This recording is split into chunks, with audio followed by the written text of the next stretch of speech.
When this guy transfers to a high school filled with the worst bastards in the city, he has a plan. And the moment the teacher introduces him, he looks at the entire class of tough guys and says he came here to destroy them all. Then he walks to the only free seat next to the biggest bully in the class and sits down. Park just sits there and ignores him while this guy talks some bullshit. Then the bully makes the worst mistake of his life and slaps our guy. Park instantly smashes his face with an elbow and sends him flying. Now all his classmates are shocked and scared, especially when Park tells everyone not to even try waking him up. No one dares to come close to him during the lesson, but then the leader of all these thugs gathers his whole army and announces that they're all going to beat Park up. And while Park is just sitting there waiting for the next lesson, suddenly everyone stands up and surrounds him. Not only that, but even more thugs with bats start filling the corridors, heading toward the same classroom. It seems like the entire school has gathered just to beat our guy. They're everywhere, and their only goal is to hunt down Park Han-joon. But as soon as they get close to the classroom, two beaten thugs come flying out of it. And when the approaching mob looks inside, they're shocked to see Park standing over a pile of beaten bastards, and he did it all in such a short time. Then Park steps out of the classroom, walking over the bodies, and tells everyone here that they should realize who the real prey is. They all rush to attack, convinced that their numbers are enough to kill him. But Park smashes them one after another so fast that no one can even get close to him. Looking at the bodies flying everywhere, they can't understand what kind of fucking monster he is. Then they decide the only way to win is to grab him all at once. They rush him from every side and completely pin Park down, grabbing his arms and legs. They start choking and beating him all at once. But Park knows exactly what to do. He stomps on one guy's foot and knees another right in the face. Then he sends the next guy flying with a Sparta punch. And only then does he completely smash the faces of the guys holding him from behind. Park moves so fast and precisely with his fists that, in no time, everyone who tried to grab him is beaten into complete mess. But he doesn't stop there. He keeps clearing the floor, moving like a complete monster until he wipes them all out. Park leaves the entire floor covered in bodies and just keeps moving forward. He's going to hunt every last one of them. So who really is he, and why does he hate those guys so much? Our protagonist's story begins in a classroom, where he sits silently, ignoring his classmates' meaningless chatter. Suddenly the door opens, and a guy with an arrogant smile enters the room. All of his friends greet him, and a female student asks about his sales. The arrogant guy thinks it should be obvious as he reveals his sales of 48 million won in just a month. Her jaw drops, and his friends hope he's ready to throw a party. The guy lets them know they're all going to Doom Perignon this time. His friends sound excited, but the guy becomes serious out of nowhere and approaches the protagonist. He slams Park's head on the table and believes he has made things clear. The guy continues slamming Park's head and reminds him to buy next time or else he's going to get it. Park takes everything silently and holds himself back. The ones watching advise the arrogant bully to stop, or else he might get punished for it. He reminds them the teachers are literal scums. All he needs to throw is a little bribe. He forgets about the consequences and keeps beating the crap out of our protagonist. Park gives him a cold look, but the guy doesn't take the hint and keeps provoking our boy. The bully knows he can't turn to the police either because he's completely broke. He continues to annoy the protagonist, whose face shows clear frustration. Park can never forget what happened 2 years ago. Apparently, a high school gang suddenly gained the whole nation's attention. It was known as Nexus. Our boy was the one who stood against the gang's leader, Cheon-soo Kim, all by himself. Just when Park thought things were finally over, his situation took a sudden turn when the gang's lackeys filed a suit against him. He couldn't win against fake yet consistent evidence, and in the end, he lost the case. His dad had to sacrifice his precious gym in order to somehow manage the settlement money. Park felt genuine guilt and frustration. He made a promise to never use his fists again. His father forgave him and assured him not to cry about it. Park was devastated. He learned he was nothing without money. As the protagonist heads back home, 3 dudes recognize he's Han-joon Park, the same guy who started a fight with the famous gang. One of them approaches the protagonist. The bald musclehead reveals his ring and drags Park to a sketchy alley. He starts giving Park a beating for no reason. The guy calls him wimpy, but Park holds himself back and doesn't fight. The musclehead finds it hard to believe that such a wuss stood against Nexus. He keeps kicking Park and brings up his father as well. Our boy grabs his foot and gives him a cold, terrifying stare. The musclehead becomes puzzled, but Park apologizes instantly and lets go of him. The bullies sweat anxiously, and one of them questions why his whole body stopped functioning. He finds it hard to believe, but admits Park's glare did that to him. The musclehead doesn't take the hint and grabs a piece of wood. He loses his patience and breaks the wood on Park's face. The guy continues until he's satisfied and begins leaving with his gang after feeling bored. A mysterious man appears and wonders what Park is trying to pull. The man questions if he's just scared to pay settlement. He believes Park doesn't need to hold himself back after such a beating. The mysterious man already knows Park is completely broke, so he opens his bag and throws out a huge stack of cash. He calls it enough to cover for a lawyer, but thinks it's more fun if the protagonist destroys the musclehead himself and pays for the settlement later. He questions if 3 minutes are enough to finish off the scumbags. Park hears him out and wonders who he is. The mysterious man reveals he just wishes to destroy Cheonsu Kim's life. He's willing to share more but orders Park to take care of the large audience first. The baldy notices stacks of money on the ground. He and his lackeys approach Park again. The musclehead begins blabbering again, but our boy beats the living soul out of him with just one blow. The lackeys are stunned as they see their leader in a pathetic state. With an evil look, Park tells the mysterious guy all he needs is 4 seconds. He approaches the lackeys and finally stops holding back. The bullies try defending themselves, but he instantly destroys them with a few blows. He finishes his revenge and believes they can finally talk. They sit somewhere else in a tall building. This rich dude is quite bewildered to see that Park does not recognize him at all. So, he pulls out his phone and reveals he is the famous Junwoo Oh, the youngest self-made tycoon in the country. The man begins bragging but apologizes and decides to control himself. He reveals what kind of life Cheonsu Kim has right now. He's a model student who's setting an example for his classmates, the price of the Korean gaming scene. Junwoo Oh calls it complete bullshit and feels frustrated. He reveals Cheonsu, with a crappy past, still controls the back alleys as a side gig, while his victim Park got owned and now lives a shitty life, like he's some beggar. Junwoo is confident he can do anything with money, but the reason he's holding back is because he wishes to destroy the scumbag's life in his own way, a crappy, low, and disgusting manner. He wants to push Cheonsu and his goons to complete rock bottom. From today, Junwoo is willing to take care of every expense the protagonist has, from hunting down the scumbag to pursuing an easier life. He's even ready to cover the gym business Park's father lost. Junwoo hopes our boy lends him his fists. That's his only wish. Park asks why he's after Cheonsu. Junwoo's expression changes instantly. He believes it's not necessary but assures Park he will slowly learn everything. The next day, Park walks towards his class confidently, as he knows there's no reason to worry about money anymore. He swings open the door and hears the Nexus small fry threatening everyone again. Mogul orders everyone to spend $300 on his new line again. Park and Junwoo have a common enemy. Junwoo has ordered Park to clean the Nexus small fries from his school first. Mogul decides to check the order history and reminds the students he won't go easy this time. His friends laugh and enjoy the moment while some students become terrified. Park approaches Mogul and wonders if money is everything in this world. He prepares his fists and admits everything people desire comes from money. With a single punch, Park destroys Mogul, shocking everyone in the class. He finally accepts the fact that money is status itself. Mogul remembers he feared nothing. He could beat anyone, but then he met the protagonist one day. When he witnessed Park throw hands, he realized he stood zero chance against such a powerful guy. It was as if Park was not human. He fought like a wild beast. But he got unlucky when he met Cheonsu. The gang leader destroyed Park with lawsuits, took everything away, and dropped him on his knees. That's when Mogul finally learned money is amazing. Money can solve anything. He began working on his online store and forced his classmates to buy his crap. As soon as he got rich, Park was nothing more than a tamed beast. Mogul finally reached the top of the food chain using his money. As he gets punched the crap out of him in the present time, Mogul wonders why he's getting destroyed now. The guy tries to defend himself, but Park gives him zero chances and continues wrecking his ass. Mogul finds it unbelievable. He feels humiliated as he notices the whole class watching his ass get beaten up. Park slams him on the door. Mogul gets up in frustration and tries to speak, but notices the terrifying look on Park's face. He realizes he's done for, so Mogul pathetically calls his friend for help. The fatty is too terrified of Park, so he decides to just completely ignore everything. Mogul begins feeling hopeless. He pulls out his phone for evidence and reminds Park he's completely broke, but our boy ignores his words and continues kicking his face. Mogul finally gets what he deserves as he starts feeling the extreme pain. The guy hopes he can survive after this. He somehow manages to open the door and tries running away to at least save his life. The guy calms himself down and tries thinking rationally. Park follows his pathetic ass with the intent to kill. Mogul believes he won't win against a gym rat. He remembers he has the perfect guy for this job.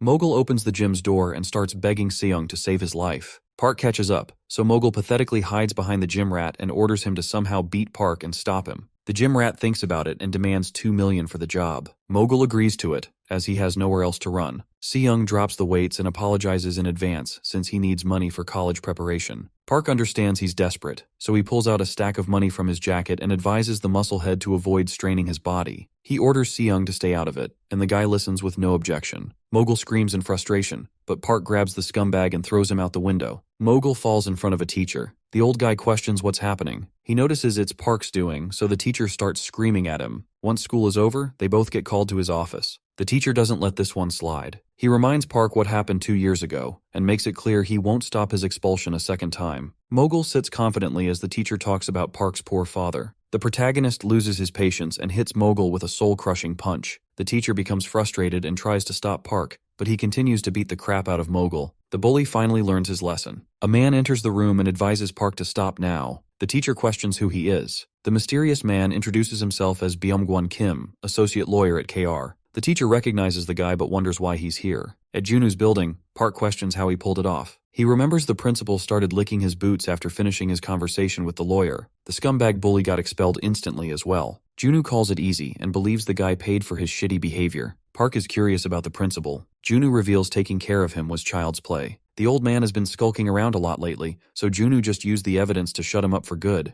Junu shares he's still not done with the principal yet. He's just using the old man to send the bully to juvenile. Once that's over, he's planning on putting the principal behind bars as well. He's determined to not let anyone off the hook. He stops talking about himself and asks if Park is feeling a bit lighter. The protagonist is still not satisfied. Junu understands it's still too early to get a thanks from Park. He realizes he should be the one thanking Park. Junu shows his gratitude in advance. Mogul is unable to control his frustration anymore. He's determined to take his revenge on Park and end his life. The next day, he begins walking and reaches a sketchy destination. A man peeks out of the door and asks who it is. Mogul reveals he's here to check the progress. The guy calls his arrival perfect and lets him in, sharing that Jinsong is here. Mogul notices a few men beating the gym rat with bats. The leader allows him to come in. He's Jinsong Huang. The gym rat notices Mogul and finally understands he's behind all of this. They shut his mouth and continue beating him with bats. The leader orders his lackeys to take away the trashy gym rat as their client is here. Jinsong wonders why he came in person this time. Mogul reveals he has another request. Jinsong calls him adorable and gets fired up. Mogul shares he is willing to pay 10 million won for it. The yellow-haired lackey is surprised. He advises his leader to accept the request and asks Mogul to explain more. Jinsong smashes his lackey's head with a bat and orders him to keep his mouth shut. He believes Mogul is after a big fish this time. The scumbag shares he wants Hanjun Park dead. Jinsong gives him a cold stare and orders him to leave, as he is not dumb enough to stand someone like Park for 10 million. Mogul shares he's willing to pay 10 million up front, and once they finish the job, he will hand over another 10 million. Jinsong gets excited and accepts the deal. Juju enters a house surrounded by tall buildings and covered by police tape. He announces his arrival and apologizes for not visiting more often. He brings fried chicken with him and wonders why it's so small. Junu suddenly recalls his father's fried chicken. He starts craving it and remembers the last time he got to eat his dad's amazing fried chicken was 2 years ago. Junu's expression changes. He becomes enraged and remembers everything like it happened yesterday. He becomes silent for a few seconds but then decides to leave. He announces he won't be able to swing by any day soon because of his busy schedule, as he's finally getting near his goal. Junu leaves the house and sees his lawyer waiting for him. The guy shares Mogul is making a move again. He asks for instructions, but Junu reminds him he doesn't want to play a fair game anymore. The lawyer grins as he decides to follow his employer's orders. At night, Park's dad gets a call from the big gym. He accepts the offer and learns his salary is amazing too. He decides to go there tomorrow, and as the call gets cut, Park's dad screams in excitement and shares the good news. He wonders how they suddenly got lucky and believes they might even get rich soon. Park gets up for the gym. His father advises him to return on time as they're about to eat like kings for once. Park notices the genuine smile on his father's face. He feels happy about it, and as he leaves his house, he gets a call and learns Mogul is cooking something. Junu explains he hired some runaway students, but they won't be a big issue to deal with. Junu advises him to just give a call if he's in trouble, but the protagonist lets him know there's no need for that. Junu gets confused, so he clarifies that the wannabe gangsters are already here. Park questions who they are. He notices a van approaching him at full speed, ready to end his life. The protagonist instantly charges towards it and tries to somehow save himself. Park falls to the ground and gets a head injury. The thugs laugh at him as they all wonder if he's some sort of masochist. Jinsong is astonished. He calls it a smart thing to do as he notices the protagonist getting back up. Park becomes enraged and gets ready to end everyone. The men grab their weapons and get ready to face him. Despite not fighting for ages, Jinsong realizes Park still has strength and agility. He believes he can win since the guy is injured. The people living in the nearby apartment notice the noise and wonder what's going on. The thug smirks and orders his men to get inside the van. He hopes he gets to see Park again and leaves. Our boy doesn't let it slide. He starts charging toward the van with full speed. The thugs laugh at him and think he's crazy, but he proves them wrong by getting closer. The thugs become terrified. Park jumps onto the van and breaks the mirror. He grabs one of the lackeys and lets the van leave. The others ask their boss if they should turn around for their partner, but Jinsong orders them to leave him behind, shocking everyone. The guy who fell off tries getting up. Park orders him to reveal where they're headed. The guy jokes around and doesn't take things seriously, so the protagonist destroys his face with a punch. He gives the pathetic guy another chance, but the lackey keeps his mouth shut. Park starts punching the crap out of him. Inside the sketchy building, the thugs celebrate their victory. Their leader orders them to hold back and not overdrink. Mogul stays silent with a face filled with frustration. He speaks up and calls everything bullshit. The guy doesn't understand why they're celebrating. He hopes they make his money worth it, and wonders what they'll do if Park finds their crappy hideout. The leader understands his words but doubts Park will appear. He brings up a Korean saying about hunting a bear. The guy breaks his glass and reminds Mogul they are dealing with a tiger. There's no such thing as a tiger hunting knife. Jinsung grabs Mogul's face and scares him with the broken glass. He doubts any knives would work but remembers their ancestors used to hunt tigers by unleashing multiple Pungsan dogs after it. Tigers like their personal space, but the dogs will keep tormenting the tiger until exhaustion catches up to it. Jinsung plans on pulling the same trick for the protagonist. He believes his men will destroy his peace and keep driving him crazy until he drops dead. Suddenly, someone almost breaks the door. The whole gang gets terrified as they notice the iron door's dent. Jinsung orders his lackey to check. The guy feels annoyed, but as he peeks out, he finds Park standing outside with clear killing intent. They're all shocked to see he found their hideout so quickly, but their leader orders them to chill out, as Park can't break through an iron door. They all assume he left after a few minutes. A lackey thinks he might be scared, but suddenly his expression changes as he sees an arm outside the balcony. Park jumps in and breaks the balcony window. The leader finds it hard to believe since they're on the 3rd floor. Park wastes no time and starts beating the thugs one by one. He's able to overpower the whole gang all by himself. Park destroys a few men and turns back to teach the rest of the gang a lesson. As they all face Park, Mogul becomes terrified but observes Jinsung is keeping his shit together. He remembers the thugs took out Seung with no effort, so he tries to assure himself and believes the leader is still hiding some special moves or tactics. He begins hoping and thinks the gang might be able to beat Park. Jinsung orders his men to attack. They all charge in with weapons, but Park remains unfazed. He grabs one by the leg and slams him into the wall. Another thug tries attacking from behind, but Park beats the crap out of him and pins him down. The yellow-haired lackey breaks a bat on Park's head and thinks he did some damage, but Park quickly proves the guy wrong by throwing him out the 3rd floor's window. The pathetic weakling hits the ground. A biker girl comes out of nowhere and approaches the lackey. His consciousness starts to fade away, but the cute girl asks if Park is up there fighting. He happily tells her she is right and tries spouting more bullshit, so she just hits the guy with her helmet and leaves. The biker girl informs Junu about Park's situation.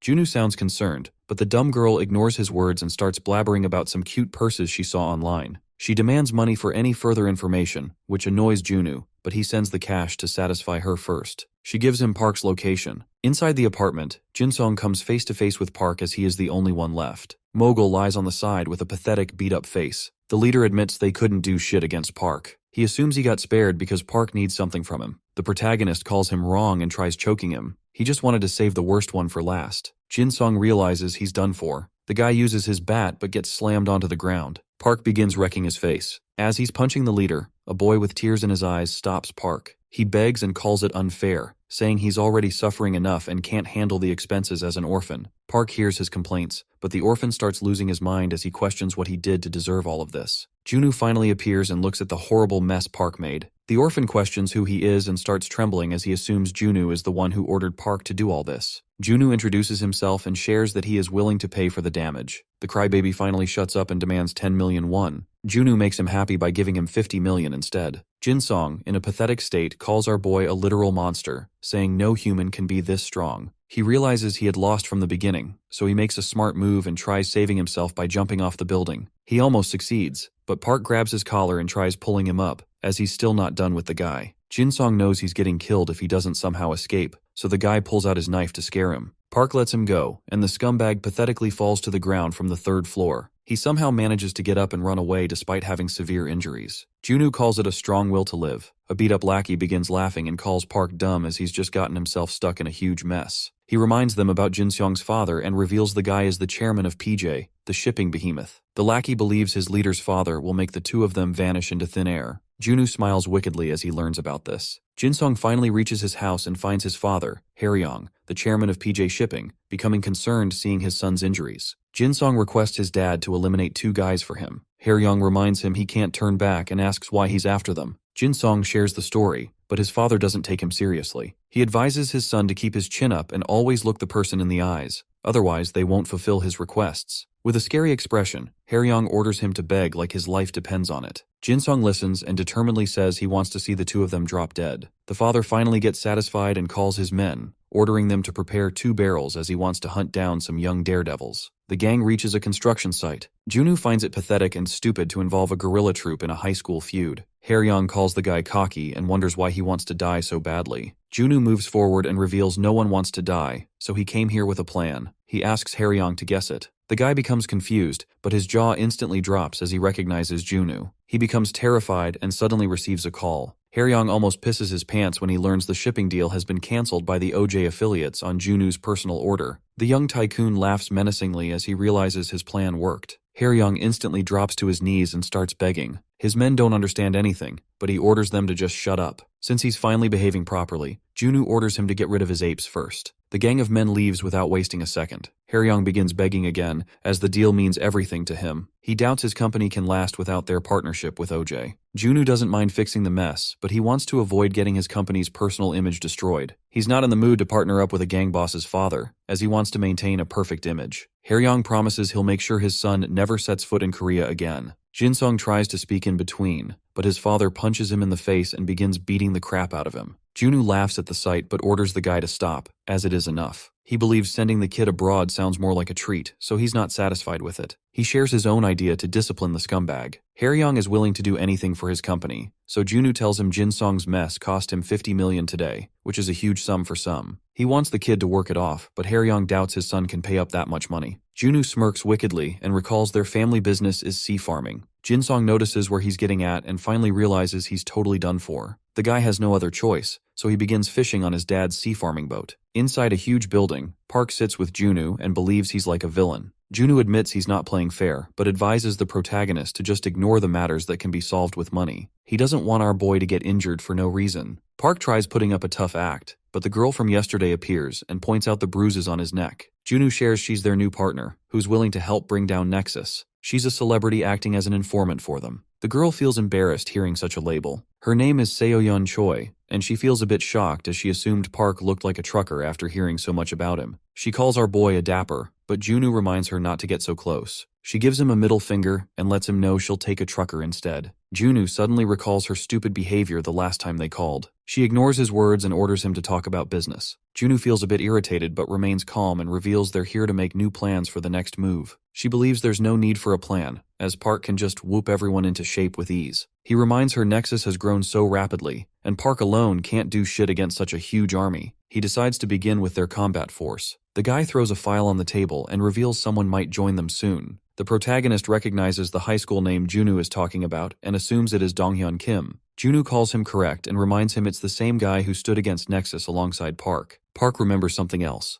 Junwoo already knows the guy injured his knee during the first fight, which ruined his whole life. Junwoo selfishly makes it clear that he still needs the guy. Park becomes silent, but Junwoo assures him to chill out as they're all professionals. He believes it's a good opportunity for Park to make up with his old friend and clean the Nexus-infested school as well. At Donghyun High, the gang members hold a meeting, and one of them shares Mogul has been sent to juvenile. The bullying and forced purchases became the cause, so they can't expect any efforts from his side. The members laugh at the pathetic scumbag, but one of them believes they should teach the guy who did this to him a lesson at least, since Mogul was still their gang's member. The informant continues to share that the one who did all this was Hanjun Park. The high school's number one, Gyeongchol, is a bit shocked to learn this. They remember the protagonist promised to lay low. As they're discussing the matter, a student barges in and announces Hanjun Park has transferred to their school. The whole gang, including Gyeongchol, is surprised to learn this. Inside his new class, the protagonist introduces himself and reveals he's here to destroy everyone. The whole class stares at him. The teacher laughs it off and shows him where he can sit. Park walks towards his seat and sits down with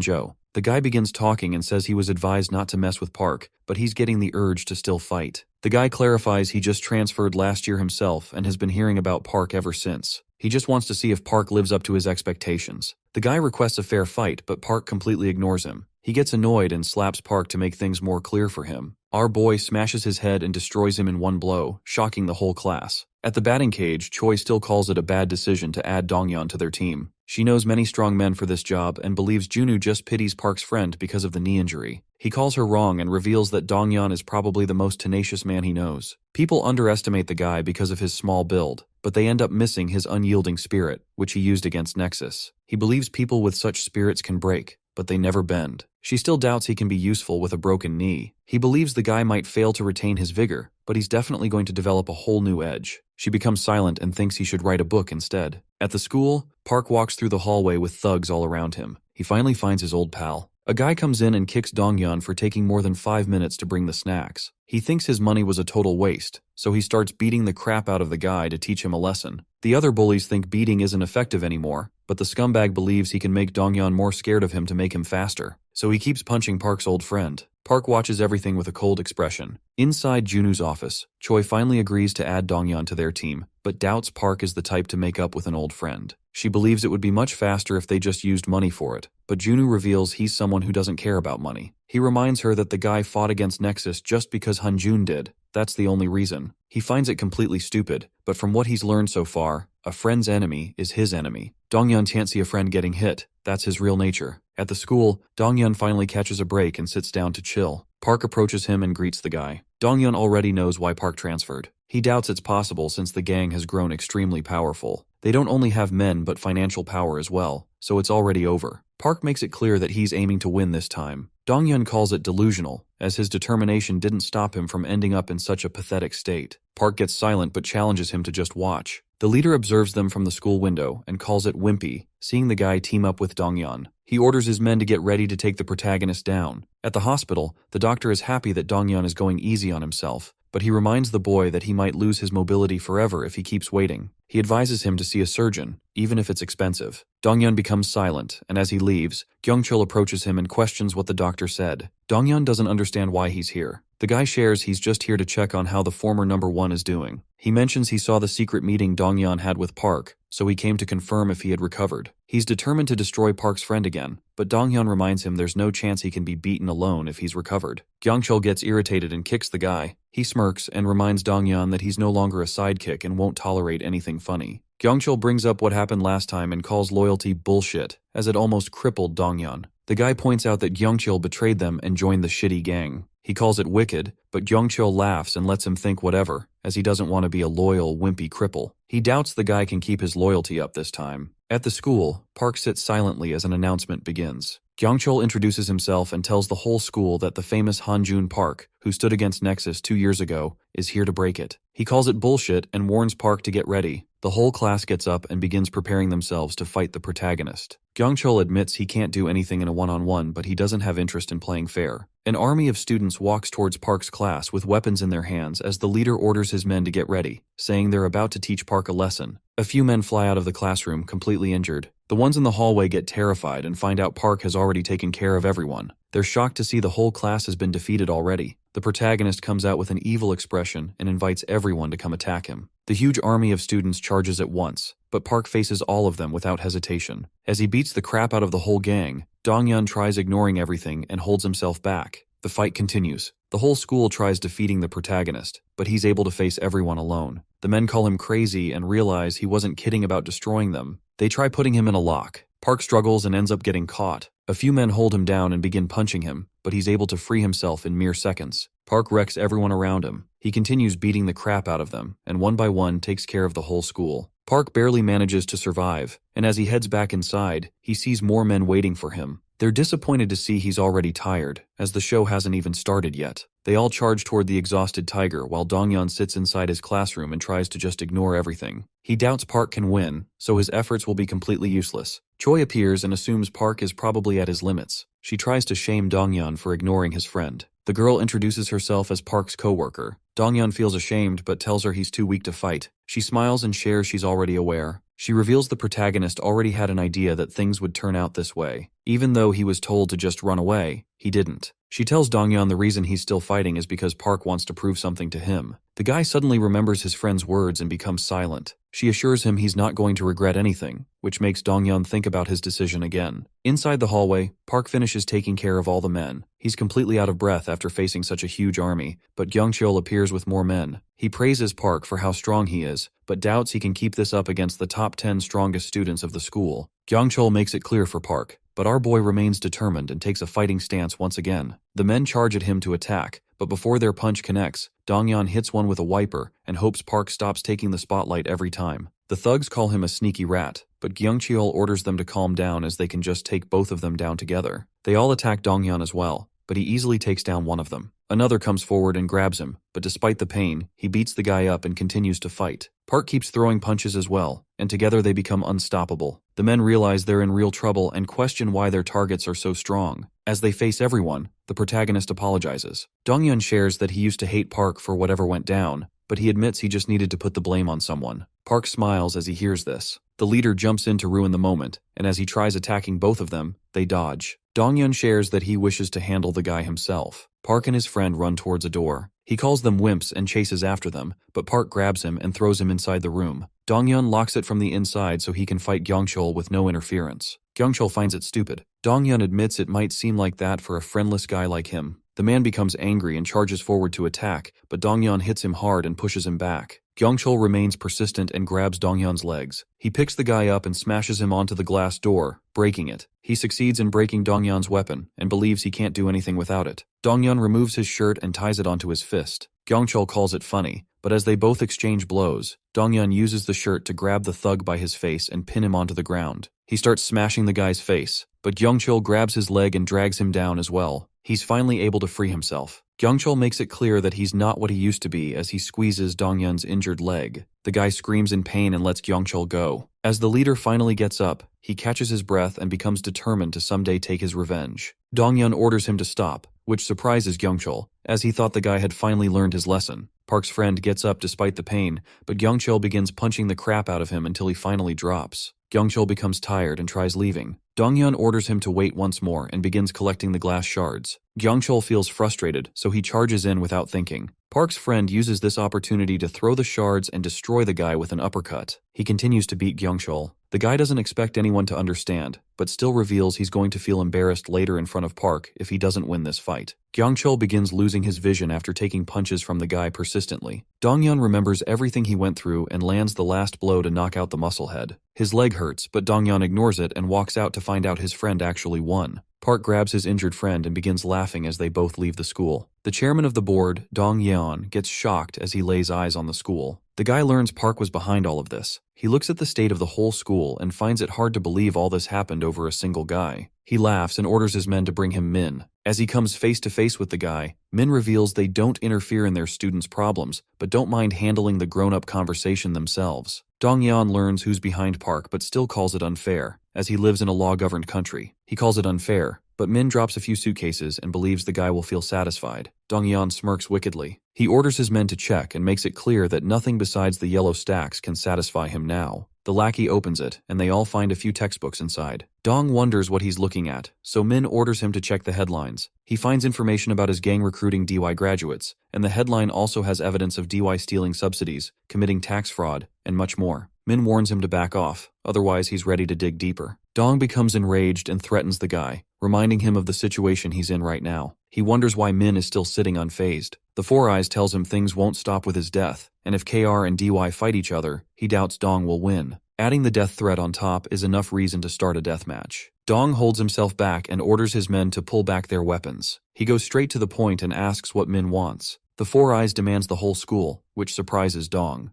At the hospital, Choi finds it hard to believe that the protagonist stood against the whole school and still came out unscathed. Park begins answering her, but the doctor appears and informs them he doesn't know how the guy has been holding up. However, he looks relieved as he informs them the surgery was a total success. The doctor is sure Donghyun will recover from this. Park begins smiling as she hears this news. Somewhere at a fancy restaurant, Junwoo sits patiently near a woman, thanking Cheonsu Kim for his precious time. She begins taking his interview. Junwoo reads the news about the school and begins smiling in satisfaction. He hears the woman leave after the interview is over. Cheonsu recognizes Junwoo and understands why his team schedule got cancelled. He believes Junwoo is the one behind the magazine interview. Cheonsu is surprised that an important guy like Junwoo is trying to find him. He feels good about it, but Junwoo smirks and orders him to cut the bullshit. He sits down and reminds Cheonsu about himself. The gang leader smiles and assures him he remembers everything, but things have changed. He praises the guy for reaching such heights and believes he is nothing more than a gamer. Cheonsu shows his admiration for the guy, but Junwoo sees through his bullshit and makes it clear he won't move on so easily. Junwoo smiles wickedly and reveals he destroyed Dongyeon High. Cheonsu remains calm and starts leaving as he has nothing more to say. He tries going for a handshake, but Junwoo ignores him and doesn't show any interest.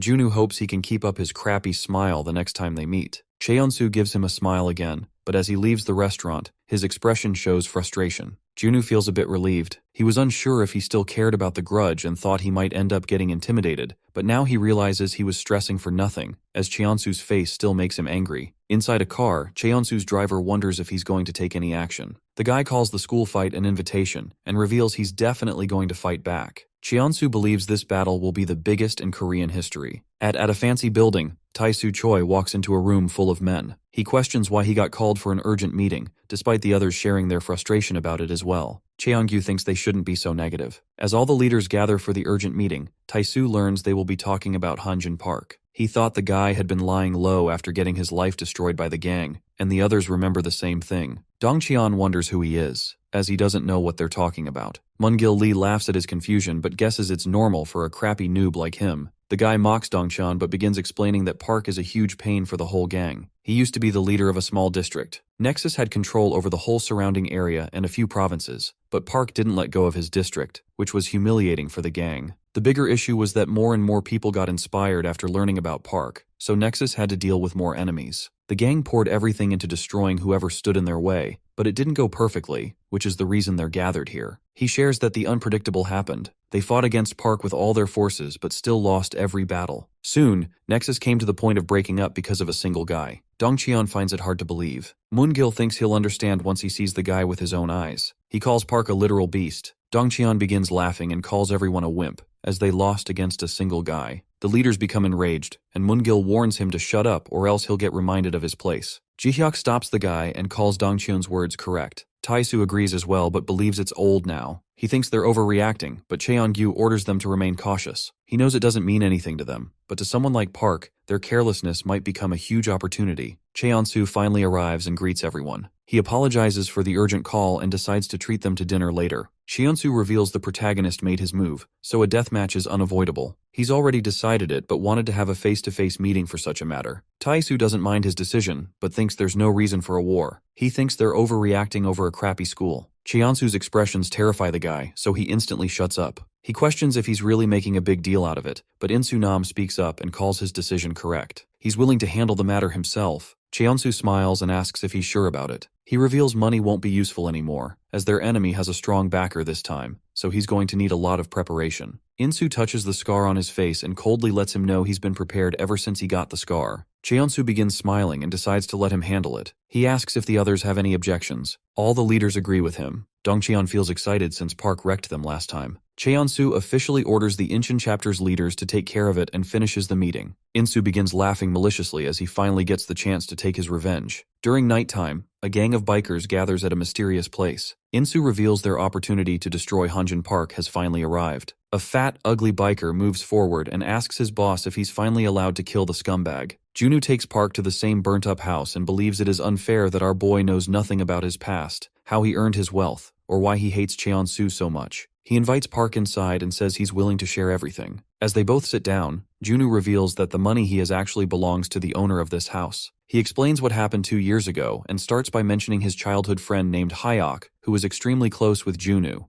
a friend who he could call his family. As they both sat together at his friend's house, the guy showed Junwoo that he had come up with a stock trading AI, a software that could analyze important information and generate a recovery plan as well. Junwoo learned it could predict the market just by studying the outcome. He was interested in Hyok's idea, but then Park lost to Nexus, which changed everything. The gang began controlling his district, and Cheonsu's goons started bullying Junwoo. But he's the type to not bend easily against petty scumbags, so he fought back with everything he had. Hyok was the same way, so they both faced the gang despite being horrible at fighting. Junwoo believed the gang might let them off the hook after getting tired, but he was completely wrong, as the gang burned down his friend's house for revenge. He confronted the goons about it, but they called his friend unlucky and silenced him forever through straight-up violence. He became helpless, and the fire inside him slowly began to fade away. He didn't see any hope in life and decided to just kill himself. He thought about wiping his existence from the world, so he started with his friend's laptop. He decided to just liquidate the account, but his expression instantly changed as he laid eyes on the account's progress. He couldn't believe it at first, but the money didn't spark anything as he didn't care anymore. He wished his friend could witness the fruits of his own invention. Junwoo felt extreme anger, but it gave him a reason to not end his life. It's his friend's money, so he wants to spend it destroying Cheonsu and his gang.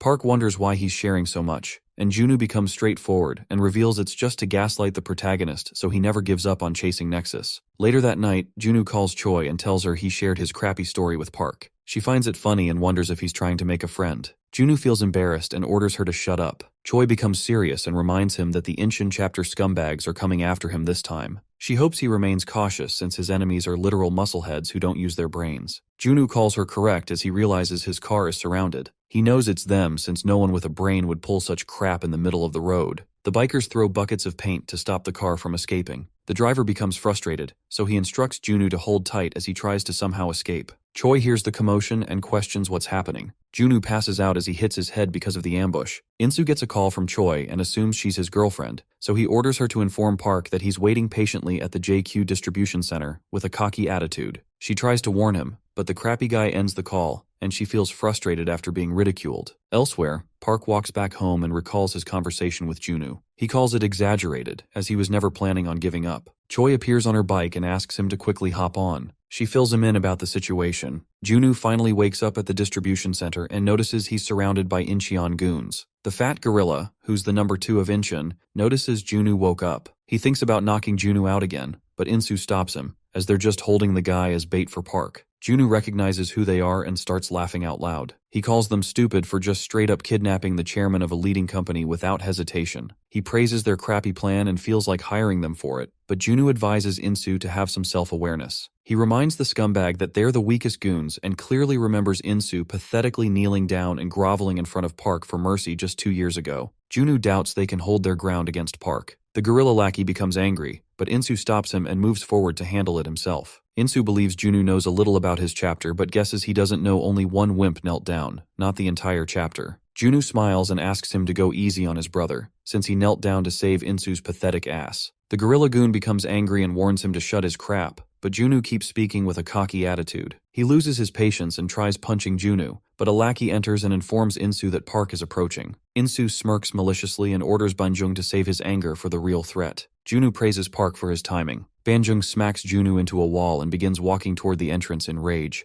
Junu learns the loser has no patience. Insu doesn't give a crap about Park and remains confident, since the old leader knelt, not him. He challenges Junu to just watch, as the gang is nothing like before. Choi and Park get chased by a bunch of bikers. She tries to throw them off but gets frustrated as they keep chasing. Park informs her they stop chasing. The girl becomes confused, but Park orders her to look forward. Choi quickly stops her bike as they both find Banjung and his goons blocking the way. The gorilla comes face to face with the protagonist but holds himself back and orders them to follow him. He wants to kill the guy instantly, but his gang has some rules. Park follows the gorilla and begins heading toward the distribution center. Choi wonders why Banjung looks so big. She starts teasing the guy, but he completely ignores her. She keeps mocking him for his huge size, so he finally loses his patience and orders her to shut up. She finds it hard to control her curiosity and hopes he can answer a question of hers. She reminds him about his wimpy leader who groveled and promised he wouldn't fight again. She cheekily asks why they're still trying to hunt Park. The guy loses his control and tries to attack her, but Park comes forward and calls the girl right. Banjung stops holding back and decides to ignore the orders. He moves forward to whoop Park's ass, but the protagonist stands unfazed. Banjung was an ultra-strapping baby who became huge after hitting puberty. People call him the man-wrecker, but for the first time in his life, he takes flight as the protagonist throws him away with a single kick. The fatty hits the ground headfirst, and his goons get surprised, getting their guards up. The protagonist enters the distribution center confidently with Choi. The goons realize they're in big trouble, so they take formation to jump in at once. Choi mocks them for ganging up. Junu orders the protagonist to quickly free him as his legs have gone numb. Insu removes his jacket and warms up, as he wants to handle Park all by himself. He greets the guy with a cocky attitude. Park recognizes he's Mansu's brother. Insu becomes serious and throws a punch. Despite not getting hit, Park's cheek starts bleeding. Insu shares how much he desired to have this fight. He doesn't waste a single second and throws a punch. Park tries dodging but still gets hit, which shocks him. Insu announces that today he's going to take revenge for the dishonor his gang suffered 2 years ago. Park ignores his words and begins attacking, but his kicks and punches don't connect. Insu is able to dodge all attacks easily. Park tries to hold his ground against the guy, but Insu connects a straight punch to his face and mocks him for being slow. The protagonist steps back and feels frustrated, but Insu motivates him to keep fighting as he wants to let out a lot more rage. Insu orders him to stand up with a cold expression. After the former leader got his ass whooped, Insu took 0 breaks and tirelessly worked hard because of the humiliation he felt. He felt shitty after learning his brother, the strongest in Incheon, had knelt down in front of Park without even fighting. Insu quit boxing because he wanted to become a real fighter. After that, Insu put himself through hell and destroyed 27 schools and multiple gangs just to get stronger to fight against the protagonist. He feels disappointed and questions why Park can't even hold his ground anymore. He's still angry about the embarrassment they faced 2 years ago. The guy continues to destroy Park and begins cornering him, which shocks Choi. She doubts he can win this battle. Junwoo orders her to be patient. He did proper research before hiring Park, and was shocked to learn that Park has no martial arts background besides fitness training. The protagonist faced Nexus with brute strength and adaptability. Junwoo believes Park will win once he sees through Insu's style, but the real issue is that Insu already knows this. As the guy continues to destroy Park, Junwoo knows a bare-knuckle punch can inflict crazy damage. A real boxer can even tear apart human skin with it. Junwoo predicts Insu is planning on taking advantage of his strength to slowly destroy Park and finish him at the end with a critical hit. The protagonist gathers his strength and tries attacking, but Insu shuts him down and orders him to fight back like a real man. Insu attacks, but Park finally dodges it and grabs his legs. Insu calls him stupid for acting delusional. Park tries throwing his body weight onto Insu so he falls back, but the guy sees through it and smiles, as he isn't a normal boxer. He hits Park with his knee and lets everyone know he is a street fighter. He grabs Park and throws him toward a few boxes. The goons become excited as they think it's their victory, but Insu gets up and takes his stance. He calls what he did round 1 and doubts Park will go down so easily. He's confident the damage he did will make it hard for Park to see and balance himself. Insu calls it his victory and moves forward for a critical blow, but Park dodges it, putting a smile on Junwoo's face. He finally adapts and hits Insu with a powerful punch. Insu finds it hard to believe Park was able to see through him. He tries fighting back, but Park destroys his face with another punch and continues to wreck the guy. Junwoo is aware of Insu's scary speed, but he calls Park a literal beast and doubts anyone can overpower him in a fight with just speed. Choi still doesn't understand why Park kept eating punches with no effort to dodge. Junwoo explains that Park was trying to read his opponent with his body. The protagonist was able to learn everything about Insu's fighting style. Insu barely dodges Park's kick and becomes frustrated as Park can see through every move he pulls. Insu gets his face wrecked by Park, wondering why he trained tirelessly just to be read by Park like an open book. He realizes the protagonist is a real genius. He still doesn't give up and dodges Park's attack to move forward and crush him for good. Insu keeps throwing fast punches to deal more damage. He begins moving faster and challenges Park to keep up with him. Junwoo begins smiling and calls it a checkmate as he sees Park wrecking Insu. The protagonist calls him slow and destroys him with an uppercut. The villain suddenly remembers his brother wanted to protect the people he loved, even if he had to throw his pride away for it. He believed the most miserable man would be the one who failed at protecting his loved ones. Park keeps whooping Insu, but he doesn't back down and suddenly remembers his brother groveled in front of Park. He called it bullshit and mocked his gutless brother for kneeling down. Insu moved forward to protect Incheon's name all by himself but got wrecked. In the present, Insu keeps standing determinedly. His men become concerned, and one of them asks why Banjung isn't doing anything. Insu starts losing his consciousness. He finally understands why his brother knelt down. The guy accepts that no man can fight against a beast like Park. He feels terrified and wishes he could run away but knows he has the responsibility of his whole gang on his shoulders. Banjung and the other goons charge towards Park to kill him. The gorilla orders everyone to destroy Park and assures he's willing to take responsibility, but Insu screams at them to stop. He falls down to his knees and announces that Park has won. Insu felt humiliated when the guy he used to call his boss fell down on his knees and groveled, but now he finally understands how heavy it was for his brother to kneel down with no one taking his side. He learns the one weighing his brother down was not Park, but his own men. Banjung becomes frustrated and orders his leader to get up. They all shame him for kneeling down and order the poor guy to stand back up, but Insu accepts defeat. Junwoo moves forward and asks the goons to use their stupid brains. He tells them Insu is doing this to protect their sorry asses. He wonders if they're low enough to call it a victory if they gang up on Park. He calls them a bunch of fools and lets them know real men succeed when they're able to protect what they love. The goons feel ashamed of themselves. Junwoo asks Insu to look up. He spits on his fist and hits Insu for kidnapping him. Junwoo feels good and thinks he deserves gratitude for not sending them straight to jail. He calls it even and brings up the debt their gang has to pay Nexus. He knows the goons also need to pay the huge sum their old leader took from the shitty gang for the sake of his goons' families. Junwoo shocks them by saying he paid everything off. They don't understand what he means. As he leaves the place, Insu asks why he's showing such kindness. Junwoo shares a selfish reason but reminds them it's not for free. He asks them to check their phones for a message and shares he paid for their whole tuition, so he hopes they study as hard as they can and someday work like hell to pay him back. He's aware they've been trying to pay off the debt using the money they earned doing honest jobs. Junwoo knows they've been doing everything in their power. He reveals the only reason he's doing this is because of the grit Insu has despite all the hardships. Choi mocks him for being so nice. He gets embarrassed and orders her to shut up. Insu bows down and shows his gratitude. He promises he's definitely going to pay every penny back someday. Junwoo orders him to keep his crap shut and begins leaving. Insu apologizes to his men and turns back to bow down as he ruined their honor again. He determinedly announces such humiliation won't happen again, and from this day forward, they have nothing to do with Nexus. He asks if they're willing to side with him for a better future. The gang yells out they will. The next day, Junwoo praises his team as they were able to deal with Incheon. Park wonders what's wrong with Choi. She receives 40,000 from Junwoo and begins laughing as she feels amazing. The girl hopes he keeps getting kidnapped every day. Junwoo feels insulted, but she apologizes and shares she can't contain her happiness anymore. Choi notices the protagonist has huge shoulders. She believes he will look amazing in a better outfit and asks if he's free this weekend. With a cheeky smile, Choi requests Park to go out shopping with her. At the mall, Choi starts laughing as she forces the protagonist to wear a stupid outfit. Seeing his angry expressions, she decides to have him try something else. Choi forces him to dress as a beat-up rock star. She takes a picture but notices his terrifying expressions and backs down. Junwoo advises her to get her act together. Choi decides to stop goofing around, so she asks the protagonist to wear something casual. He comes out after changing and looks amazing. Choi starts blushing but hides it and starts picking something else. A few men notice Choi and remember she's the insta-babe they've seen before. The blondie decides to approach, and his friends think he doesn't have a chance, but the guy points out she's hanging around such goons, so she probably has low standards. He wants to give her a taste of a real man. The guy calls influencers overrated fantasy toys. His friend starts glazing over him, so the guy confidently approaches Choi and tries to hit on her. He invites her on a date, but she questions who he even is. The stupid blondie doesn't take the hint, so he tries to convince Choi and puts his hand on her shoulder. Choi loses her patience, slaps him, and orders him to stay back. She lets him know she already heard his chatter earlier. She humiliates the guy in public, but he doesn't take the rejection well and tries punching her to teach Choi a lesson. The protagonist intervenes and smashes the crap out of him.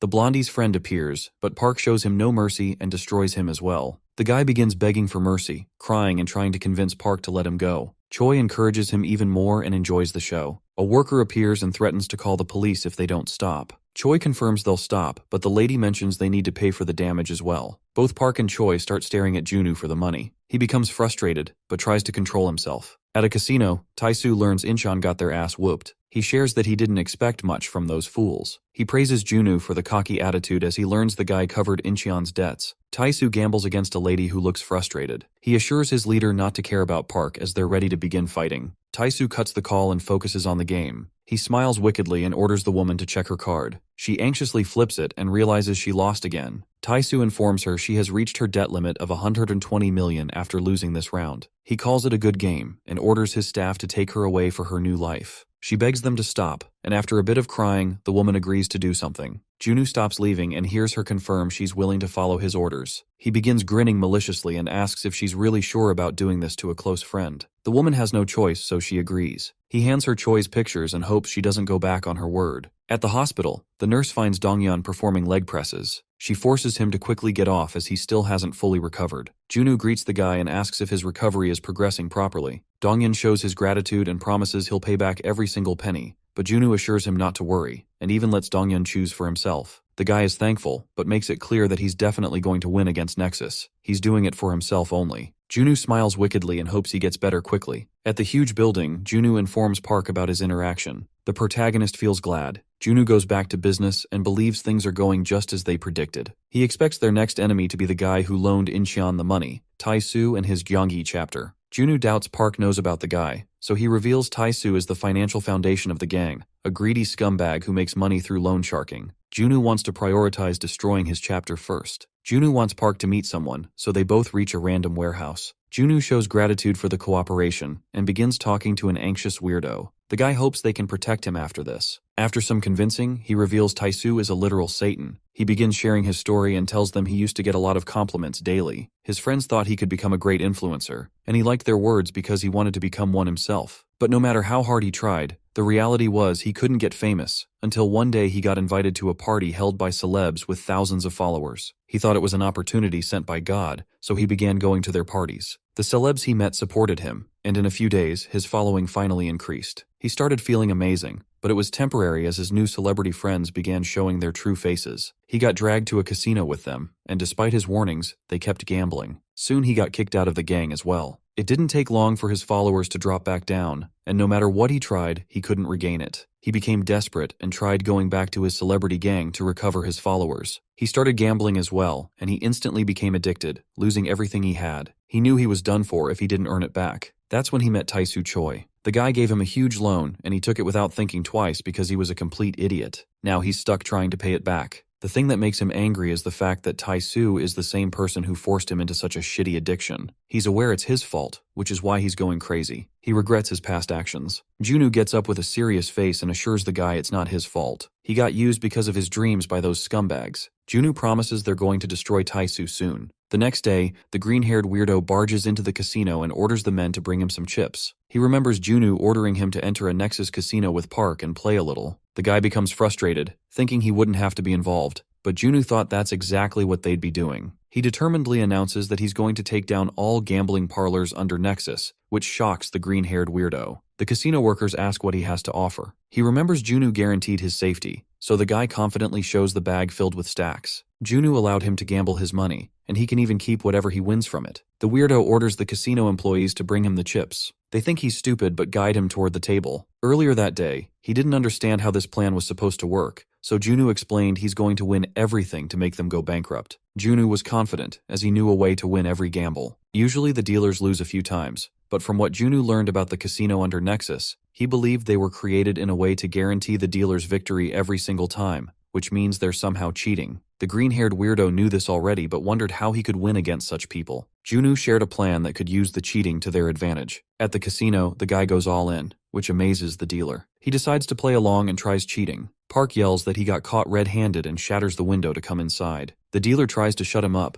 but Park jumps onto him and destroys his face with a single blow. The weirdo thinks he won since they're cheating, so he guesses the money is his, but Junwoo already knew the casino wouldn't hand it over without a fight. A few men appear to take care of the whole mess. They threaten the green-haired guy, but Park is there to finish them off. They charge at him, but he easily overpowers everyone and humbles them for good. The weirdo begins his second game, and Park watches closely to catch the dealers cheating. He beats another dealer as he spots the guy cheating. Junwoo thinks they're using violence this time, but believes it's not unfair since he's not trying to scam anyone. At the headquarters of Tae-soo's chapter, a man fills him in on everything, which frustrates the guy. He admits Junwoo is playing an impressive game while sitting in front of Choi. She's disappointed in her friend, even though the other girl tries apologizing. Tae-soo says sorry for his rudeness as well and hopes she hears him out, as he has an opportunity that might be beneficial. Choi becomes curious, so the guy continues speaking and requests information about Junwoo's plans. He assures her he's willing to pay 3 times what Junwoo is giving her. The girl agrees instantly and seals the deal, which shocks the guy. She sends him the account number, but the guy remains cautious and lets her know if she lies, he's not going to show any kind of mercy. She laughs it off and calls herself a horrible liar. Choi receives the payment, so she begins explaining what they're hiding. Choi starts a countdown, confusing Tae-soo. She announces the plan to destroy his headquarters has begun, shocking him again. The door breaks open and Park walks in like a beast. The green-haired weirdo follows him inside for his sweet revenge. The men rush towards Park to beat him up, but he instantly beats them up with no effort. Tae-soo begins feeling hopeless and realizes no plan of his can ever help him win against such a beast. Tae-soo's top men ask him if killing is allowed. He grants them permission, so they smile and rip off their clothes for a serious fight. Tae-soo accepts he can't do anything in this situation, so he starts running as fast as he can. He knows the men he hired are just scarecrows with no real strength. The 2 men get destroyed by Park. Tae-soo tries calming himself down. He knows he doesn't have the power, but he was always able to somehow manage with money and influence. He believes he's capable of defeating Park. The protagonist finishes cleaning the whole headquarters. Choi disappointingly informs him that the sucker ran away. The next day, Junwoo learns about the rat who ran away. He praises Park and orders him to stay ready. Junwoo becomes a bit frustrated, as he's aware it won't be ready. He expects Tae-soo will take revenge with a lousy plan. Somewhere in a sketchy building, Tae-soo's goon learns he somehow managed to escape. He calls it a wise choice, as it's stupid to fight such a beast. His goon orders something and assures the leader he doesn't need to worry. Tae-soo orders him to post it, so the guy uploads a 2 billion bounty on Park's head. Tae-soo's real influence and power actually come from online gambling. He has a following of 87,000 users. Men across Korea notice the bounty, but some of them know it might be a dangerous job if the bounty is so huge. Tae-soo knew people might back down because of this, so he introduced a special system that rewards people for small efforts as well. Students begin leaving the school to go after Park for the bounty. Many people start aiming to kill Park. Tae-soo's amazing plan begins rolling. As Park walks home, a girl calls him but apologizes while making an excuse. Park doesn't think about it, but the cheeky girl pulls out a knife and tries attacking from behind. Park is easily able to see through her. He observes she's not a part of Nexus. The girl gets surprised and mentions money. Another one attacks him with a bat, but Park easily stops the guy and smashes his head with the bat. He orders the girl to spit out everything, so she gets terrified and reveals an event is happening on the site she uses. Park learns Tae-soo Choi is behind this. He becomes enraged but notices more ordinary people coming his way. Tae-soo's minion starts getting reports. He learns the people are doing their best. At first the guy was hesitant about Tae-soo's incentive system, but now he admits it's working perfectly. Tae-soo knows he might go broke because of his system, but he's already expecting a favorable outcome. He reveals he chose the gambling market because it destroys greedy men. If a rich guy was offered the same money, he would look down on Tae-soo, but losers who got their lives wrecked because of gambling won't hesitate at all. Such people are willing to lose their sanity for money. Park pushes back the wave of bounty hunters. He notices a kid and steps back to dodge.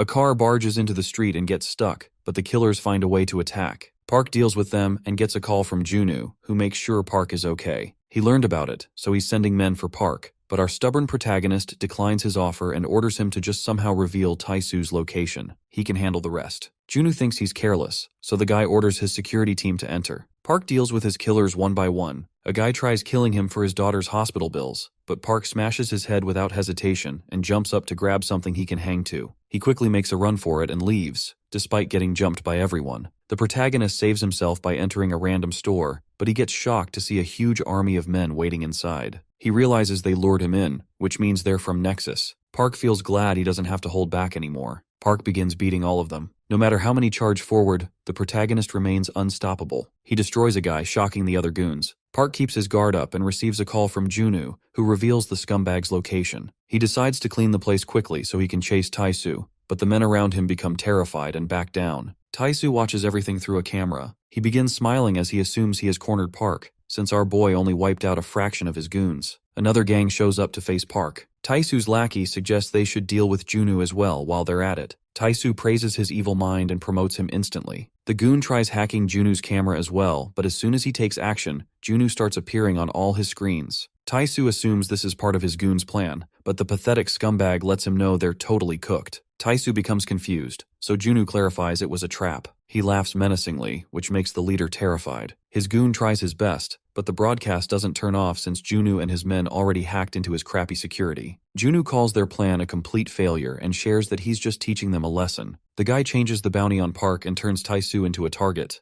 The guy becomes terrified, but Junwoo doesn't hold back and asks him to have fun with an evil smile. Nexus goons get the notification. They realize they've lost, so the whole gang quickly retreats. Tae-soo becomes hopeless, and as he suddenly hears a knock on the door, he orders his crappy lackey to take the money out of his safe, as they're both about to go underground for a while. The men begin chasing Tae-soo, but he keeps a cool head and tries prioritizing his own life over money. He's confident a new gambling website won't be hard to make, so he can maintain his wealth later if he lives. Suddenly, Tae-soo sees his goon getting completely wrecked. He falls onto Tae-soo and stops him. The leader becomes terrified as he notices Park has caught up. The protagonist wonders why he's in such a hurry, with a scary expression. The pathetic guy realizes his whole body is trembling in fear. Tae-soo tries bluffing and warns the protagonist to stay back with his crappy excuses, but Park smashes his face with a kick. He doesn't let go of this opportunity and tries teaching Tae-soo a lesson, but the rat dodges and makes a run for it. Park doesn't let him slide so easily. Tae-soo warns him again. He reminds Park about what happened the last time and pathetically continues to convince our boy, but Park continues to smash his face. The guy tries using money, but Park doesn't hold back one bit. Tae-soo offers billions, but Park stomps his face and wrecks him. The pathetic scumbag crawls away and tries reasoning with Park. He throws all the money he has at Park but realizes there's no point since Park is acting like an animal. The protagonist becomes enraged hearing this, but finally stops as he sees the guy begging for his life pathetically. Park wishes he could teach the scumbag a lesson but steps back to let the gambling addicts handle it from here. A huge wave of men charges towards Tae-soo in hopes of 2 billion. Despite his words, they smash his head to keep him shut and begin trying to end his life for 2 billion won. Tae-soo screams in pain as he gets his shit wrecked by gambling slaves. The bounty expires, and Junwoo's lawyer informs him that Tae-soo only has a few weeks in ward before his life ends. The lawyer assures him he's going to take care of everything. Junwoo praises his amazing work and gets up as he wonders if this much is enough to make Cheon-soo Kim lose his head. At the hospital, Cheon-soo Kim pays his lackey a visit. With a fake grin on his face, he wonders why Tae-soo's trying to ignore him. Tae-soo finally responds and assures him he's okay. The terrifying guy mentions money, which scares Tae-soo. Cheon-soo squeezes his hand. The guy screams in pain, but Cheonsu assures him not to worry, as he believes Taisu won't give up. He orders Taisu to fix his mistake. A nurse congratulates Donghyun on his recovery and hopes he doesn't fight anyone. The guy grins and says he'll give it a thought. As he leaves the hospital, he notices a few Nexus lackeys bullying a crybaby. The guys demand money and try ripping the poor student's front teeth as compensation instead of letting it go. Donghyun moves forward to solve the issue.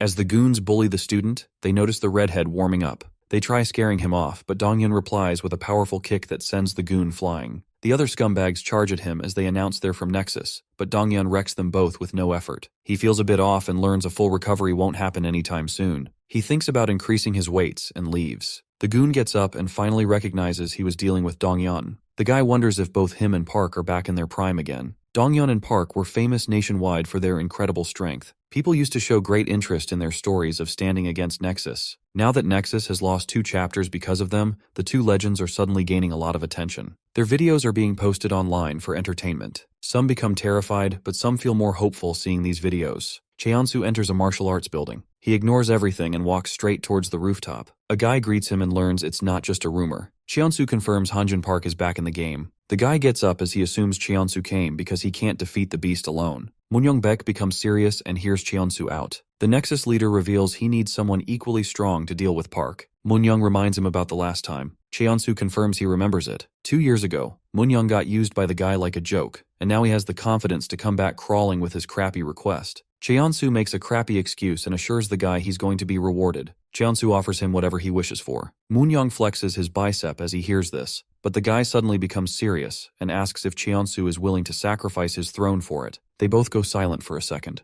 Cheonsu asks if Moonyoung can handle Nexus with a terrifying expression. The musclehead realizes his leader still has the scary aura despite all that gaming crap. He takes back his words, knowing it's not a request but an order, so he assures Cheonsu he'll quickly take action. Moonyoung is confident he can finish Park like last time, so he lets Cheonsu know he expects a satisfying reward for it. Later that night, Moonyoung recalls the interaction and believes Cheonsu doesn't trust him one bit. The guy predicts his captain is planning on destroying both of them at once. Moonyoung's goon finds it hard to make a decision as he starts getting a bad feeling. Moonyoung wonders what he's up to and orders his man to kill the pathetic guy if he's not revealing anything. But his left-hand man, Juyong, gets a bad feeling about it. He hates the victim's face and has learned everything he needed, but still feels weird. Moonyoung orders him to finish the job and hears his right-hand man, Jongyong Lee, dying to know how the interaction went earlier. He assumes Cheonsu is after Park, so the guy asks if he should let their boys know. Moonyoung suddenly smiles, seeing his man's confidence. He realizes he was chickening out for no reason, and since he's finally getting a chance to reunite with his old homies, the guy becomes confident, but he's aware Park won't drop dead easily. Moonyoung kills the victim, giving his men a good show. He announces he's coming after Cheonsu once he's done dealing with Park. At Junu's office, Choi films herself while congratulating Donghyun on his recovery. Junu gets mad and orders her to cut the bullcrap. She calls it a discharge party, but he begins talking about business. Choi throws a stupid tantrum, annoying Junu even more. He thought their only objective was revenge, but she starts shaming him for it. Donghyun observes everything and wonders why Park is hanging out with such fools. The protagonist answers it's because they have the same enemy. Junu suddenly gets a call and learns Incheon got wrecked. Insu checks up on his gorilla friend and becomes frustrated as he sees Banjung's shitty condition. Junu tries to calm him down and wonders what happened. Insu believes they should stay out of it, but he becomes determined to take revenge for his gorilla homie. As the guy leaves, Banjung begins speaking and requests Park's help. He acted like he was asleep just to stop Insu from fighting, as he knows his crackhead friend will jump in with no hesitation. Junu is aware Nexus is behind this, but he wonders who exactly did it. Banjung reveals Moonyoung is behind all of this. Donghyun recognizes the bruise on his leg and confirms it's the work of the same guy who destroyed his knee the last time. Cheonsu meets someone and thanks him for the support. He gives the guy credit for their success and believes he can proceed with his plan now. He confirms all high schoolers around the whole nation will soon be playing the game his company created until his game comes to the top. Cheonsu is aiming to increase the share prices by a huge margin. The other guy still doubts him, but Cheonsu confidently confirms he'll make it possible. The man decides to trust Cheonsu with his plan. Inside the elevator, a guy with his identity completely hidden believes the games are not that great, but he has already taken action. Cheonsu smiles and calls him a trustworthy lackey. The mysterious man, known as Lion Kim, skips the bullcrap and starts questioning about Park. He believes a counterattack using Moonyoung is a bit stupid, as the guy might create too many problems. Cheonsu gives him a weird example and just orders the guy to sit back and enjoy watching them fight. Lion Kim gets his example and leaves the question. At the gym, Donghyun goes all out and squats heavy weight to build strength. Choi ignores the real workouts and focuses only on taking pictures. She suggests they should make a video together. Donghyun sees through her and asks what's wrong. With a cheeky expression, Choi starts mentioning Moonyoung and requests Donghyun to reveal what happened in the past. He calls the guy a complete genius and explains he has only seen 3 all his life. The first 2 are Park and Cheonsu, and the last one is Moonyoung. He shares that Park and he conquered their district 2 years ago. No one had the guts to stand against them.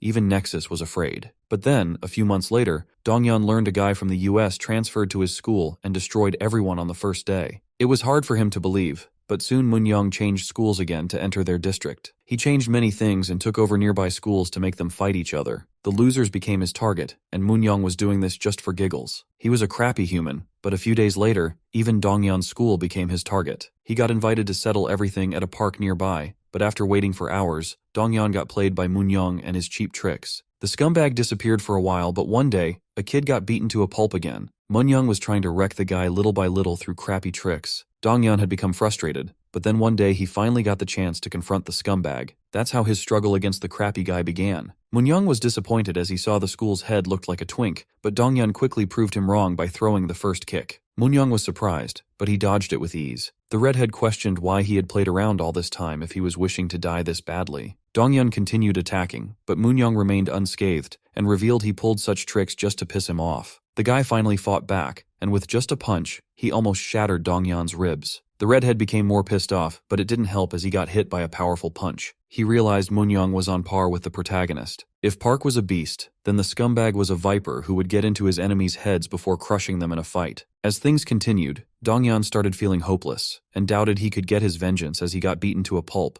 but he remained calm and tried getting his shit together. The redhead stopped the viper and grabbed him with a leg lock. He destroyed Moonyoung's face with a head smash and finally freed himself. He admitted he had been taking Moonyoung lightly, but now had woken up thanks to the pain he went through. Moonyoung decided to get serious as well, and as the fight continued, both of them destroyed each other and got knocked out at once. The goons around them were shocked, but the 2 unyielding beasts got back up to settle it for good. Suddenly, they all heard police sirens, so everyone ran to save themselves. Moonyoung admitted Donghyun was no ordinary fighter. He hoped to settle their business some other time and warned Donghyun to get ready, as he was soon about to be crushed. After a few days, Park learned about everything and asked if Donghyun wanted him to go teach the guy a lesson. The redhead knew Park would eventually face the scumbag, but he ordered Park to stay away if that happens, as he wanted to settle his score with the guy himself. At night, beneath a bridge, Jooyoung believed it was impossible since Moonyoung got his ass whooped by the weaker one. The persistent guy ignored his negative words and decided to somehow make it possible. He ordered his man to use the schools under them to gather 100 men who could move well. Moonyoung doubted the 2 beasts could win against 100 men in a fight. 2 years ago, at a restaurant in Busan, Moongil called the food delicious and wondered why Cheonsu was holding back. He learned the guy was a picky eater, so he decided to eat Cheonsu's food as well. He suddenly brought up Moonyoung, who was facing Park for some reason. Mun mentioned his men were feeling hopeless, even though they were close to conquering the whole nation,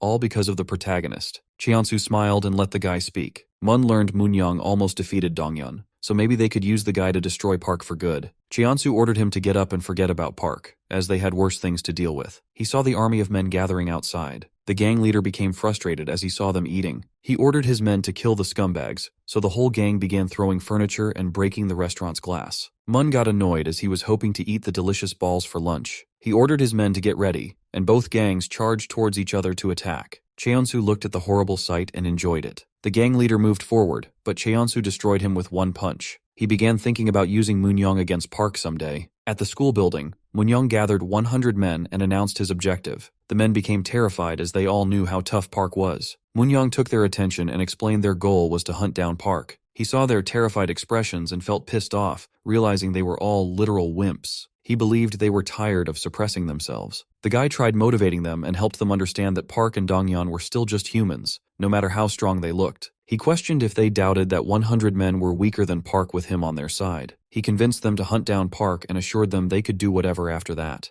Moonyoung continued and announced the self-proclaimed shitty gang who was terrified of Park. After defeating the beast, he aimed to crush Nexus and rise to the top. Moonyoung invited everyone to support him so that one day, they could all stand on top. The men got fired up, so they all became determined to crush Park for good. Suddenly, the protagonist himself smashed the door open, and with a terrifying expression, he made it clear that 100 won't be enough to take him down. Park got ready to destroy everyone and confidently walked towards the stage to confront their crappy leader. Moonyoung was happy he decided to appear, so the protagonist ordered him to move forward as he wanted to teach the guy a lesson. Moonyoung smirked maliciously while his men threw glass shards all over Park's body. He began bleeding, but Moonyoung didn't give him a second to process what was happening and threw a punch. Park blocked it but got his arm wrecked as the cheeky scumbag used splinters while attacking. Moonyoung called it just the beginning as he ordered his army to finish Park. The protagonist stood his ground against the men, but suddenly realized everyone had been sprayed with splinters, which meant Moonyoung was using them to destroy Park's arms and exhaust him. He took care of multiple men but got hit by a bat from behind. Park sent the guy flying and tore apart his shirt to use it for his arms. The evil leader ordered his army to move forward and attack, and as the beast faced everyone alone, the fight lasted for a couple of hours. Despite the shitty circumstances, Park became the legend and wrecked Moonyoung and his men all by himself. The evil scumbag couldn't believe he was getting destroyed, even though he never let anyone win against him, no matter how strong they were. He had even taken down the national #1, but now he was getting his ass whooped by Park. He couldn't understand how someone could hold this much strength. The protagonist finished Moonyoung for good and ordered him to never hold his head high. He humbled the guy and made it clear to never forget this day, or else he'd get crushed again. Moonyoung became frustrated and screamed in pain. The next night, Moonyoung couldn't understand what went wrong. It was hard for him to believe a single guy took down 100 men and wrecked his shit. Moonyoung finally accepted that he might never get anywhere close to the protagonist. Ju-young appeared and questioned why he had such a miserable expression. He reminded his leader that he was the legendary Moonyoung and believed he would come out victorious someday, no matter the cost. Moonyoung finally got up and apologized for acting like a wimp and letting his emotions get in the way. After this incident, Moonyoung and his goons disappeared, but the fight that went down soon caught everyone's attention. Many were amazed to learn the protagonist took down 100 goons. The news traveled really fast, and people wondered if he was the nation's #1 now. They doubted Nexus could win against Park. Cheonsu became desperate and tried destroying Park's district, but Donghyun and Park were literal beasts who couldn't be stopped. It began with Incheon and Gyeonggi, and slowly all the chapters got their asses whooped by the protagonist. Everyone around the nation started believing Nexus was finished after this. Mun suggested they could just gang up on Park, but Cheonsu called the idea stupid as he didn't want to stain Nexus's name by becoming some crappy gangbanger. Cheonsu hoped he could destroy the guy with brute strength to spark fear in everyone who believed in Park. Mun became excited, assuming it was his time to take action,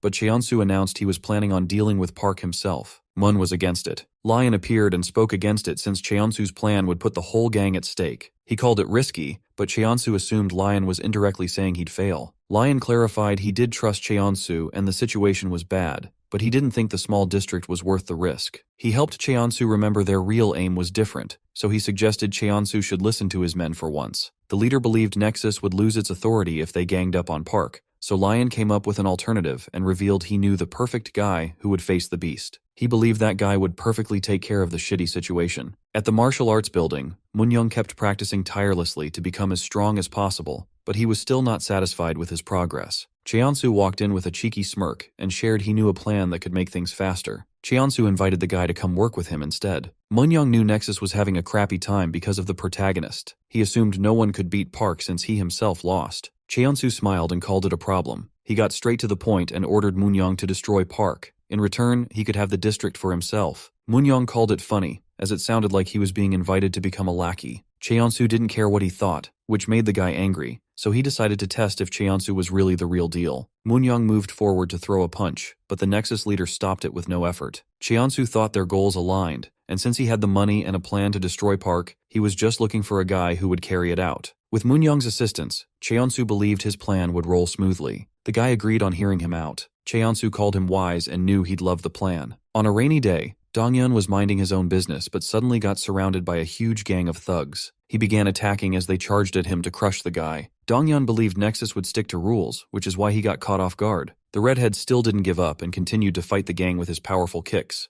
but his own friend betrayed him. Moonyoung used the opportunity to corner him and destroy the guy for good. Donghyun realized he was in a horrible situation with no hope of winning. As Park saw the text, he became frustrated and quickly reached Moonyoung's location. That's how his downfall started. Park saw injured Donghyun tied up. This was going to be their last battle from 2 years ago. With a terrifying expression, Park reminded Moonyoung about last time, but the persistent scumbag made it clear that he wouldn't stop looking forward unless Park pulled out his eyeballs. Moonyoung used a metal rod and instead of hitting Park, struck Donghyun's knee, wrecking his life. The protagonist felt so much rage that he rushed towards Moonyoung to stop him for good, but the villain's goons used chains to stop him from moving forward. They all began pulling the chains to somehow bring Park down, while Moon-young's right-hand man started hitting our boy with a metal rod. Park gripped the metal chains and used his brute strength to pull them. He sent the men flying, but Moon-young maliciously laughed and advised him to say his last words. The men somehow managed to hook the chains to immobilize Park completely. Moon-young frustratingly called people like Park annoying, those who acted like heroes and made a big deal out of rules and friendships. The evil scumbag believed winning mattered most, so he smashed Dongyon's leg to relieve his frustration and challenged our boy to save his precious friend. Park began using brute strength to somehow free himself, defeating multiple guys and shocking everyone by breaking through the metal chains with his hands. The goons started spilling petrol everywhere to proceed with their plans, panicking as they saw Park's beast-like strength. Moon-young jumped forward to stop him and,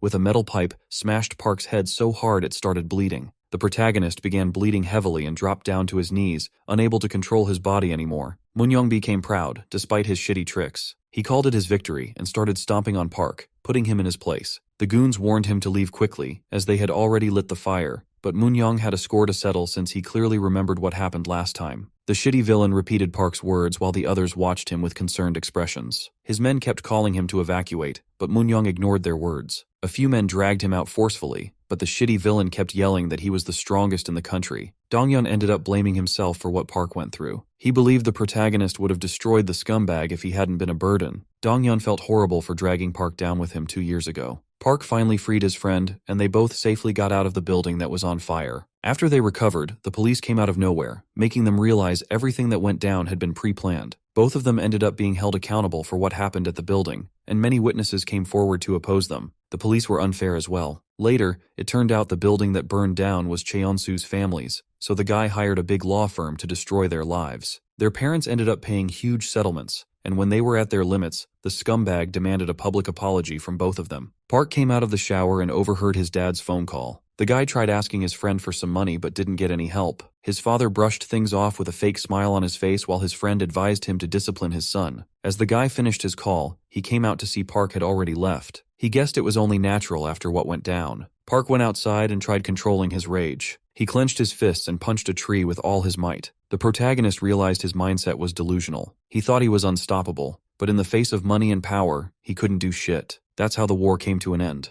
Our boy got called by the gang. Cheonsu confronted him and kept beating Park to a pulp, but he didn't fight back. He learned fists alone weren't enough to win all wars. The protagonist had to get down on his knees in front of Cheonsu. The shitty leader mocked his cheap tricks and helped Park understand how the real world works. He warned the protagonist to never fight again and to keep his head down, acting like he never existed. Cheonsu called this a punishment for whatever Park had done. Park had no choice but to go along with his shitty plans. Cheonsu ordered his men to beat Park up to test if he had really learned the lesson to never fight back. Dongyun finally finished the story and confirmed he had told everything he knew. Choi felt sad for him and explained that this was the reason he tried backing off. He had complete faith in Park, but still believed he might become a burden again. Choi patted his head and tried comforting him, saying she didn't think he was a burden at all and that this time they had her and Junu on their side. The girl shared she'd been through quite a hard time as well. Dongyun felt motivated and became determined to reach a different conclusion this time. At Junu's office, the guy recalled what had happened so far. He knew Taisu was just a cash cow, while Inchin's men were Nexus slaves. He was aware none of their opponents so far were Nexus's actual combat force. Junu felt the same about Moon-young. He thought it was stupid to assume the guy could beat Park at his current level, so Junu came to the conclusion that Cheonsu was trying to buy time for a reason. Park got a text out of nowhere. He tried checking it but suddenly saw a car coming his way to end his life. The protagonist barely dodged, but without wasting a second, another car tried the same trick. He barely managed to survive. Someone threw a picture out of the car. Our boy picked it up and found a picture of Choi and Donghyun at the gym. He quickly caught on and guessed Moon-young was behind it. Cheonsu ordered Moon-gil to help Moon-young, which surprised the guy. The leader clarified he didn't need to do any dirty work. He ordered Moon to just send his guys to back up Moon-young. He asked Moon to lend all the forces he had, but the guy rejected the idea, as he trained all of them himself. He didn't want a shitty scumbag ordering them around, so he decided to take Park down himself. Cheonsu assured him he believed in Moon,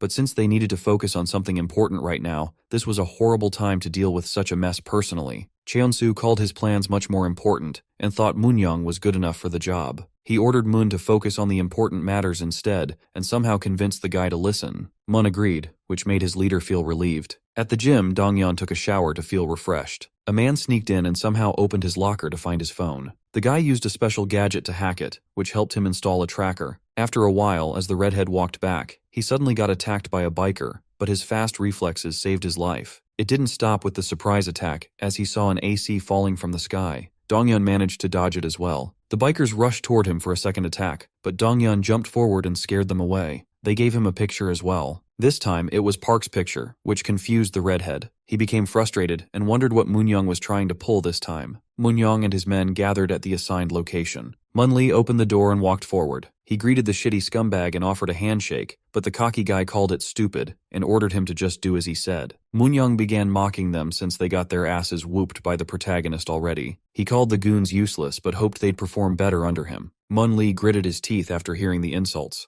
Moonyong didn't stop and mentioned Park was about to arrive soon so they could watch the shit show from the sidelines. Outside the gym, Dongyun became concerned, so he quickly called Park, but didn't get any response. Meanwhile, Park received a fake picture with a location from Dongyun's own phone. He assumed it was real and became enraged. The guy rushed toward the location to avoid wasting even a second. Dongyun reaches a location he got from Park's phone. He quickly catches up and realizes it was all fake. He begins feeling frustrated and hopes the past doesn't get repeated. Since they were able to deal with Dongyun Kim through their cheap tricks, Moonyong feels relieved. With a cocky attitude, he believes there's no need for any backup for a guy like Park. Mun Lee calls the guy shameless, and the goons point toward the front gate. The shitty scumbag suddenly begins smiling. He feels great seeing Park again, so he invites the guy to come up and get himself destroyed again. Moonyong mentions the redhead to anger Park even further. The protagonist sees a huge army of men in his way. One of the guys steps forward for a one-on-one fight as he looks up to Park, but the protagonist ignores his words and wrecks him instantly. Without wasting a second, Park charges toward the army and makes his way through them by destroying the guys with his brute strength. He runs toward the school building in a hurry to save his friend. Moonyong becomes excited to see Park is still insanely strong. He calls Mun Lee's army horrible, as they couldn't even lay a hand on Park. Mun reveals their new recruits. He just wants them to face a beast like Park, as it is an amazing experience. Mun Lee assures him not to worry, as shit's about to get serious. Park rushes inside and finds two men waiting for him. They call him an arrogant guy for assuming he can go through them easily. Park warns them to step back as he rushes forward to attack, but the guy easily dodges his attack and grabs Park's arm. He slams the protagonist down and advises him not to throw such shitty punches against the elite force of Nexus. Park hits the wall but tries getting up to face the men.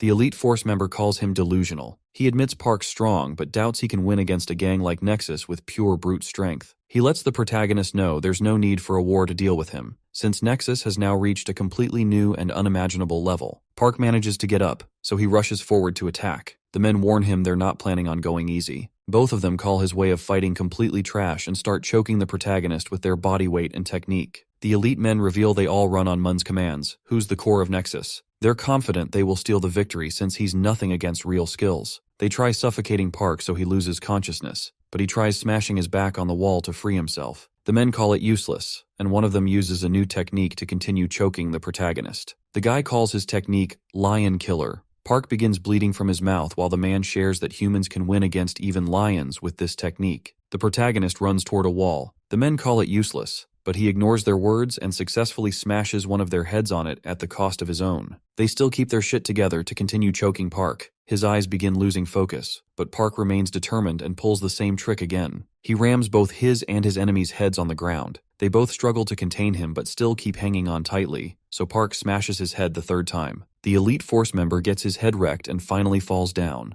The protagonist frees himself and easily destroys the other guy as well. Before the fight, Munchad made it clear that they can't win against Park. They called it unfair since they already went through insane training to reach this point, but even though he understood them and the determination they had in their eyes, he knew they'd assume they can win. But soon, they're going to learn their lesson. The elite force members finally learn Park is a literal beast. They thought it was unfair for Mun to be sending them in since he didn't even trust them, but the guy called it necessary and admitted no one on their side could ever win against Park. It doesn't make them weak. It means Park is just a different kind of human. He believes in his men and wants them to use their strength to slow him down. Mun ordered them to only exhaust Park as much as they can, and once he's on edge, the protagonist will have to face the fastest boxer they have on their side. A new elite combatant greets Park, who's trying to catch his breath after the previous fight. Choi picks Donghyun up on her bike but disappointingly shares it's still going to take them an hour despite the top speed. She also mentions some guys and suddenly stops somewhere. Donghyun recognizes the Incheon men. Insu speaks up and assures them he has already taken care of the hackers. The guy orders everyone to begin moving. Choi grins, and the whole gang starts rushing toward Park's location. At the school, Park begins his fight with the fastest guy, but not a single punch connects. The guy predicts all his moves with no effort.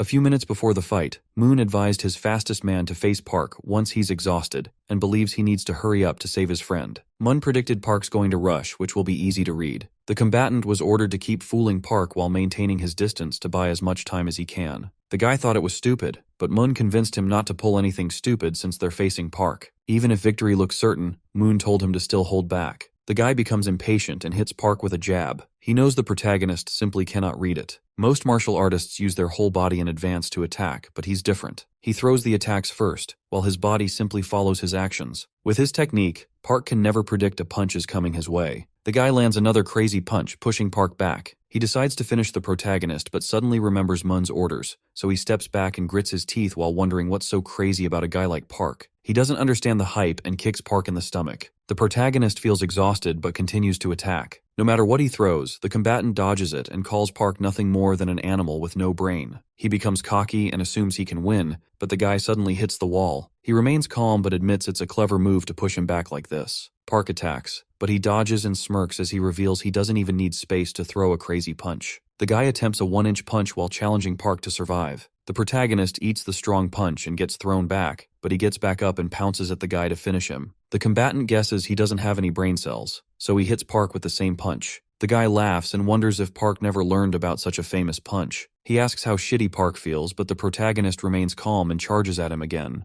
The man becomes frustrated, seeing his attacks didn't slow Park at all. He challenges Park to deal with another move and begins throwing multiple punches at once. He keeps on hitting, but suddenly Park grabs his arm and orders him to stop his bullshit. With rage in his eyes, the protagonist begins wrecking the guy. Moon gets informed that the second floor is already down. He was expecting much more, so he assumes the combatant probably forgot his orders and made a stupid move. He decides to forget about it and still believes his man must have dealt some damage at least. Moon has already set the stage on the next floors, so Park has to fight once more despite being injured. Moon is confident Park will start cracking after this. The informant comes up in a hurry and shares that the third floor is already down, which shocks the leader. He wonders if his floor 2's combatant failed this miserably. The guy predicts that since 2 floors have gone down already, a domino effect has begun. The 4th floor gets wrecked as well, which makes Moon-young laugh. He feels good for some reason, and with an evil face, he reveals it's because he's getting to see Moon acting like a wuss. The guy becomes angry and orders the shitty scumbag to take things seriously since Park's going to reach the rooftop in a bit. The cocky guy doesn't listen and advises Moon to think before saying a word. He orders the guy to just sit back with his goons and enjoy him ending Park's shitty life. The informant shares that Park is almost here. On the 4th floor, the protagonist gets attacked by a goon with a knife, but he easily takes care of the guy. Another one charges at him with a weapon, but the beast breaks his arm without showing any mercy and destroys him. He finally reaches the rooftop where Moon-young and his goons stand waiting for him. The protagonist gets to the point and asks about his friend with a terrifying expression, but Moon-young maliciously laughs and reveals the picture was totally fake, so he just walked right into a death trap.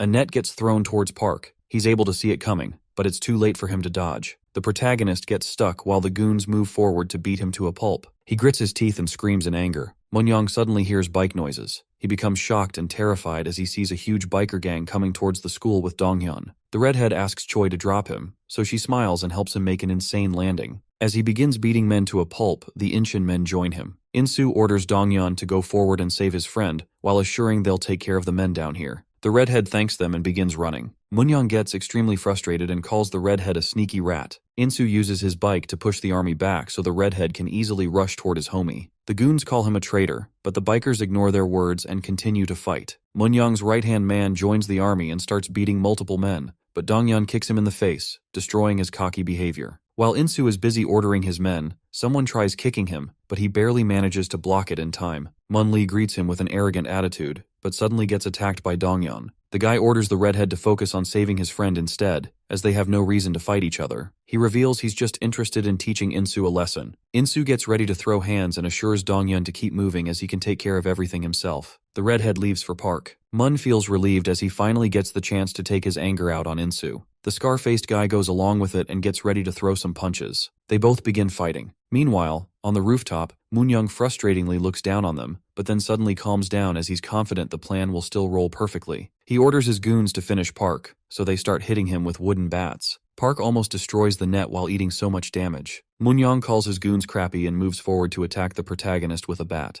Park finally frees himself, but the shitty guy thinks it's too late. He swings his bat with everything he has, but Park manages to hit him as well. The goons grab onto him and try pinning him down while Moon-young loses his patience and pulls out a screwdriver from his pocket, ready to end Park's life. Moon-young rushes forward to gauge out our boy's eyes for looking down on him, but Dong-yeon finally arrives and stops him with a kick in the face. He's a bit disappointed Park's having a hard time with such crappy goons. The protagonist smiles and shares he did his best to save some for the redhead. They both team up and wreck the army of goons with no effort. The tides finally turn in their favor. Moon-young loses his mind and begins gritting his teeth in frustration. He becomes determined to take his revenge, so the guy starts tying a rope around his wrist. He pounces at Dong-yeon and drags him down with himself, jumping off the rooftop. He throws the guy down and grabs his rope, but the redhead manages to grip his foot tightly. The crazy guy begins acting like an animal and hits Dong-yeon's head, trying to free his grip. He calls it punishment, and warns the redhead to never look up again, as scum like him are only worth crawling on the ground. Dong-yeon steps onto the wall and pushes it with all his power. He mocks the shitty villain and destroys the window to land inside while Moon-young hits the wall head first. He gets his face wrecked, but as he gets pulled back onto the rooftop again, the shitty villain becomes terrified to see Park pulling his rope. The protagonist, filled with rage, becomes determined to teach him a lesson. Moon-young tries to free himself, but Park pulls him so hard he flies back at him. The protagonist smashes his head with a punch and sends him flying again. He pulls the rope once more and continues to destroy the shitty villain for good. Dong-yeon appears and stops him. He understands Park's rage but wants to settle his scores as well. The protagonist gives him 5 minutes, which puts a smile on his face. He confronts Moon-young to settle old business. The trash scumbag frustratingly tries to fight back and wonders if they think they're some heroes with him as the villain of their story. He hits Dong-yeon and calls them losers who couldn't win because they're weak. The guy thinks it's unfair for them to take such a shitty revenge over what happened in the past, but Dong-yeon wrecks his face and orders him to shut his bullshit. He continues kicking Moon-young and lets him know he never won. The redhead calls it cowardice and makes it clear that he's a huge trashy scumbag. Park ends up punching Moon-young. The redhead gets annoyed and orders him to step back since his 5 minutes are not over yet. Park apologizes as he couldn't hold himself back, so they both begin beating the guy together. Moon-young becomes terrified and tries stopping them, but it's too late as they both completely wreck his body and destroy his teeth as well. Moon-young grabs the redhead's leg and begins begging for his life. He promises he's never going to stand against them ever. The guy becomes desperate and begs them to let him slide once. Park knows it's bullshit, so he hands over a metal rod and makes it clear that they're not letting him blab out of this one. Dong-yeon grabs it, and despite Moon-young's continuous begging, he grips the rod tightly and almost hits his leg. The pathetic trash cries and screams but suddenly realizes he didn't get hit. The redhead looks down on him but thinks it's enough as he doesn't want to drop as low as the shitty villain. He looks back and watches Park using his insane strength to demolish Moon-young's knee. With eyes filled with rage, he feels unsatisfied going home without destroying the scumbag's life. The men outside the school notice Moon-young's trash body hanging from the rooftop. Moon smiles and guesses it's over. He and his goons raise their hands and accept defeat. The guy excitedly reveals he will continue this some other day. Insu catches a breath and orders his men to stop fighting. On the rooftop, the redhead wonders who's their next target. Park reveals he's going straight for the leader, Cheonsu, next. At the hospital, Moon-young sits in his wheelchair in a pathetic state with bandages all over his body. Elsewhere, at a school, a few men gather with weapons to slow down Park. The leader orders them to get ready as the protagonist enters the school. The men get terrified, but their leader tries to motivate them, so they stand their ground against Park. They start wimping out, which annoys the leader. Park suddenly pounces forward and destroys him in mere seconds. The goons get scared, but he continues forward and beats all of them to a pulp. Park sends the picture of the goons he wrecked to Choi. She laughs and shares that he's done dealing with the school. She gets surprised as she gets a positive report from both Insu and Dong-yeon as well. Junwoo ignores her words and keeps on thinking, which annoys the girl. He asks for some space and reveals he's almost done reaching the conclusion. Junwoo's eyes widen as he suddenly cracks the case. He gets up in excitement and finally understands it. She asks what's wrong, so Junwoo frustratingly reveals he knows what Cheonsu's trying to pull. It's the Pascal, a game that made its way to the top in only a few hours after release. He finds it suspicious that the traffic is still being generated even after a whole week. Because of this, the shares of the game have increased by 600%. Choi doesn't understand what he's trying to say, so Junwoo makes it clear that Nexus is behind all of this. At Cheonsu's office, Moon reveals he learned that the protagonist and his men are going around conquering all the schools one by one. People believe Nexus is laying low because the gang is too wimpy. As things are going, they will slowly lose all the control they have. Moon believes it's time they take action against this. Cheonsu understands his words and asks Lion about something. He replies that exactly 7 days later, their plan will become successful, Cheonsu orders Moon to just back down for a week and avoid wars with the enemy. He guarantees everything will be dealt with in a week. Cheonsu wants to avoid taking action against nobodies. He's confident that in just a few days, they'll have 100 billion won to their name. Cheonsu shares he still believes in Moon, so the guy thinks his leader is aiming for a better plan to ruin Park's progress. He puts his trust in Cheonsu Kim. At Junu's office, Choi assigns a few schools for Insu and Park to take care of, and as for Dongyeon, she decides to assign Dongtaek High, a school led by Baekhyun Choi. She explains there's nothing extraordinary. The guy just has an MMA background, but it will be effortless for Dongyeon. She finishes things for today and wishes them good afternoon with a smile. As they all leave the place, Dongyeon catches on and notices Choi's unusual behavior. When she's about to leave on her motorbike, the guy stops her and asks if she's sure about what she said since the guy she mentioned is from her own school. She's surprised he has a working brain. The girl hands him the helmet and invites him to ride with her unless he has other plans. They both reach a new place, so she begins her story and mentions someone who was a part of Nexus. Choi brought up her past as well. She learned her father was trash who ran away with a woman he was cheating on their mother with. Choi's mom ended up working day and night to support the whole family. Things kept getting worse, so Choi began despising her life. She wished she'd stop skipping school so much, but the woman was totally powerless. Her brother felt concerned about everything as well. Choi began hanging around with people who had similar shitty lives. She felt a sense of belonging and finally found people she could call her friends. She kept engaging in weird activities but trusted them to always have her back in it. Choi ended up getting taken by the police one day, so her teacher came to pick her up. She advised him not to waste his breath as she was dropping out soon.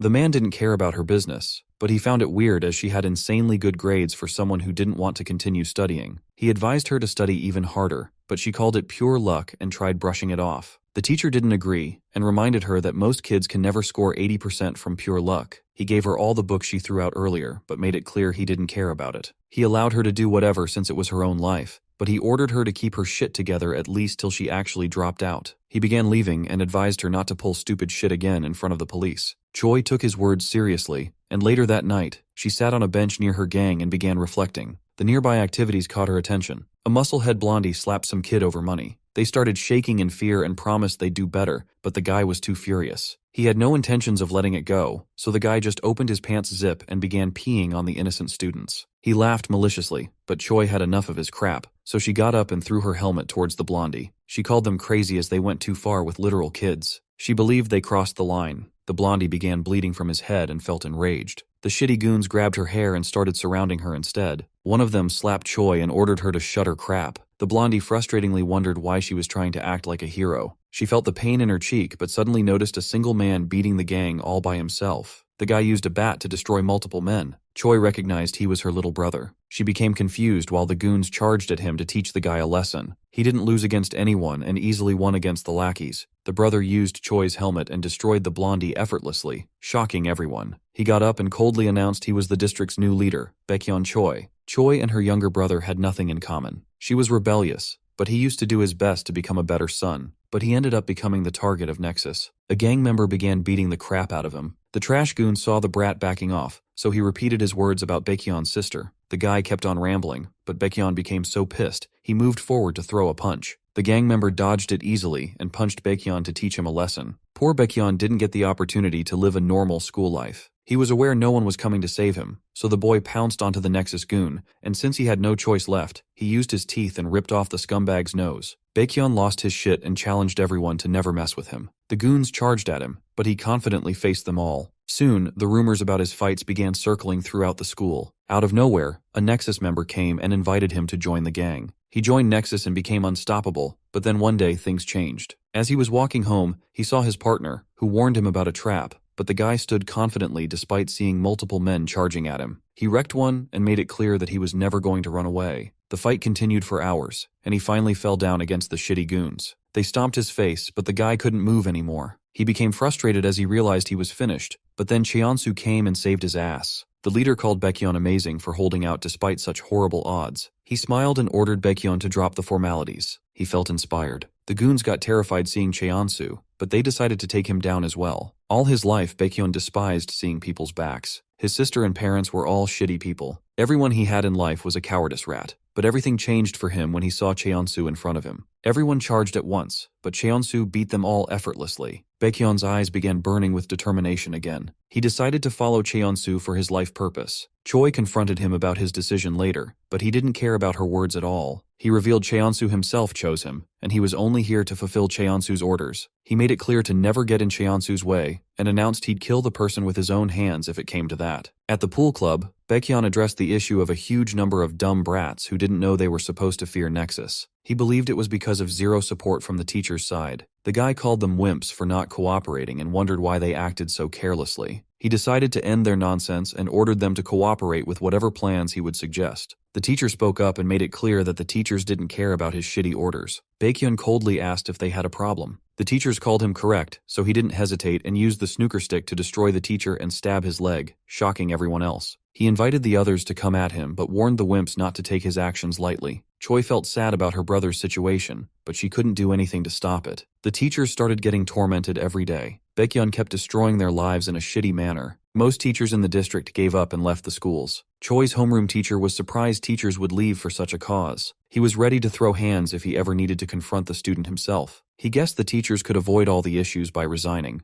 but he was worried about his students who were continuously getting death threats from the gang. The guy became determined to protect them no matter what. The teachers who didn't back off got their lives completely wrecked by the guy. Choi's homeroom teacher ended up being sent to the hospital. He assured the girl he was fine, but at that point Choi felt a new kind of guilt. She felt ashamed, so the girl threw her ring away and left Nexus for good. She made it her responsibility to destroy the scumbags herself. She finished her story and believed people couldn't change so easily, so he didn't need to hesitate just because Baekhyun was her brother. Donghyun decided he would try his best to convince the guy. At some food store, Park hunts down the school's leader, and despite hearing him beg, the guy shows no mercy and wrecks him. Insu completes his job as well. They both laugh and wonder what's wrong with Donghyun. The redhead calls them stupid and explains his school is just really far. He enters the snooker club and becomes stunned when he finds no one inside. Somewhere else, as Choi moves towards her destination, she hears a woman begging for help. Choi stops and asks what's wrong, but the woman fools her and reveals her true colors. Choi feels confused but catches on quickly as she finds herself surrounded by men. The goons order her not to fight back, but Choi hits one with her helmet and pushes him back. The woman tries something but Choi smacks her as well. She suddenly gets hit by a bat and loses consciousness. The men inform their boss that she has been captured. Choi gets locked up. She keeps knocking on the door while frustratingly yelling at her brother to let her out. Baekhyun finally appears and learns she has been yelling for hours now. He kicks the door and orders her to keep her mouth shut for at least 5 days so he doesn't need to kill anyone. He makes it clear that if she continues this, he's going to assume she's getting in Cheonsu's way and wreck her life. She begins smiling and lays down to take it easy, just like he said. She repeats his warning and laughs. At Cheonsu's building, Moon fills him in on the situation. He knows Park and his gang are obsessed with loyalty, so they won't do anything stupid that puts Choi's life in danger. Cheonsu grins and hopes they can keep this up. He reveals the plan has almost reached completion. At Junu's office, the guy decides to be careful since their enemies have Choi as a hostage, but he disappointingly shares that if they don't take action, Cheonsu will become a multi-millionaire even Junu can't defeat. He admits it's risky, but orders them to keep destroying the gang little by little. Insu asks a question. He understands Nexus can be defeated, but that still won't stop the leader from reaching his goals, since the stocks have already crossed all expectations. Insu believes they've already lost. Junu laughs as he understands his words, but explains they're ignoring something important. Junu is determined to win at all costs, even if he has to use shitty methods. He assures them not to worry, and reveals they still have a plan that will change the tides. Junu calls Insu correct and reveals Nexus has increased the game's shares to 8 times their original price, but the stocks haven't been sold yet. He believes it's because their plan still needs more time to be successful. With an evil expression, Junu predicts Cheonsu's real plan to sell the stocks on short. The whole explanation goes over Park's head, so Junu clarifies that Cheonsu borrowed the shares first and is now planning on liquidating them completely. Whenever he needs to return everything, the guy is aiming to just buy the necessary number of shares and return them to the owner.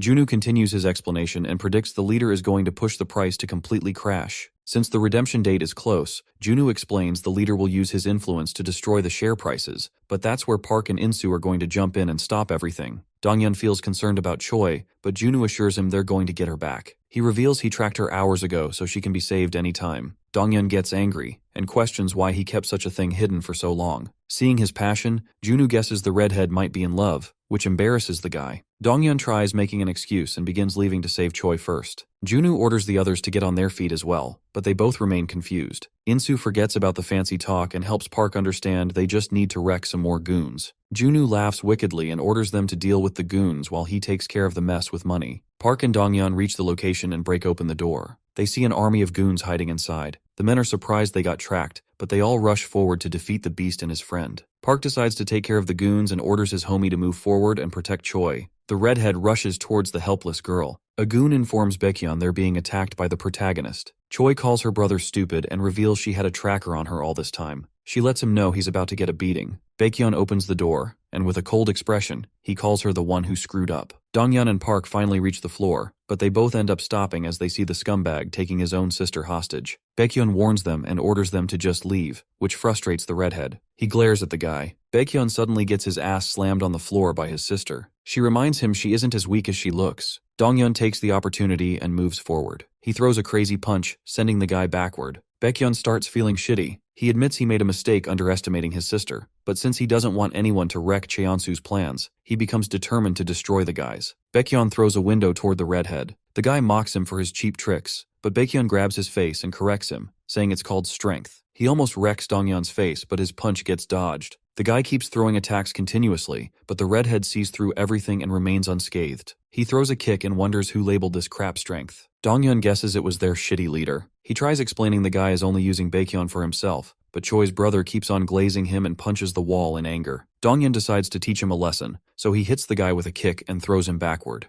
The redhead calls him the biggest glazer. He knows Baekhyun has gone through tough times, but this is probably not what he wants to be. He reveals the harsh truth. Cheonsu probably doesn't give a crap about Baekhyun. He was only sent here to buy time. Donghyun tries to wake him up and questions why he's such a simp for Cheonsu. Baekhyun still doesn't understand, and in a desperate attempt to win, he charges forward. But the redhead destroys him instantly. He doesn't know what Baekhyun saw in his life but believes he's on the wrong path. This is hard for the guy to believe, as he had no other choice than to be a strong beast for survival. His leader helped him find a proper path. Baekhyun already knew he was doing terrible things, but that didn't matter, because he had already decided to walk behind Cheonsu. Even if it's depressing or hard, he was happy to walk the road for someone who came into his crappy life and became the hope he always needed. Baekhyun stops them and starts screaming in rage. Choi grits her teeth, seeing his desperation. As her brother charges forward to attack, Donghyun wrecks him and hopes he stops, as it is getting depressing. Baekhyun clings onto him to keep on standing, but the redhead knocks him out. He still grabs Donghyun's leg with whatever power he has left and tries stopping them, but the guy gets stomped in the face. Choi's head starts going through all the memories. Her brother gets up even after so much beating. Donghyun feels a bit annoyed, but Choi stops him and steps forward herself. She slaps her brother, and with tears in her eyes, orders him to wake up.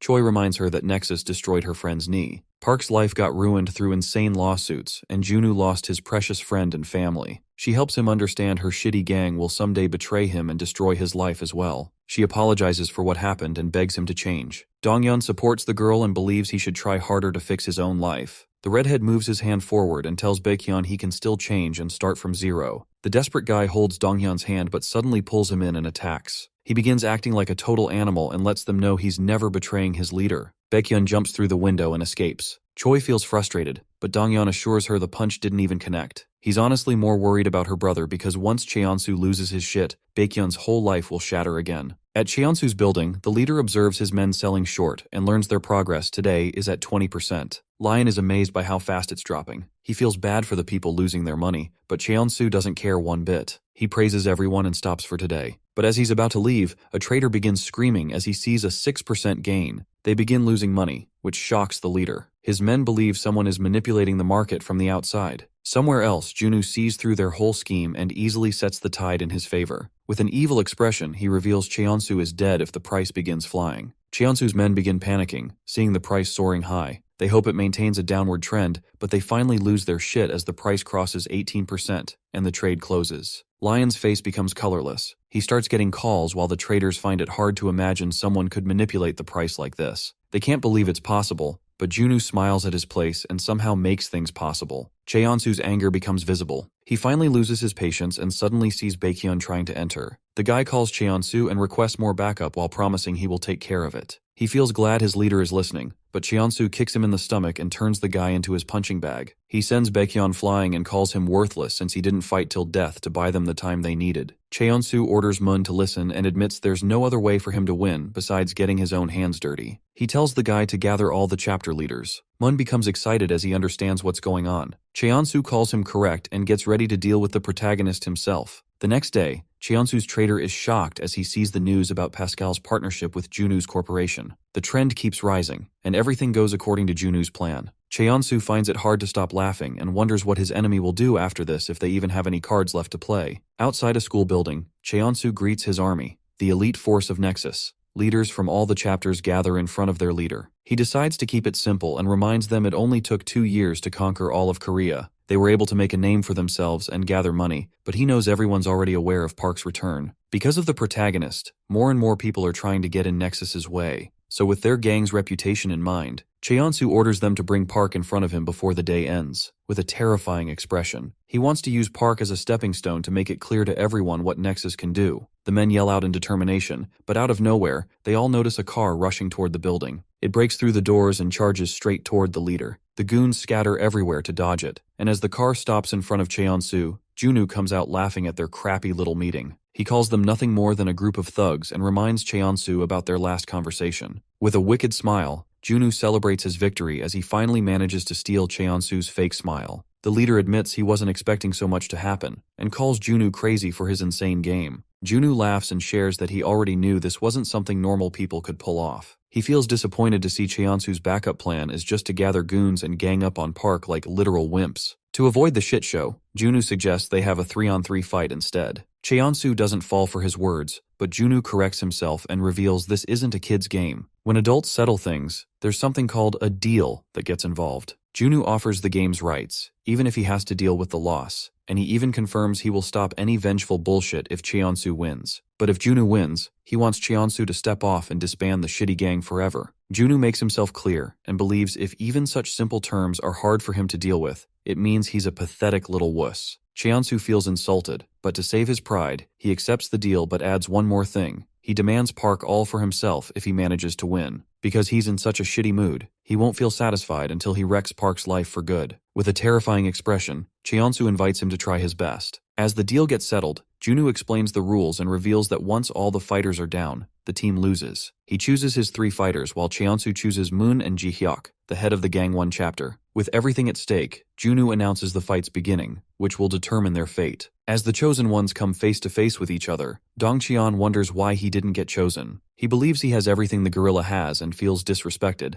but Cheonsu admits Ji-hyuk is stronger than both of them, which shocks the other guy. However, Cheonsu asks him to just be patient and see, as he's about to witness the insane strength the guy has. Ji-hyuk steps forward to go first, so Insu announces he's the one Ji-hyuk has to face. The musclehead feels a bit weird. He thought Insu would know better about weight classes and wonders if he's thinking straight. Insu understands his reasoning but challenges him to see if that matters once he actually wins. Insu rushes forward and shocks everyone with his insane speed. Even the musclehead admits it and takes a lot of damage. Insu punches him, but the guy praises his efforts and sends him flying backward. Ji-hyuk is surprised Insu can do so much despite the weight difference. He removes his shoes, shocking the goons. Mun recognizes the gorilla is about to go all out, so he becomes excited as he's about to witness a crazy fight. Ji-hyuk gets ready to attack while Junu reminds Insu he's finished if he gets caught. The guy gets it but ends up lowering his guard while speaking. He gets caught by the musclehead, who reveals he's putting respect on Insu's name by going all out. He slams the scarhead on the ground, wrecking his back. Choi asks Insu to remain cautious as they all watch the gorilla picking him back up.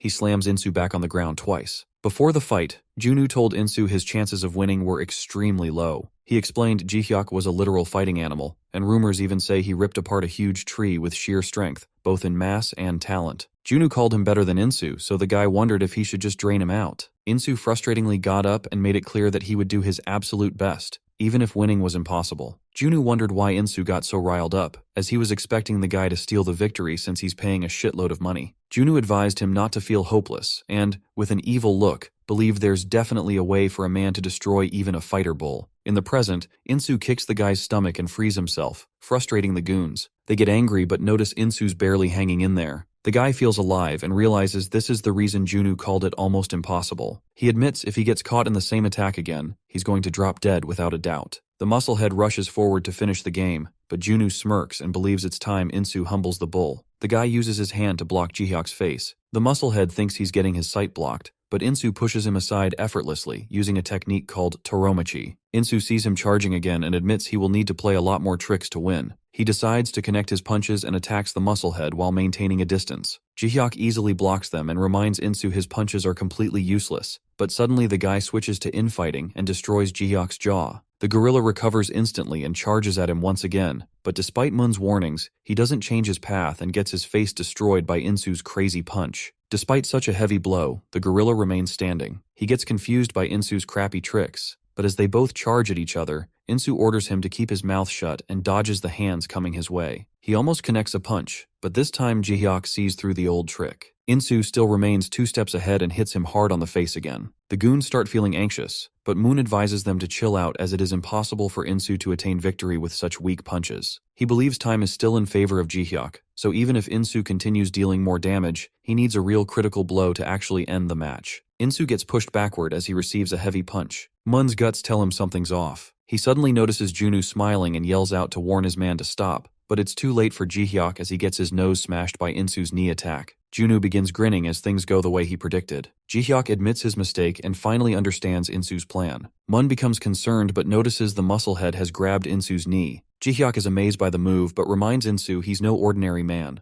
Insu doesn't understand what went wrong. He struggles to free himself and gets slammed once more. His homies become concerned, but Dongyeon believes he's still okay. Jihyok shows no mercy and keeps on demolishing the guy, but suddenly Insu throws dirt to throw him off and finally frees himself. The goons wonder how he's still standing. One of them feels weird and points out Insu has completely lost focus, but he's still standing. The guy moves forward and uses his elbows to cut through Jihyok's skin. He instinctively continues to move and deals a lot of damage as well. Jihyok becomes frustrated as he eats so many attacks. He throws a punch in rage, but Insu's punch connects first. The goons watching on the side no longer understand what's happening. They notice Insu's acting like a complete animal. Mun calls his goons correct and reveals Insu has pushed through his limits and has reached a new level, so now he's moving instinctively instead of using his head. He's now turned into an animal with nothing but reflexes and instincts controlling his moves. He believes only a seasoned fighter with insane mental power can pull off such a feat. Mun is shocked that the guy who betrayed his gang is suddenly inspiring him. Insu's moves completely change. His endurance goes through the roof, and the elbow cut can destroy anything in its path. Jihyok admits he's in a horrible situation, so he needs to take the risk and somehow counter it, or else he'll lose. He rushes forward and grabs Insu with extreme rage in his eyes. Despite struggling, Insu gets smashed onto the ground again. As the smoke clears, Insu, in a pathetic state, feels crazy as he nearly dropped dead. Despite having extreme injuries, Insu gathers enough strength to get up and becomes the winner who destroyed Jihyok. The crowd gets silent, but then Mun Lee decides to step in. The goons smirk and believe a founding member like Moon can never be defeated. Insu takes a fighting stance, but Moon punches the guy and sends him flying backwards so he can finally rest. Park observes the punch and recalls the special combatant pulling the same move against him. Mun invites Dongyeon to come face him, as there is no need to keep 2 redheads around. He bets the winner can keep his hair. Dongyeon confirms this again and reminds the guy it'll be hard to grow back such long hair. Mun knows already, but he's confident he's going to win, so he rushes forward and starts the fight. The goons scream in excitement seeing them go. They both dodge each other's attacks. Mun is able to land a blow, which sends the guy flying backward. Donghyun gets shocked as he recognizes it's Chinese martial arts. Mun lands multiple blows, which makes it obvious he has the upper hand. Choi calls it unfair to use such fancy moves in a street fight, but Junoo explains even though some Chinese martial arts are not usable in real combat, there are still exceptions. It's hard for Choi to believe Mun has mastered something like that, but Junoo thinks this much is to be expected since he's the heir of a famous martial arts family that became corrupted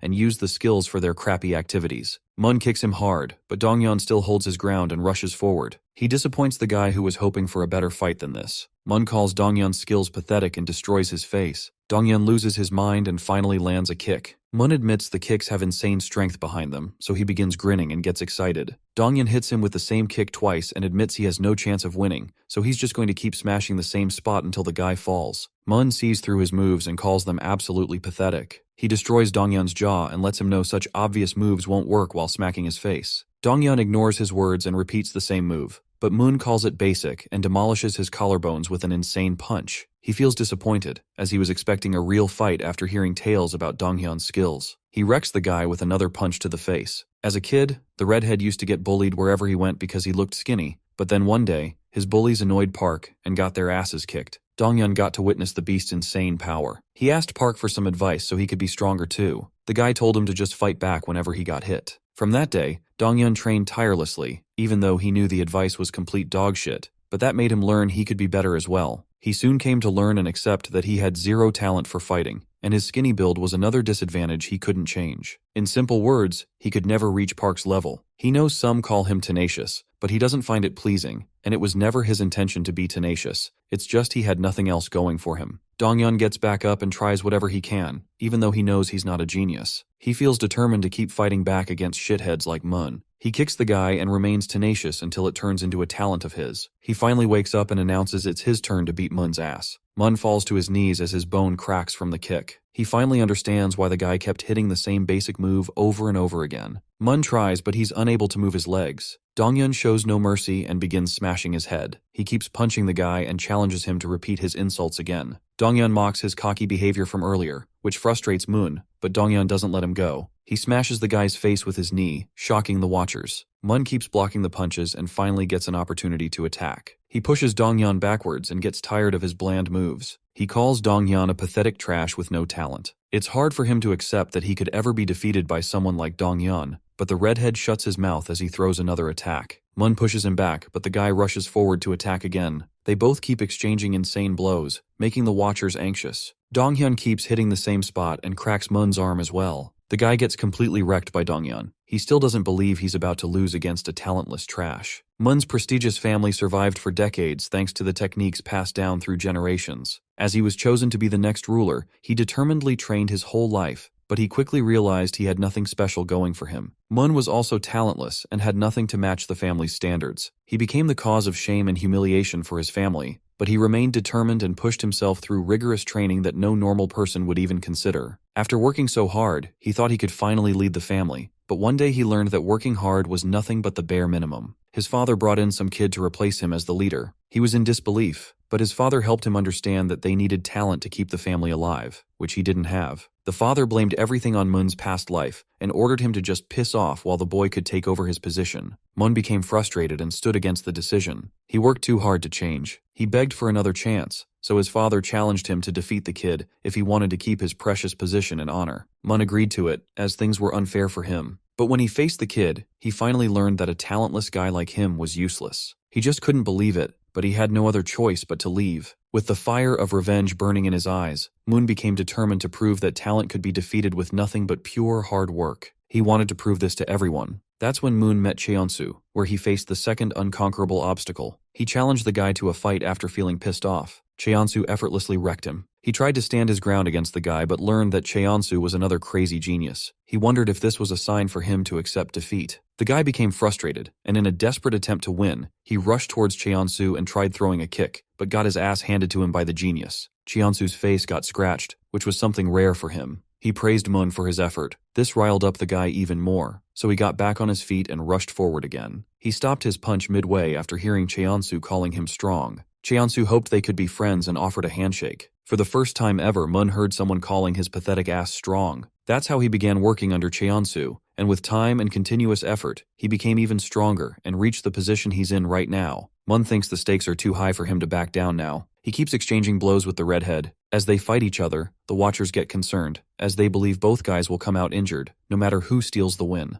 Junwoo grits his teeth as he feels helpless. Choi frustratingly orders him to pull back Donghyun, as he could get injured again, but Park stops her and believes it's a matter between the two of them, so no one besides them can stop what's happening. She still feels worried, as she thinks the fight has gotten out of hand. Donghyun and Moon keep fighting each other. They both realize the force that's helping them move forward isn't any talent or strength, but pure tenacity and focus. It's the result of whatever they've both gone through in life. Donghyun remains determined to keep standing. As they both go all out and punch each other at the same time, the audience is shocked to see they've both lost control over their bodies. The guys drop to their knees, and the match turns into a double knockout. Cheonsu grabs Moon's weak body and lets him know he was really strong. Park assures Donghyun to leave everything to him. They both get up to put an end to the shit show. The protagonist and the villain of our story finally come face to face with each other. Right off the bat, Cheonsu orders our protagonist to kneel down just like he did 2 years ago if he wants any mercy. The goons laugh, while Choi feels disrespected. Cheonsu doesn't understand a few things. He points out that Park has finally gotten his hands on some money and even made friends, so why is he still so obsessed with Nexus? Cheonsu wonders if Park thinks of himself as some protagonist who needs to constantly chase more. Junwoo feels angry as he remembers what happened clearly. Nexus made him go through extreme pain and suffering, the hatred, and the injuries that took time to heal. Seeing Park's terrifying expression, Cheonsu assumes it's their way of letting the frustration out. The protagonist calls him correct and charges forward to land an attack. Cheonsu calls him a musclehead, and as the fight begins, the goons get excited, witnessing the final battle. Cheonsu dodges the punch and flips backward to kick Park. He sees a kick coming his way but easily dodges it with his fast reflexes. Cheonsu's glasses believe no one can match his speed. Park believes it's not only speed but that Cheonsu is hiding something more terrifying. The protagonist receives a punch, but Cheonsu doesn't stop and keeps delivering more blows. Choi finds it hard to believe someone can overpower Park. Junwoo grits his teeth in frustration as well.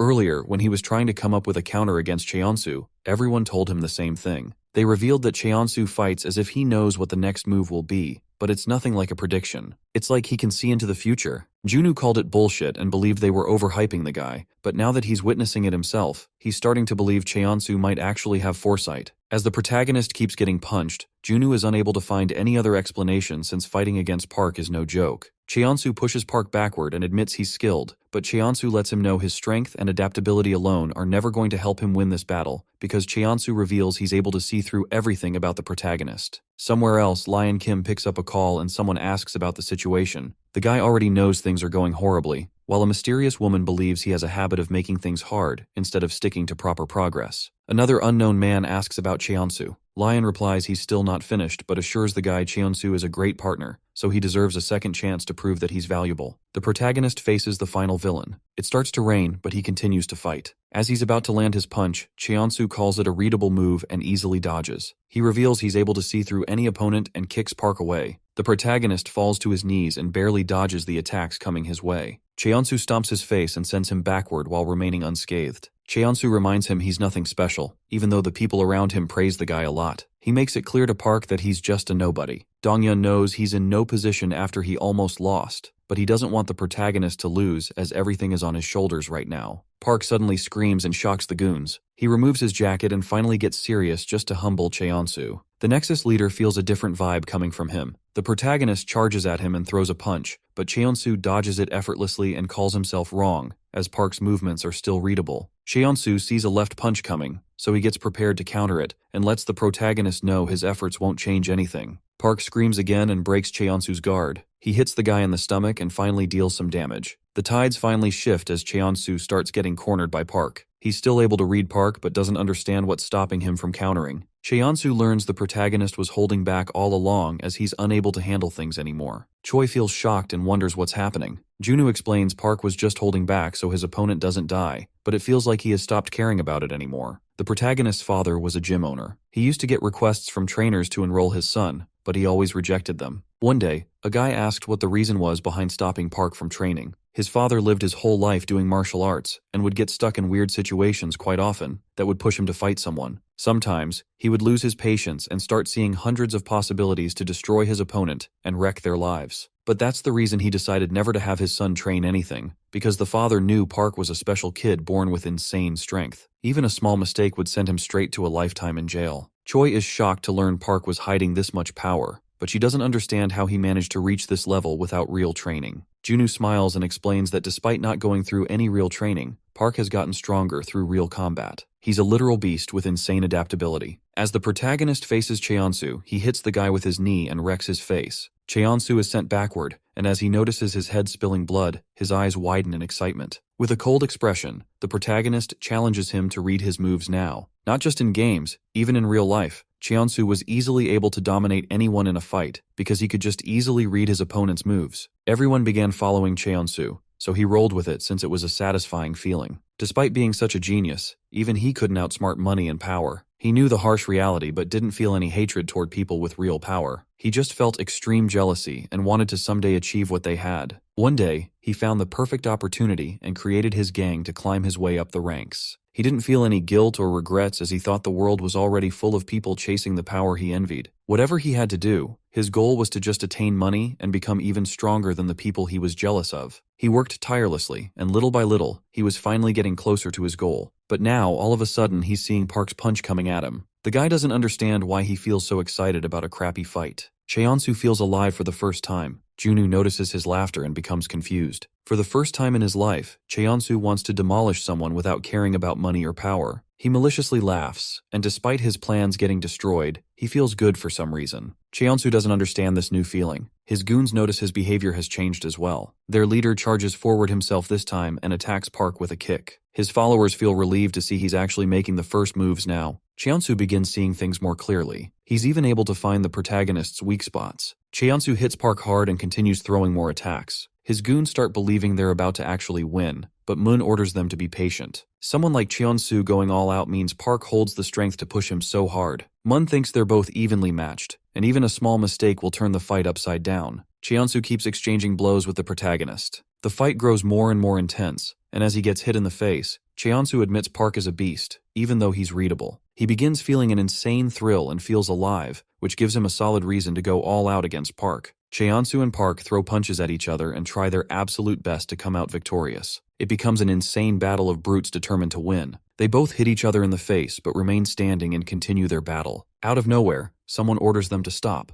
Junu gets annoyed and wonders who he is. Lion Kim lets Park know it's already over. Cheonsu orders him to back off, saying he hasn't achieved victory yet, but the guy calls him wrong and believes he already lost the war as soon as he got reduced to such a pathetic level. He needs to stop now. Park wonders who he is. With a terrifying expression, he orders the man to just back off. But Cheonsu removes Park's hand and despite feeling frustrated, announces the gang has been cancelled, shocking everyone, including Park. Junu doesn't accept such a half-assed outcome. He's still not satisfied, goes against the decision, and frustratingly screams, but Lion laughs it off. He helps Junu understand he already got what he wanted since the gang has been destroyed like he desired. Lion believes this should be enough to satisfy him, which makes Junu speechless. The goons can't believe they're being disbanded while Cheonsu requests Lion to give him another chance. The guy orders him to just do whatever he can after this, and maybe he might become worthy of a chance. Cheonsu helplessly stands in front of everyone and admits he got carried away just now. He's still determined to make a name for himself, so he decides to take a step back and gets on his knees. He's confident this development will only help him progress further one day, so he accepts he lost, shocking the protagonist and his friends. Junu orders him to get up, slaps the pathetic leader, and calls everything bullshit. Junu's unable to control his frustration as the guy made them look like nobodies. He orders Cheonsu to get up, saying he should be groveling in front of them, not some trash who came in between. Despite receiving a beating, Cheonsu doesn't get up, making the others feel even worse. Just like that, as if they became fools because of their rage, Nexus and the pathetic leader disappeared completely, but they were all aware the war wasn't over yet. All the efforts, the Pascal scheme, and Lion's intervention meant Nexus was just a toy of some bigger power. Junu has no proof of their identities, but believes they haven't achieved victory yet. The war has just started. Junu assures them he will soon find the ones behind the scenes. But after all of this, they had no other choice but to go back to their old school lives. The peaceful days made it look like the battle they had never actually happened. Soon a whole month passed by. One day, at the convenience store, a little girl asks the worker if he's going to propose finally. He asks her to mind her own business. Out of nowhere, Choi enters the store, so the little girl wishes him the best and disappears. The awkward guy sees Choi and starts making weird faces. He tries to control himself, but his heart begins beating harder. The guy calms himself down as he has been preparing for this moment for a long time now. He sees her coming every day, so the stupid lover assumes she's trying to make a move. He scans her things and decides to make his move as well. He gathers courage and lets her take a gimbap with her food for free. Choi wonders what's wrong with him. The guy regrets how he phrased things despite practicing so hard. Choi thanks him with a beautiful smile, which blows away all of his worries. He realizes this is love but ends up getting the wrong idea. Choi feels confused, and all of a sudden, Incheon appears on their bikes. The gorilla enters the store and reminds Choi they don't have time for stupid activities. She calls him crazy and becomes annoyed, questioning how they found her location.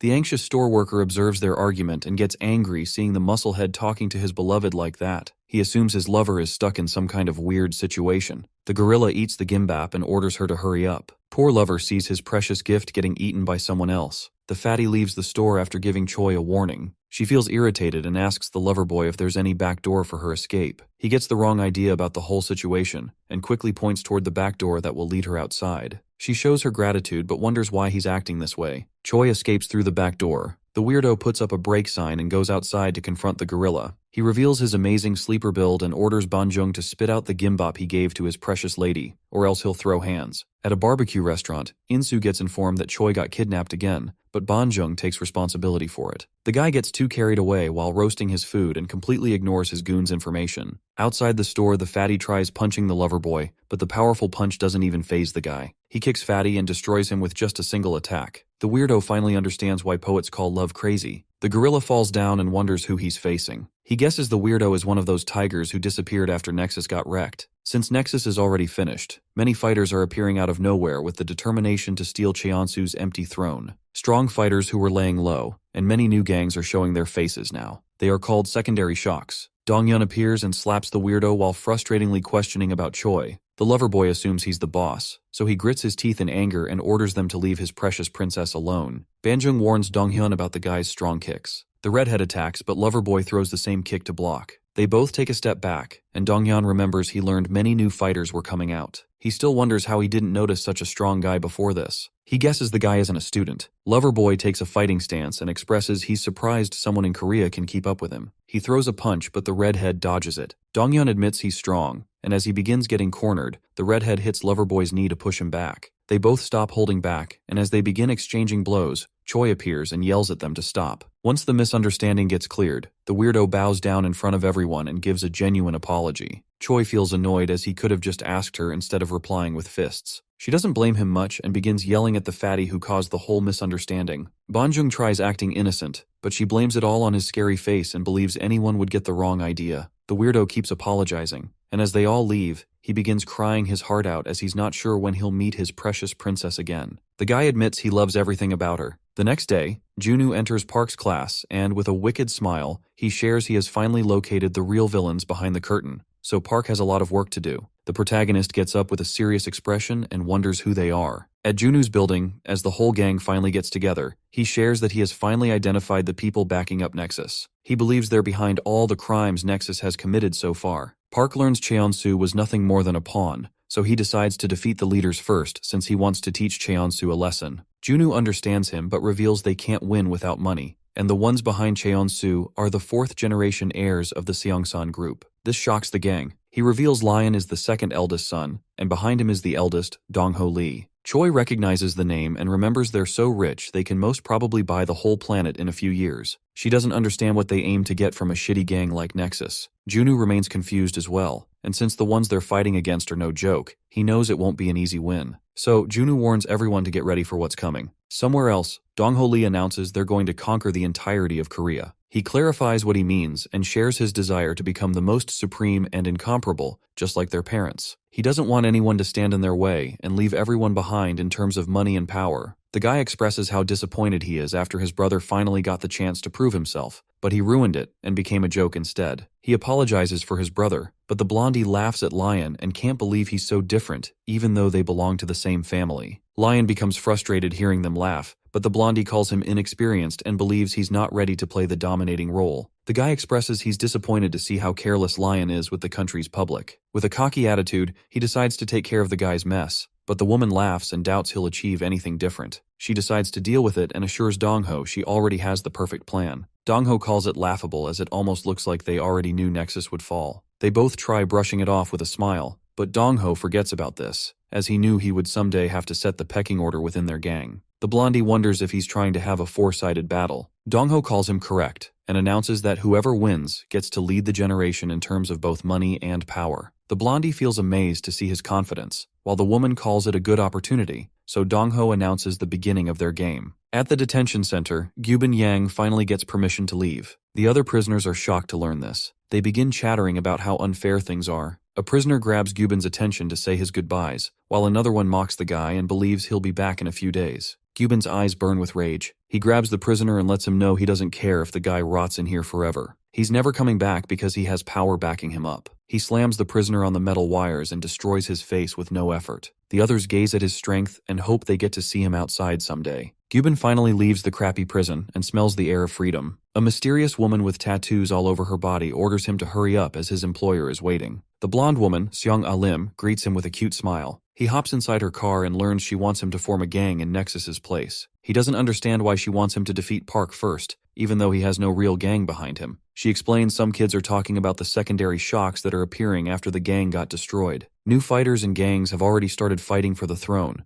so it's completely stupid and tiring to face them all one by one. She questions how someone can achieve their goal as fast as they can. Gyubin finally understands that since Park is the one behind Nexus's downfall, once everyone knows he got wrecked by someone else, the other gangs will calm down by themselves. She calls him correct and orders him to just jump in and destroy the guy without worrying about what happens afterward. Gyubin takes her orders but shares he wants to deal with something else first. As the sun's about to set, the noise of fighting begins coming out of a house. Someone calls it stupid to fight over money and kicks open the door to go make some money himself. He suddenly sees Gyubin standing in front of him. The baldy greets his old friend, so the guy becomes teary and hugs Gyubin while questioning how he got released so quickly. They both go somewhere else, and Gyubin wonders why he hasn't escaped his shitty house yet. He assumes his friend is having a hard time leaving his ungrateful family. The guy tries making excuses, but Gyubin thinks it's obvious from his expressions, so he throws the bag down and gives huge stacks of cash to his friend. Gyubin reveals he's involved in a big deal and assures his friend they can enjoy their lives once he wraps it up. He gives all the cash to his old homie and orders him to leave his shitty place as he doesn't need such horrible parents. Gyubin calls the guy his brother and assures him to calm down. A few years ago, Gyubin teamed up with his friend and stole someone's bag. They both tried hiding, but Gyubin's friend Donghua fell down. He remained calm and told Gyubin to just continue running, but the man chasing them finally caught up and dragged Donghua to an alley. The little kid tried making shitty excuses, but the frustrated guy didn't let it slide and tried beating the crap out of Donghua so he would spit out his friend's location. But the kid didn't reveal anything. Gyubin kept watching helplessly as he couldn't do anything about it. The next day, Baldy cried and blamed everything on him. He became determined to protect his brother no matter what. Donghua assured him it wasn't his fault alone, as they both knew this could have happened, but he agreed that they were both brothers from that day on. That's how the two kids became family. At Junu's office, the guy explains there might be more enemies besides Dongho Lee. He calls them literal rats since they keep multiplying. Junu wonders why Park looks so down. The protagonist mentions his fight against Cheonsu last month and asks Junu if he believes Park would have won. Junu is certain Park would have won the fight like he always does, but the protagonist says it was the first fight that made him doubt his victory. The protagonist doesn't believe it will go in his favor again if Cheonsu comes back stronger. Junu's surprised Park's confidence dropped so hard, but he calls the guy right and believes they should do their best to stay prepared, so they'll need new plans that will make their victory absolute. Somewhere else, Cheonsu meets up with Lion and asks for an honest answer. If the fight kept on going, he asks Lion if he would have stolen the victory or not. Lion doesn't give a proper answer, as he's not experienced in gang fights, but he makes things clear that the next time Cheonsu needs to win no matter what. The villain becomes determined and takes Lion's words seriously. Donghua rushes towards a few goons running for their lives. They feel terrified and wonder why he's back even though their leader got sent to juvenile. Suddenly, one of the goons gets sent flying. The other ones almost piss their pants as they recognize Gyubin is back. He gets surrounded by the two friends. Gyubin hopes the guy had fun mocking him while he was at the juvenile. The baldy repeats his words and scares the guy. Poor dude falls down on his knees and tries making shitty excuses to save his life. Gyubin throws a brick towards him and orders the pathetic guy to use it to prove he feels sorry, so he doesn't need to hide all his life like a little rat. The pathetic victim is left with no choice, so he picks up the brick and uses it to smash his own fingers to prove his loyalty. Afterwards, as the guy walks back with his friend, Seong-ai appears and mentions the message she sent about avoiding any other jobs. She questions if it's too hard for him to understand Korean, but he explains he was just dealing with personal matters, that's all. The guy demands more money since he wants to pay his homie's debts, and since he's extremely poor, a single bag full of stacks wasn't enough. She insults him and throws a few more bags filled with cash. The woman gives her word that he doesn't need to worry about money, but from here on, he can't take any actions unless she orders him, and if he continues doing sideline jobs, she's not going to show him any kind of mercy. Gyubin takes her up on the offer and smiles wickedly. At Junu's office, he explains what's been happening in Seoul. One news is from Myeongdong. The area is usually very noisy and crowded, but these days there are no activities happening. He talks about Gangseo District next, and reveals the schools that were attacking each other have suddenly joined forces. They're now known as the League. Junu wonders why the public is having such different reactions seeing two unbeatable beasts arriving out of nowhere. Choi checks the reports and notices the same lover boy she met a few days ago is behind it. She takes charge of Gangseo District as she is sure she has met the guy before. At the convenience store, the weirdo still continues to regret what happened that day. Ever since he fought with Donghyun, his princess stopped visiting the store for ramyun. He accepts a guy like him might not keep her happy, but he still finds it hard to give up on her. The guy suddenly hears someone entering the store. His expression changes instantly as he sees his princess approaching him. She calls him Jonghyun Cheon, a 19-year-old who came back to Korea after Nexus was finished, and within days, he destroyed the schools nearby. With a serious expression, she questions if she got something wrong. Jonghyun swears he didn't do anything. He explains he got dragged into weird situations and feels horrible hearing his precious girl accusing him so casually. Choi gets confused, and as she tries to talk, someone throws a huge air cooler inside. The leader of Gangseo League pulls up outside to take revenge for the men Jonghyun beat up. He orders the weirdo to come out. Choi almost gets hit, but her lover boy saves her, and feels disappointed he couldn't show Choi his real side. But he gets ready to deal with the men all by himself, so he lets Choi pick her ramyun and enjoy. She becomes worried and offers help, but Jonghyun assures her not to worry, as he's going to destroy them within minutes. As the fight against Gangseo League begins, Jonghyun destroys the leader, and despite getting hit by a bat, he remains unscathed. The beast defeats all the men within 3 minutes, so he proudly asks his precious girl if she's done cooking. Choi feels anxious. They both sit down to clear all the misunderstandings, so the guy begins explaining and tries keeping it short. He calls himself an innocent student, which is hard for Choi to believe, but he continues and explains he was in Thailand before. But after he moved here, the information about him spread instantly, and he began getting bullied for being new. He was hoping to not stand out much, but the guys kept bullying him, so he ended up losing his patience and destroyed them. He mentions he learned Muay Thai from his dad's employee, who was a trainer, but despite winning against them, he frustratingly tells her his life became worse. He kept getting dragged into violence, and it didn't take long for word to spread everywhere. So students from other schools began popping out to challenge him, and the gangs even started giving him stupid nicknames. The guy feels mad about it but shares the rumors about him kept on spreading, so now students from other towns are ganging up on him too. He calls Gangseo one of them. Choi listens to everything but calls it bullshit. He tries to convince his princess that he's innocent but gets cut off by men suddenly bowing down in front of him. Jonghyun gets annoyed and calls the men weirdos, as they were trying to kill him just a second ago. Gangseo's men speak up and share they just wish to follow someone who's strong, so they all want him to be their captain. The lover boy wonders how they can call someone sir while they look 49 themselves. The man tells him age doesn't matter. They all wish to follow him because he's stronger, so they request him to become the leader. Jonghyun gets mad at them for pushing such weird expectations every second, but this makes Choi laugh out loud. She calls him a weirdo, but assures him she believes in what he said earlier. Since he's not some thug on the streets but knows how to move, Choi smiles and asks him to join her team. She hands over her phone and mentions her boss is a literal cash cow. Jonghyun takes the wrong idea, so he gets on his knees and shows his gratitude while politely taking her phone. The guy promises he's going to do his best just for her. Gangseo's men get confused at first, but they all get on their knees in front of Choi to follow their boss. Choi accidentally becomes the lady boss of their league. Outside the gym, a kid thanks Park's father for the training. He promises to do his best, and as he leaves in a taxi, Park's father gets a bit surprised as he notices his son standing behind him. He realizes there's something wrong with Park. The protagonist requests his father to help him get stronger. The guy becomes serious but knows this day was inevitable. Outside his school, the redhead contemplates his previous battles. Despite giving his all, the best he could manage was just a draw. Even against Jonghyun, he doubts he would have won the fight. He feels extremely frustrated and blames himself, but Choi surprises him from behind and,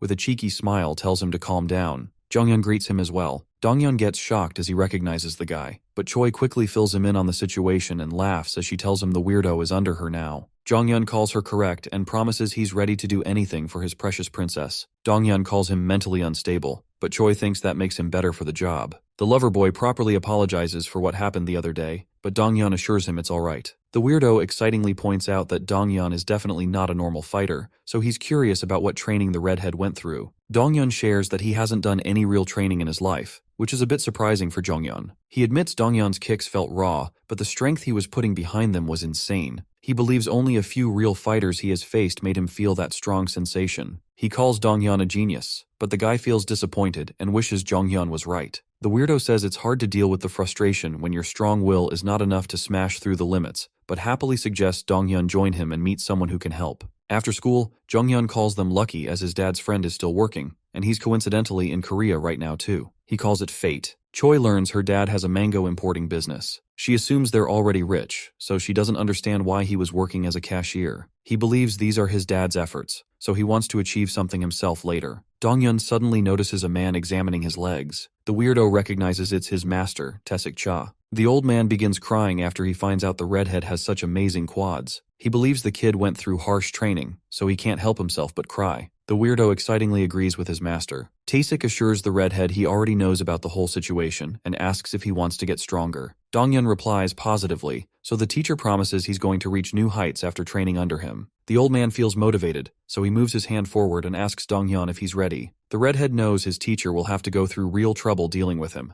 but if he doesn't mind the burden, Dongyun bows his head and requests the old man's guidance and training. Taesik smiles and calls it perfect. At Park's father's gym, the protagonist continues training tirelessly and destroys another punching bag. His dad reminds him that he's really powerful even right now, so he wants to confirm if Park is sure about training. The protagonist tells his father it's really important, so the dad decides to roll with it since he trusts his son. But before they start, he asks Park to promise two things. Under normal circumstances, even if he feels enraged, his father wants him to avoid fighting if his opponent has no spirit to continue. Otherwise, he's not a real fighter. His dad explains the second thing. Martial arts is just a collection of techniques that help someone maximize their power so they can win efficiently. When these techniques are properly analyzed, some moves seem to be more useful, so they become classics and are added to martial arts. So, being a martial arts student means Park is going to gain all the experience and wisdom of the human race, and he needs to use it logically. That's what it means to be an honorable fighter. His father hits the punching bag and with a serious face, asks his friend to promise he'll follow these rules. The protagonist gives him his word. Inside a mysterious dark building, Gyubin checks the reports and guesses it's in his destiny to cross paths with Insu once again.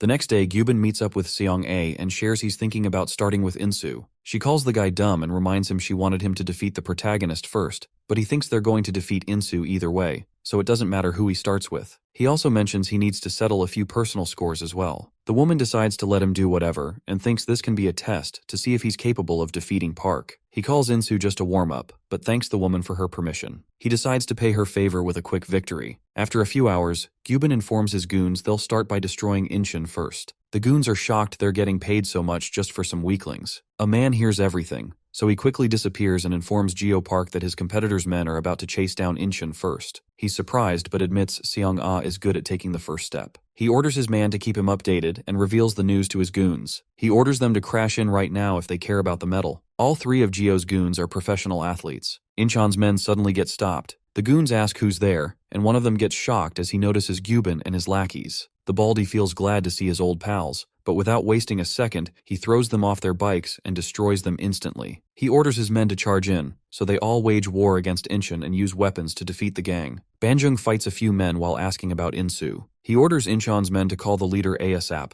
Gyubin feels nostalgic, but his friend believes there's a reason behind his choice. He doubts Gyubin would take such a long detour for just a warm-up, so Donghua expresses his curiosity. The baldy helps him recall the time he was in big trouble after having an accident. Incheon's the gang he was hiding behind, and Nam's gang became a safe place for him. Nam was kind enough to let Gyubin stay with them, even though Insu was hesitant and cautious about it. Gyubin felt weird at first, but learned Nam's gang was loyal and reliable. They had fights from time to time as they were living together, but time would always fix everything. He was finally inside a gang that would fight back to back, and during the war for Incheon City, Gyubin stood beside Nam and fought with everything he had. Donghua listens to the story, so Gyubin continues and shares he assumed they were all loyal people at some point. But despite calling them his family, he got betrayed, and they threw him out like he was some useless trash. He hates them more than his enemies, and tells Donghua the only guy he trusts and calls family is him. Insu rushes toward his gang on a motorbike to save his men. Gyubin was like family to the gang, but one day, Insu realized their stash of money was missing. Another gang member couldn't believe it, but Insu confirmed it was gone. The other guy mentioned that only Gyubin was present the previous day, so their attention turned to the baldy, who became anxious. Insu asked if he saw someone grab the money since they'd been saving it for a while to change their house in the future. Gyubin got angry, feeling like he was being blamed for it, but Insu assured him that's not what he meant.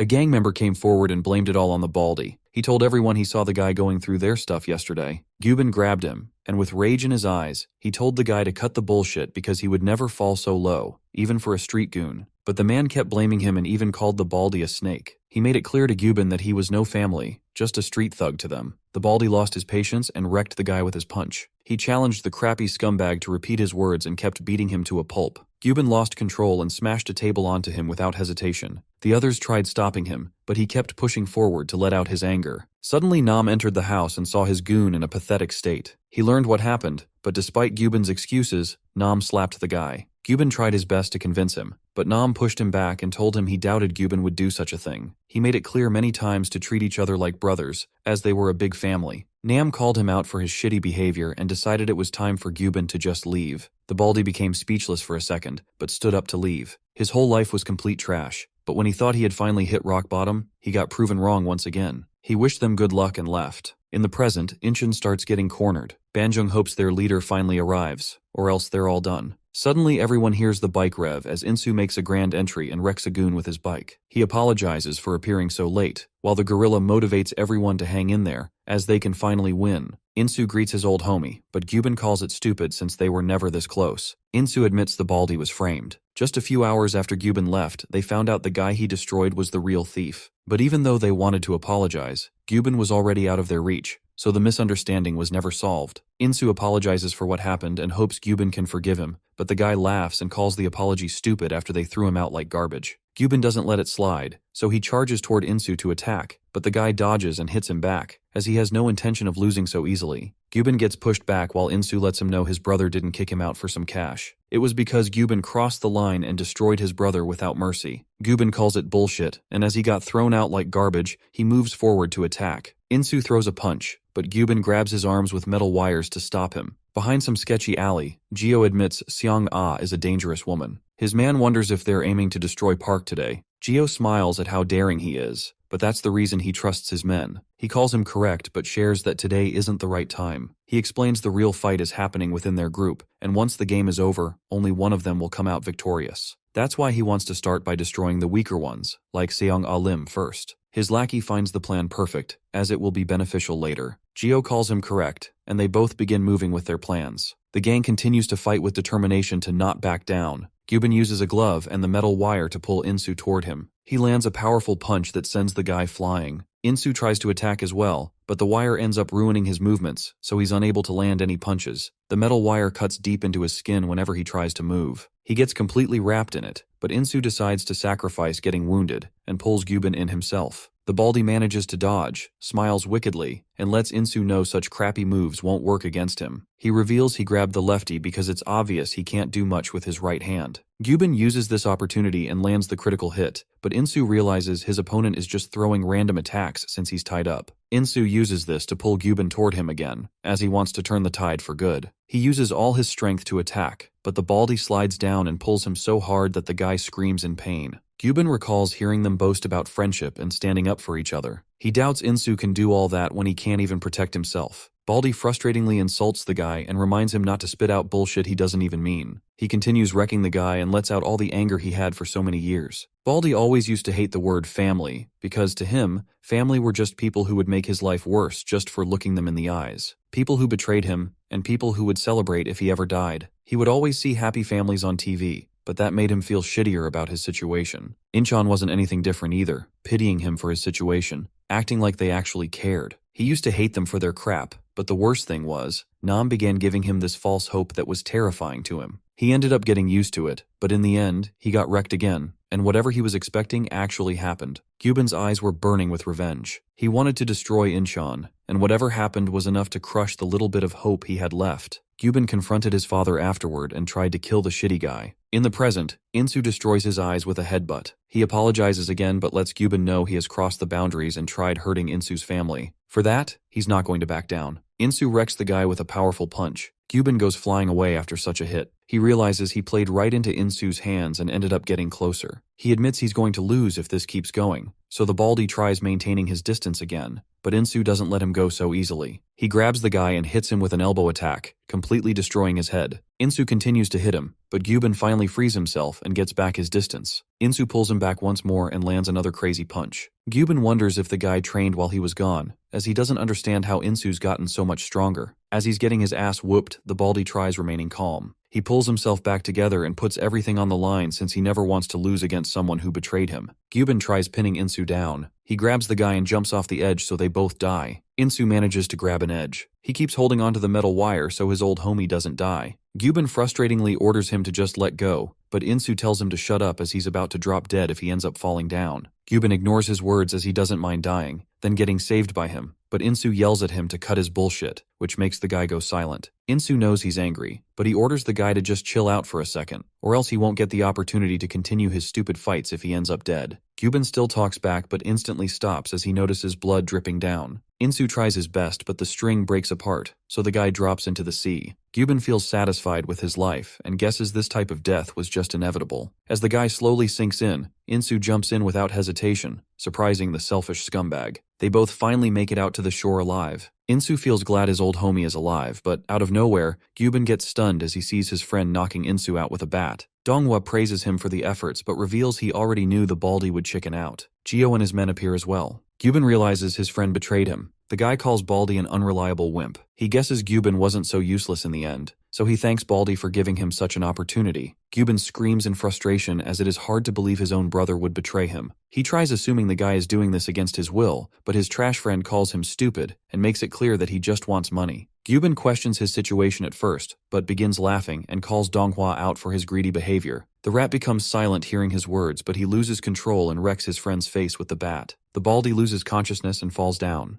Donghua calls him a wuss and believes he got what he deserved for keeping his hope about family alive. The next day, the secretary runs towards Seong-ah's room and informs her they played right into Gio's hands. The boss already knows all of it. She admits she made a mistake since this much was expected from her competitor. She feels a bit frustrated but then points toward her fish tank and tells her secretary she never feeds any of them, but they still haven't starved to death. She reveals that despite having the same breed, they're not friends, but only victims and predators. She calls humans similar and believes they're playing the same game. At night, Gio celebrates the victory with some fancy dinner at a bar. He orders his men to stop hesitating, but Donghua reminds him they still need to deal with the protagonist and gather a whole gang for whatever he's aiming to do. Gio gets a bit surprised as he wasn't expecting his goon to be so passionate about their goal. He smiles and explains they really do need to deal with Park as fast as possible, but there's no way to defeat the monster without dealing with Junwoo first. Donghua feels confused, so the guy helps him understand. The protagonist gets to do whatever he wants without getting in trouble for it, because whenever he's done with his business, a lawyer comes in and cleans all the mess because of Junwoo's backing. So without his backing, Park will be nothing more than a wounded lion in the wild. Donghua guesses Junwoo isn't someone to joke about. The guy calls him correct but guarantees he'll take care of Junwoo himself. Gio admits Junwoo joined in with such aggressiveness, and it didn't take time for him to become a huge pain, but he doubts a wobbling baby can escape his traps.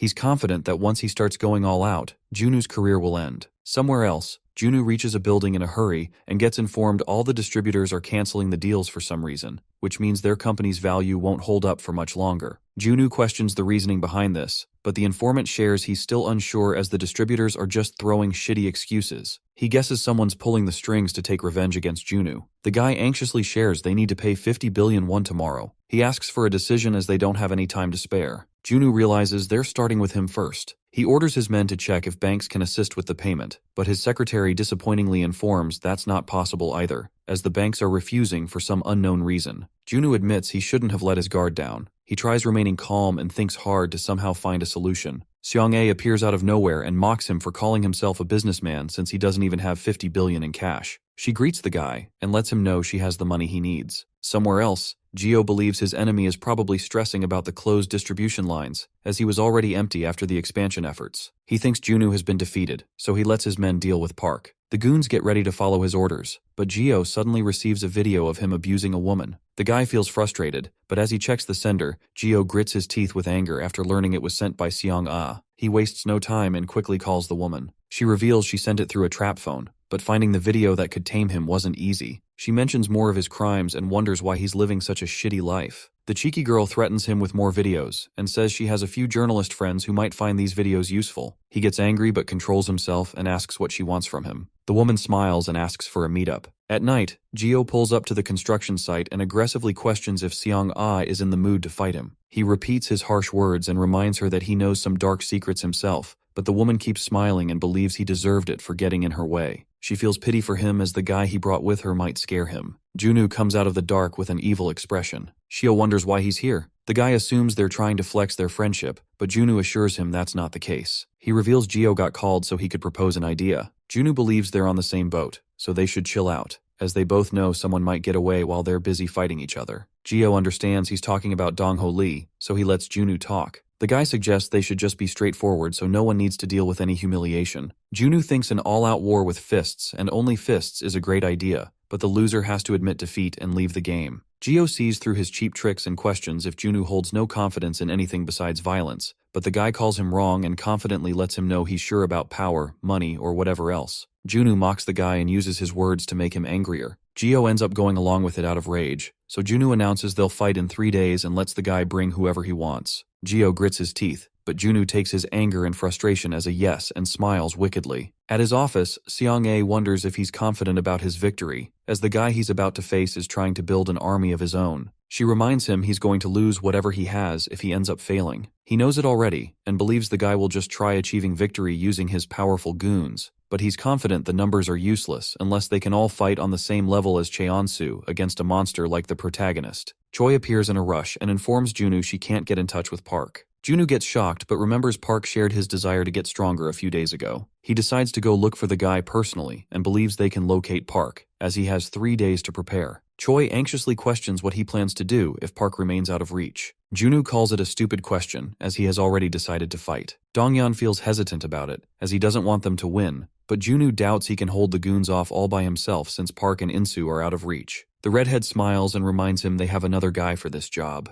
Junwoo gets confused, but Choi realizes what he means. She pulls up with Donghyun at the convenience store and requests the lover boy to join the fight. The weirdo agrees without wasting a second. Inside a locker room, Geo's man gathers the Korean athletes and reminds them that they're able to experience such great things thanks to the sponsorship SKS Entertainment provides. The stadiums and the education they're getting for free are all thanks to the company, but they need to make an effort for once. He calls them lucky as they're getting the chance to prove their worth in front of someone who's spending so much money on them. Donghwa gathers his goons and believes that despite being in a desperate, shitty situation, they're all unstoppable. He announces that at the stadium, they're finally going to show everyone their true worth. Both leaders order the goons to follow their orders. At the hospital, Gyubin finally wakes up but gets surprised by Insu. The guy smiles and shares that he's just here to check on his pathetic state. Gyubin gets angry but suddenly remembers how hard Insu tried to save him from drowning. He becomes silent and asks the guy to just leave. Insu confirms he's about to but suddenly stops and invites the baldy for a beer later. He shares that the gang is doing better than before. The goons are working hard learning trades and completing their part-time jobs. Insu mentions they even have a house bigger than the one he saw before, and there's an empty room left as well. Insu invites him for the beer again and hopes he actually pulls up.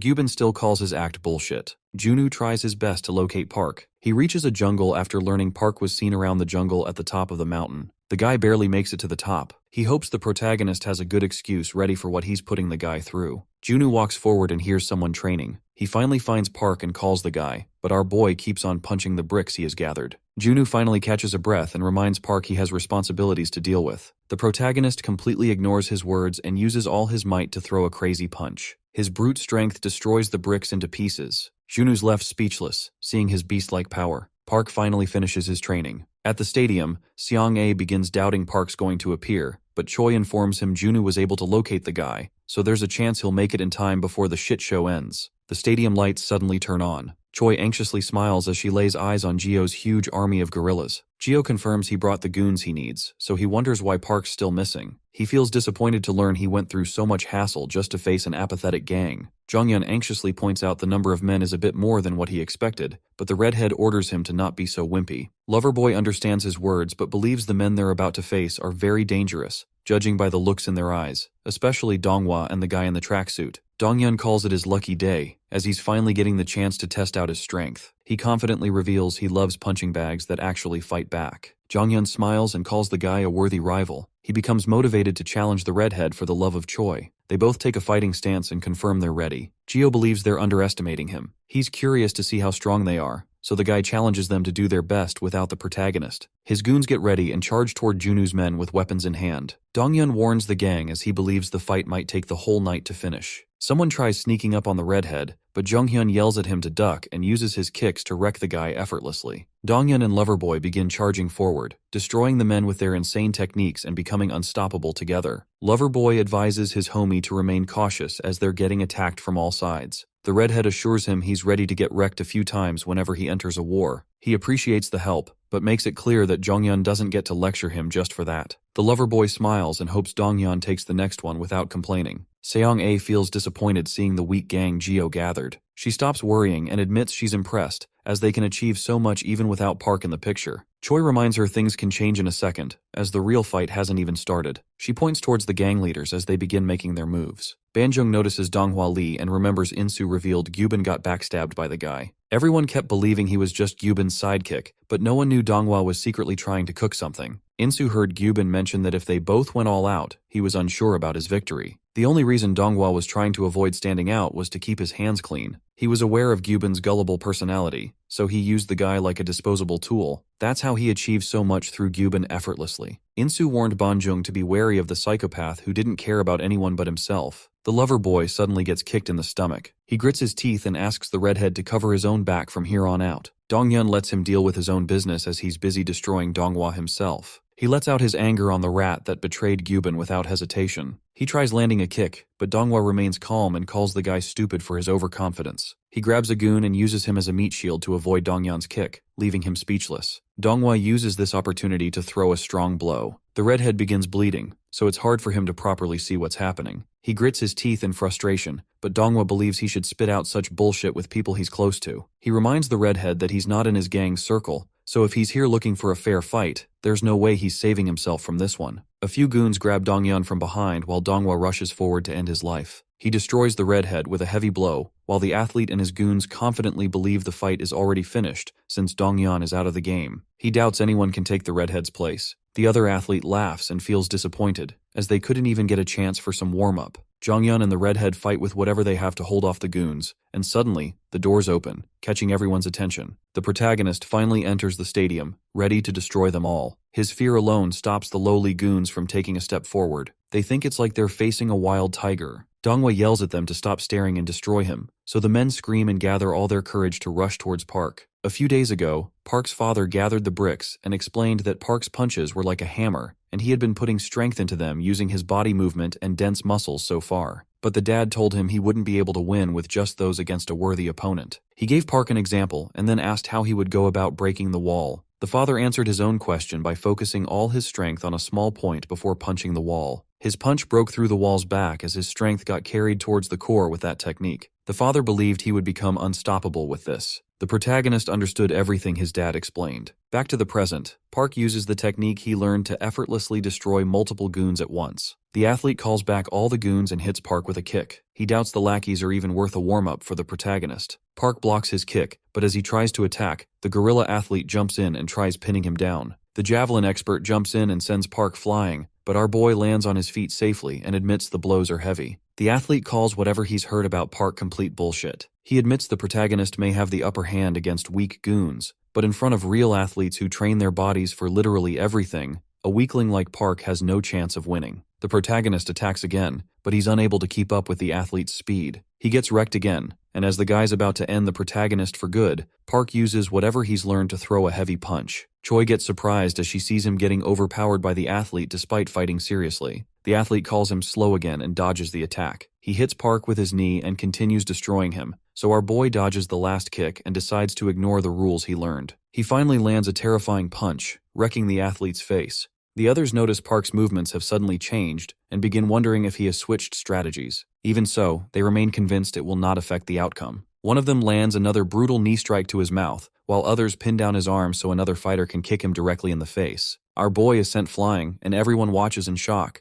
but despite all of that, he still manages to stay standing. His opponents finally begin acknowledging his strength. They admit that even without formal martial arts training, he is genuinely powerful. However, they believe the difference between them is still small, and in the world of competition, even a tiny gap is enough to decide victory or defeat. Park is hit once more, but this time he loses patience. He headbutts his opponent hard enough to nearly knock him out, then declares that he is done playing around. He follows it up with a vicious elbow strike to the head, completely shifting the momentum of the battle. The gorilla guy tries to interfere, but Park overpowers him with raw force. The man is visibly shocked that he is losing in a direct strength contest. After taking another punch to the face, he is left reeling and nearly collapses, realizing that one more hit might completely finish him. At that moment, Jiwoo suddenly shouts in frustration. He angrily questions how professional athletes are struggling against someone with no formal fighting skills. He warns them that if they lose, they can forget about any future support or sponsorship from him. This raises the stakes even higher. The athlete cannot help but wonder how the MC can possibly be this strong. No matter how much training he has done in his life, he feels like he still cannot reach Park's level. He is forced to admit that Park is truly powerful. The three fighters then attack together. One of them gets a bad feeling right before things go wrong, but before he can react, our boy lands a crushing punch directly to his mouth. As this fighter starts fading out of consciousness, he remembers his own past. He was once considered one of Korea's greatest hopes in the 100-meter sprint, but because sprinting is not a popular sport, he never received proper support no matter how hard he trained. His future in athletics always felt uncertain. Sponsorship would have changed everything for him and his teammates, giving them a real chance to prove themselves. That is why they ended up working for Jiwoo, who rewarded their dirty work generously with wealth and luxury, including black cards and financial backing. So at first, he actually convinced himself that what he was doing felt kinda humiliating, but whatever, it was still worth it for the dream. But fast forward, and his teammates are already down on the ground, completely wrecked. That's when it finally hits him. His failure had nothing to do with his situation or the lack of support he always blamed. Turns out, those were just excuses he used to hide from his own limits. The truth slaps him hard, and then he finally blacks out. Even after collapsing, dude doesn't get a second of peace before catching another hit. Weirdly enough, now that he's hit absolute rock bottom, he feels this strange sense of relief, though he also feels kinda dumb for thinking that way. Out of nowhere, the blonde guy storms in, pissed off, and kicks him for going down so easy. He starts yelling about how much money got thrown into this just to end like this, and demands that he get up and keep fighting. But instead of taking any more of that nonsense, our boy suddenly kicks Jiwoo, catching him totally off guard. Everyone's stunned, the athlete just as confused, realizing the beating finally stopped. Meanwhile, the white-haired girl watches from the stands and starts cracking up as the blonde guy ends up flat on the ground. The protagonist grabs him by the hair and makes it crystal clear that nowhere did anyone ever agree that he himself couldn't get hit. Before the guy can even process that, he gets punched in the mouth again. Meanwhile, the bigger fight is still going down. Kim's beat up bad, but the other guy ain't doing much better. Donghwa realizes they're screwed. One fighter is wrecking whatever's left of his allies, another's already down, and even taking out the redhead wouldn't change anything anymore. Seeing no better move, he finally drops to his knees and taps out. However, Dongyun just stares down at him and kicks him in the mouth. Even after Donghwa surrenders, the punishment keeps coming. The redhead straight up calls him pathetic and worthless. Back with Jiwoo, things get even worse. Punch after punch lands as he gets thrown around like a rag doll. Everyone else can only watch in disbelief as Park keeps hammering him with the same intensity he showed in the fight. The guy desperately brings up their earlier bet, insisting Park can't hit him since it was supposedly part of the deal. The protagonist coldly points out that he's heard about the bet, but he never actually agreed to any of it. Now genuinely scared, the blonde guy starts begging him to stop. For a sec, the protagonist hesitates, remembering his dad's words. His old man once told him that a strong person should never keep beating someone who's not willing to fight back, because restraint is also part of real strength. Too bad for Jiwoo, he immediately blows his chance at mercy by threatening Park again. He warns that if he takes one more step, he'll use all his crazy connections to completely ruin his life. Hearing this, our boy gives him a chilling grin, deciding that since Jiwoo's clearly still down to fight, the lesson ain't over. He punches him so hard the guy goes flying. The blonde guy scrambles up fast, jumps over a wall, and bolts while still yelling threats. He insists Park should just wait and see how he'll destroy his future. But before he gets far, the protagonist suddenly appears right behind him and silently dares him to try. Another nasty punch sends him flying again, turning the whole scene into something almost terrifying to watch. Our boy calmly walks toward him, but before he can keep going, a baseball whizzes past his head at nearly 300 kilometers an hour. Jiwoo grabbed a pitching machine and starts firing balls at insane speed. Even with all that, Park dodges every single shot like it's nothing. The blonde guy watches in total disbelief. Our boy responds by bouncing off the wall and slamming him headfirst into the machine. Now that the adrenaline's wearing off, Jiwoo finally feels every single injury at once. Pain floods his whole body, and for the first time, real fear kicks in. All he can think about is surviving. Terrified, he starts apologizing like crazy. Park shoves his hand into the guy's mouth and asks one last time if he still wants to fight. The guy immediately folds and swears he's done. Even after hearing that, Park still drags him up by the hair. And outside the arena, the defeated fighters slowly start getting back on their feet. Then Junwoo shows up right as the Jiwoo's getting helplessly lifted into the air. And just like that, his side secures the win. The story then cuts somewhere else. Lee Dong-ho appears, calmly takes off his glasses, and reveals that everything's going exactly according to plan. Elsewhere, Ryan walks over to Cheon-soo and tells him that the time has come. Then it shifts again to Lee talking with Ryan. He says he never expected much from the others anyway. Even if they're half-brothers, they're still brothers, and there's no way they could succeed where Ryan himself failed. He trashes the others for trying to solve everything with money. The white-haired girl only leans on her cash, while Jiwoo stupidly buys athletes who have nothing to do with real fighting. In Lee's eyes, they're clearly not thinking straight. He explains that real power comes from confidence built up over time, and when you mix that confidence with fear, psychological dominance just follows naturally. At the end of the day, that's what really decides who wins. The scene closes by showing his whole army, as he confidently says that in the end, they'll be the ones who actually fight. He's convinced that after destroying Nexus in such a big way, Ryan's probably out of fresh ideas. The dark-haired guy just stares back at him in silence, making it clear the real fight is still ahead. Lee kicks off his operation, and all the soldiers immediately get on board with his orders. Real quick, it becomes obvious these guys are not your average fighters. Meanwhile, back at Junwoo's place, Choi complains why Seonga is there. Hearing this, the white-haired girl calls her vulgar, since she has been fighting with her ever since she arrived. Choi instantly gets offended, but Junwoo steps in before things get messy. He tells everyone to chill because she's on their side now. Not only has she already helped them out, but she's also the only one who actually knows anything important about Lee. The white-haired woman explains she's got her own reasons for joining. Since she loaned Junwoo a stupid amount of money, she can't afford to watch them fail. Hearing that, Choi ears perk up and she asks if that's for real, clearly dying to know just how rich this woman is. The woman casually drops that she's got a bit more cash than Junwoo himself. Hearing this, the girl tries to play it cool and welcomes her to the team, but everyone can see her suddenly getting way friendlier now that money's involved. Later, Seonga starts spilling the tea on the Seongsan group's origins. She says it was born out of all-out warfare between organizations in South Korea, tracing back to what used to be the country's biggest criminal outfit. Back in the day, this group had total dominance in every area: money, influence, raw power, you name it. Over time, it got so massive it started messing with politics and the economy. As the years roll on,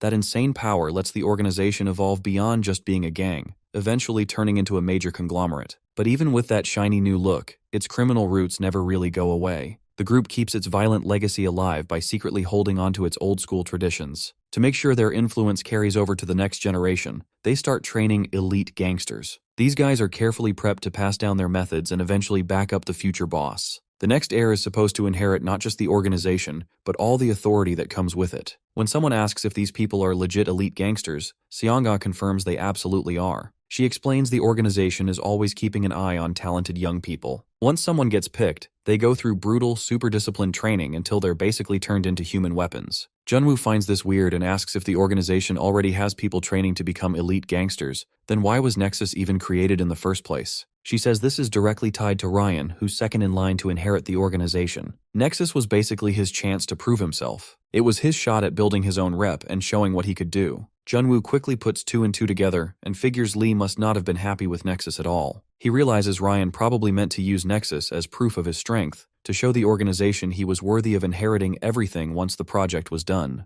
The white-haired girl is amused that Junwoo's finally starting to think like a strategist. At that point, Park asks if she's saying these elite gangsters are even stronger than Cheonsu. He immediately gets annoyed and insists that Cheonsu isn't just some ordinary dude, he's the toughest opponent he has ever faced. We then go back to a flashback where we see a kid beating up a bunch of other guys. A man in suit gives him a pat on the shoulder and tells him that he is accepted in their organization. Hearing this, the kid thinks that it doesn't matter where they came from or who they used to be. The only world they got to know was the world of the strong. Since middle school, they've been pushed through non-stop training to become part of the best organization out there. But even after all that, he watches in disbelief as a Cheonsu beats down multiple members of the organization all by himself. The elites are stunned, not getting how someone outside their system can overpower fighters who've had all of the organization's training. The guy effortlessly wrecks several opponents with a nasty double kick, sending them flying. Bro even tells them that they are not weak, it's just that he is too strong. One of the guys who got beat gets pissed and pulls out a knife, accusing him of running his mouth too much. He warns that what happened today is just a warning, and next time they won't go easy on him. But before he can keep talking, something hits him from behind. He turns just in time to see a leg crashing into his head. Cheonsu casually mentions it's been a minute since he last saw Moon-gil. The red-haired guy asks why he is here, and gets told it's because of Nexus. He makes it clear they plan to do exactly what they did before. Elsewhere, another group gets word that an attack went down near the Mu-jun Club. A request for backup has already been sent, and there's worry that their people might have been captured. One of the higher-ups doesn't seem bothered, just casually noting that stuff like this happens all the time in that area anyway. He first thinks about reprimanding the people involved, but then changes his mind. Instead, he decides the adults should stay out of it. He orders the younger members to handle things instead, figuring they need some real-life experience. This brings out the top 3 elite members of the group and they confidently tell him to just leave it to them.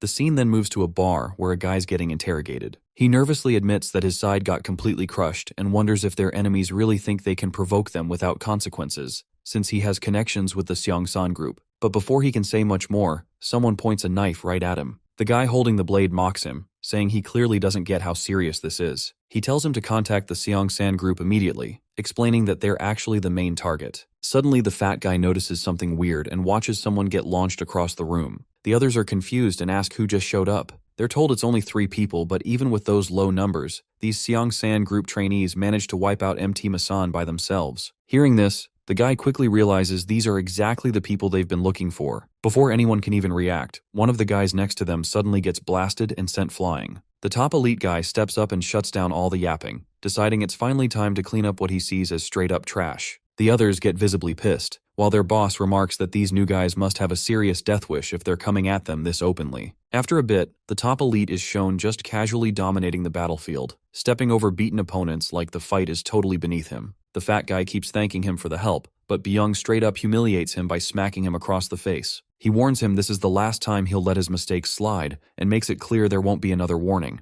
Later, as they're leaving in the rain, he is about to light a cigarette when a car suddenly rolls up. A man gets out and hands him a phone saying he got a call from the young master. When the guy picks up, he gets scolded by Lee for sending a bunch of kids since they all got beat up by Cheonsu. The guy gets mad and tells him to show up right now. The scene then shifts to Lee's house where he asks Byung for an explanation. The guy admits that he thought his men would be facing Park, but he also didn't expect them to lose to Cheonsu. Hearing this, Lee coldly reminds him that even if Ryan is his younger brother and kinda useless in some ways, he's still a tiger's cub. He points out that he has never seen Cheonsu lose before, and warns Byung not to rush into some revenge mission. Instead, he tells him to take his time and actually study his opponents first. To really drive the point home, Lee suddenly grabs a golf club and whacks him in the head. But even with that hit, the guy stays completely still, no reaction at all. His boss asks if he gets it, and the guy obediently says yeah. Meanwhile, under a bridge, Moon meets up with Cheonsu. After hearing his plan, he bursts out laughing, thinking it's ridiculous. He can't believe he thinks anyone would agree to start a new nexus after everything that's happened. The red-haired guy reminds Cheonsu that he's the one who abandoned everything for his own gain and only cared about his own success. In his eyes, the people who used to follow him never really mattered to him, so he doesn't see why anyone would suddenly trust him again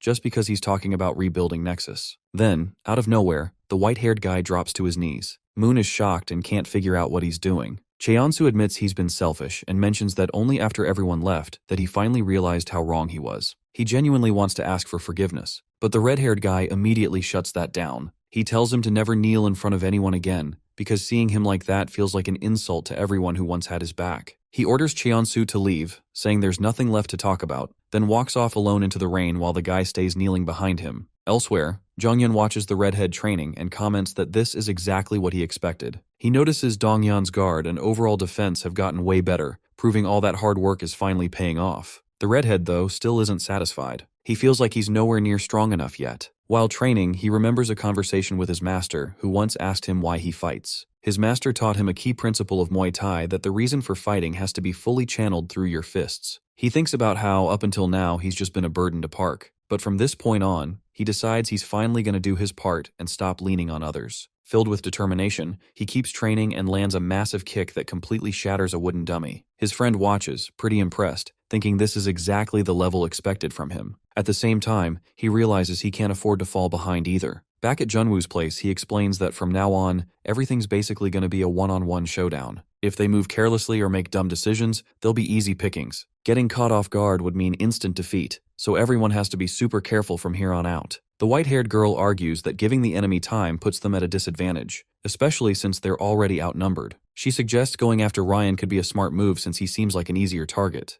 Junwoo immediately shoots that down, warning it's way too risky. Since Cheonsu is with him right now and has become an unpredictable wild card, attacking carelessly could totally backfire. So because of that, he insists they prep for every possible scenario. For now, they should avoid messing with the current balance of power. If they make a move too soon, the whole situation could blow up fast, leaving them no room to recover. At the same time, in a dark alley, Cheonsu is walking alone when someone suddenly appears in front of him. Without any warning, the stranger pulls out a knife and lunges at him. Just before the blade lands, the white-haired guy dodges. As he gets his footing back, he's surprised to realize his attacker is actually Baekhyun. Another stab comes right after, but the white-haired guy avoids it again and kicks the knife away. He quickly turns to counter and is about to drive an elbow into Baekhyun's face, but then stops himself. In that moment, he thinks back on everything. First, Moon rejected him, and now even this guy has come after him. He starts feeling like maybe he really has been worthless all along. The other guy, though, doesn't stop. He charges forward and punches him, but notices something weird. Cheonsu doesn't even try to dodge or block. Confused, Baekhyun demands to know what he is doing. He asks why he even came back, accusing him of returning just to act like the same selfish piece of trash he's always been. The guy keeps insulting him, calling him someone who only ever thinks about himself. He lands another punch, but the white-haired guy still refuses to fight back. As he takes the hits, Cheonsu remembers Moon's harsh words, especially the part about him abandoning everyone just for his own benefit, and that none of them ever really meant anything to him. Those words mess him up badly. The other guy grabs the knife again, ready to keep going, but Cheonsu finally stops him. He admits he is right and straight up owns it, saying that he really is that kind of person. Selfish, self-centered,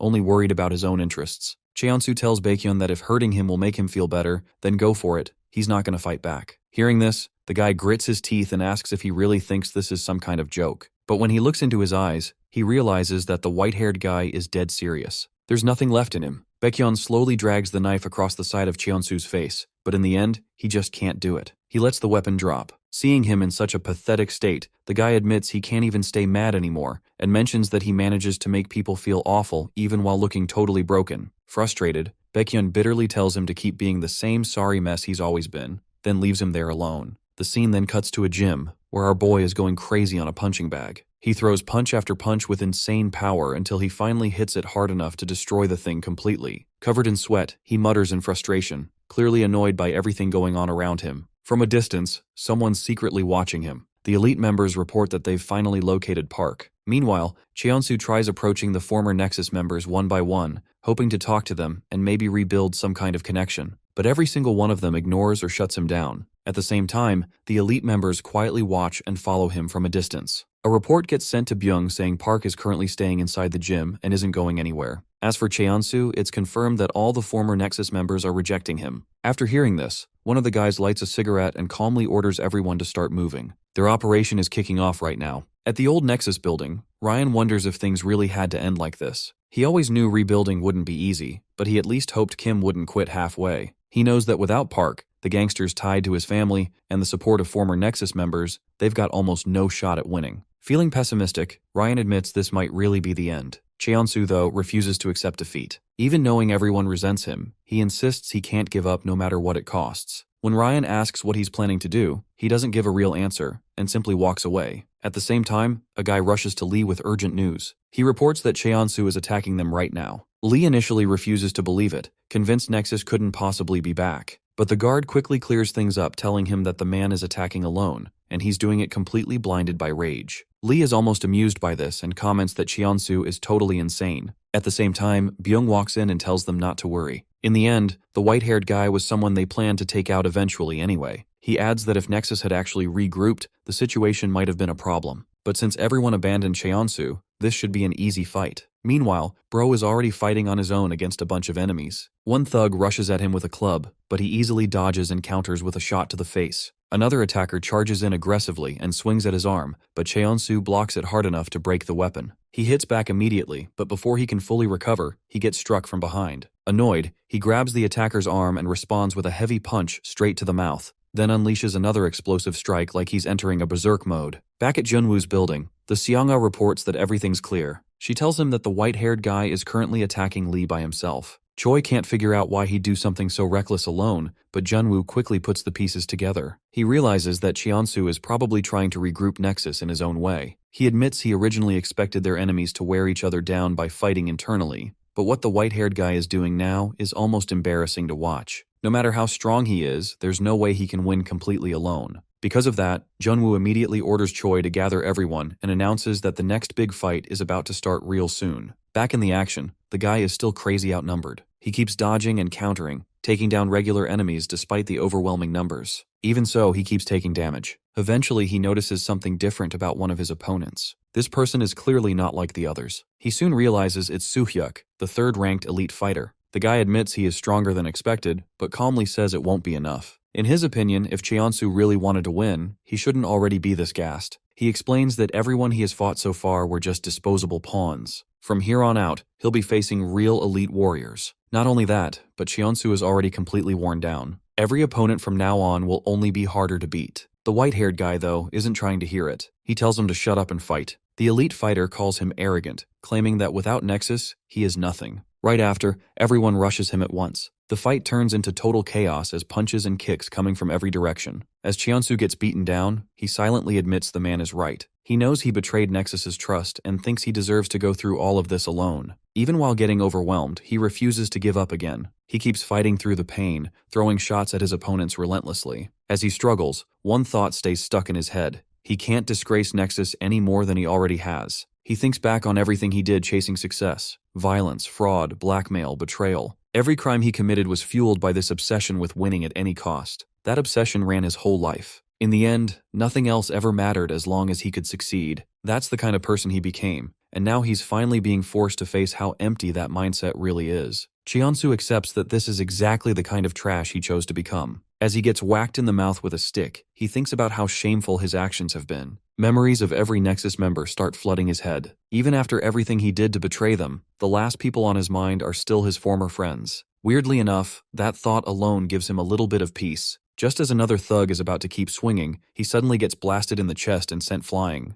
Everyone turns, totally surprised, and Soo-hyuk immediately recognizes the newcomer. To his shock, it's not just Moon showing up, it's the whole Nexus crew standing together behind their bro. The white-haired guy is speechless. Ryan explains that while fighting might his thing, everyone could see this battle was impossible for him alone. It turns out he personally met with all the former Nexus members and convinced them to come. He even admits he never thought the day would come when Cheonsu would bow his head to all his former subordinates. One member comments that Ryan played a huge role in bringing everyone together, which is the main reason they're all here now. Another member says they just don't want to leave unfinished business behind. The bigger guy adds that while they don't want to be the bad guys in this situation, they also refuse to keep living like punks. Moon then makes it clear that Cheonsu shouldn't get the wrong idea. They haven't fully forgiven him. If he wants to earn back their trust, he's got to prove himself from here on out. He has to keep getting stronger, whether he wins or loses, and this time he has to see it through to the end without running away. With that, he tosses the Nexus ring back to Cheonsu. The white-haired guy stares at it and asks if that's really all he has to do. After getting the okay, he smiles and promises himself he won't let them down again. Soo-hyuk brushes the whole moment off as sappy nonsense. Right then, Cheonsu notices the arrival of the #1 elite fighter, the one and only Byung. The guy is surprised to see Nexus rebuilt in such an unexpected way. He never imagined things would shift like this so fast and starts wondering if Ryan is the reason everyone changed their minds. Just then, Lee arrives and calmly tells Byung that this whole situation is on him. If he wants to make up for his earlier screw-ups, then he's got to personally handle the Nexus members. He also orders him to capture Ryan specifically. Even though he is his little brother, he gives the elite fighter the green light to wreck him completely and leave him with nothing. Byung takes the order without hesitating and immediately charges at Cheonsu. The white-haired guy quickly notes that he is fast but not fast enough. The fight finally pops off. Nexus members clash with the enemies all around them while their leader and #1 elite guy start their own intense brawl. Cheonsu spots an opening and drives a nasty strike into Byung's stomach. As he fights, he realizes he can read all of his moves. The man caught off guard by how much stronger Cheonsu is than he expected. He's only ever heard rumors about those weird eyes that supposedly predict an opponent's every move. Despite that, he pushes forward aggressively and grabs his arm. He mocks him, claiming the only reason he ever dominated before was because the elite fighters weren't around. In his eyes, no matter how strong he seems, him and Nexus are still just bugs. The guy then stomps him down and arrogantly says Cheonsu only rebuilt Nexus so it could get destroyed all over again. Just as he gets ready to stomp on his head, the white-haired guy sweeps his legs out from under him. In an instant, the tables turn, and now Byung's the one getting his head stepped on. Cheonsu coldly tells him he talks way too much trash. He points out that he is fighting without Park, yet he still walks around with crazy confidence. The white-haired guy firmly believes he has no chance against him because he can read every move before it happens. A quick flashback shows where this ability came from. As a kid, Cheonsu almost got killed by a wild dog. In that life-or-death moment, he first felt what it was like to predict an enemy's movements. From then on, he slowly developed the ability to read the body language of everyone he faced. Fighting and games both came naturally to him because everything felt almost too easy. But even with this gift, it still wasn't enough to beat Park. That realization forces Cheonsu to dig deeper into his own ability. In his eyes, Park is like the real king of the jungle. He's got that unmistakable look of an apex predator. He keeps replaying every detail from facing him. The sounds, the smells, the overwhelming aura, and the killing instinct in his eyes. By living through that terrifying encounter over and over in his mind, the white-haired guy starts to understand the deeper instinct behind fighting. He becomes convinced he's finally figured out something new, something that might let him take down that beast someday. Back in the current fight, he predicts Byung's about to throw a punch and then use his other hand to slam him into the wall. Sure enough, the guy attacks, but he smoothly dodges and counters with a kick to the head. When his opponent falls, Cheonsu avoids another punch and immediately follows up with another kick, even flipping backward while doing it. He breaks down his understanding of combat, noting that all animals instinctively give off signs before an attack. Subtle stuff like eye movement, changes in breathing, even shifts in heartbeat. If an opponent can't hide those signals, then from his perspective, fighting them is like fighting a blind person. Using that edge, he lands another strike right to Byung's face. As he keeps attacking, he confidently says his opponent's defeat is already a done deal. However, the guy spits out blood and starts laughing. To him, real defeat only means death. As long as he's still breathing, he doesn't consider himself beaten. In his mind, Cheonsu can never truly win unless he kills him. The white-haired guy responds with ruthless seriousness, making it clear that if that's what it takes, then today might really be his last day. Pissed off, Byung throws a powerful kick, but Cheonsu dodges again. He immediately reads his next move, realizing that he's going to try to grab him and slam him to the ground.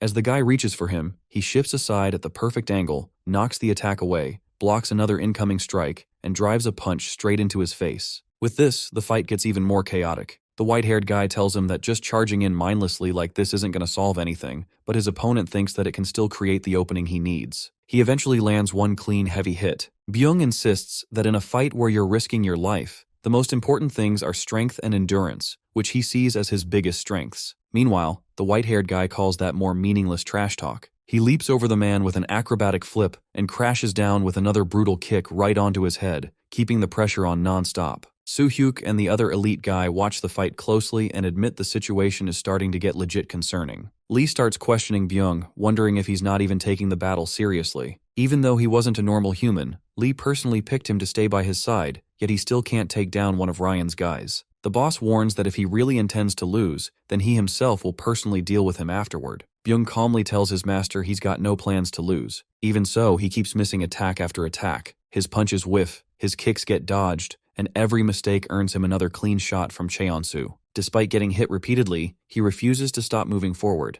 The white-haired guy initially thinks Byung's biggest strength is his crazy endurance, but he soon realizes that's not just durability. What's really driving him is pure grit. The guy admits that maybe he'll never beat him, but he firmly declares he will never lose. A flashback shows his past, where Lee's father personally picked him as a loyal servant, the king's sword and faithful hound. Back then, he was told to fight with honor. Once again, he repeats his belief that he can only truly be defeated through death. Cheonsu notices the unwavering look in Byung's eyes. Despite all the damage he's taken, his expression makes it seem like he hasn't suffered at all. He starts wondering if the guy really intends to fight until his last breath. Before the fight can continue, Ryan suddenly puts a hand on Cheonsu's shoulder and tells him that's enough. He explains that dragging out this pointless fight will only get them crushed from both sides. Hearing this, Lee immediately gets furious, demanding to know why he is interfering in something that's none of his business. In response, Ryan unexpectedly slaps him across the face, leaving everyone completely stunned. Bro just stands there in disbelief, unable to process what just happened. Ryan then turns to the elite fighter and orders him to start serving him from now on. He explains that Byung spent all this time acting as nothing more than Lee's toy, but in reality, he's an employee of the Seongsan Group and has a responsibility to protect its real interests. He forces the guy to make a choice. He can either keep being a tool for a selfish, immature brat like Lee, who puts his own ego above everything,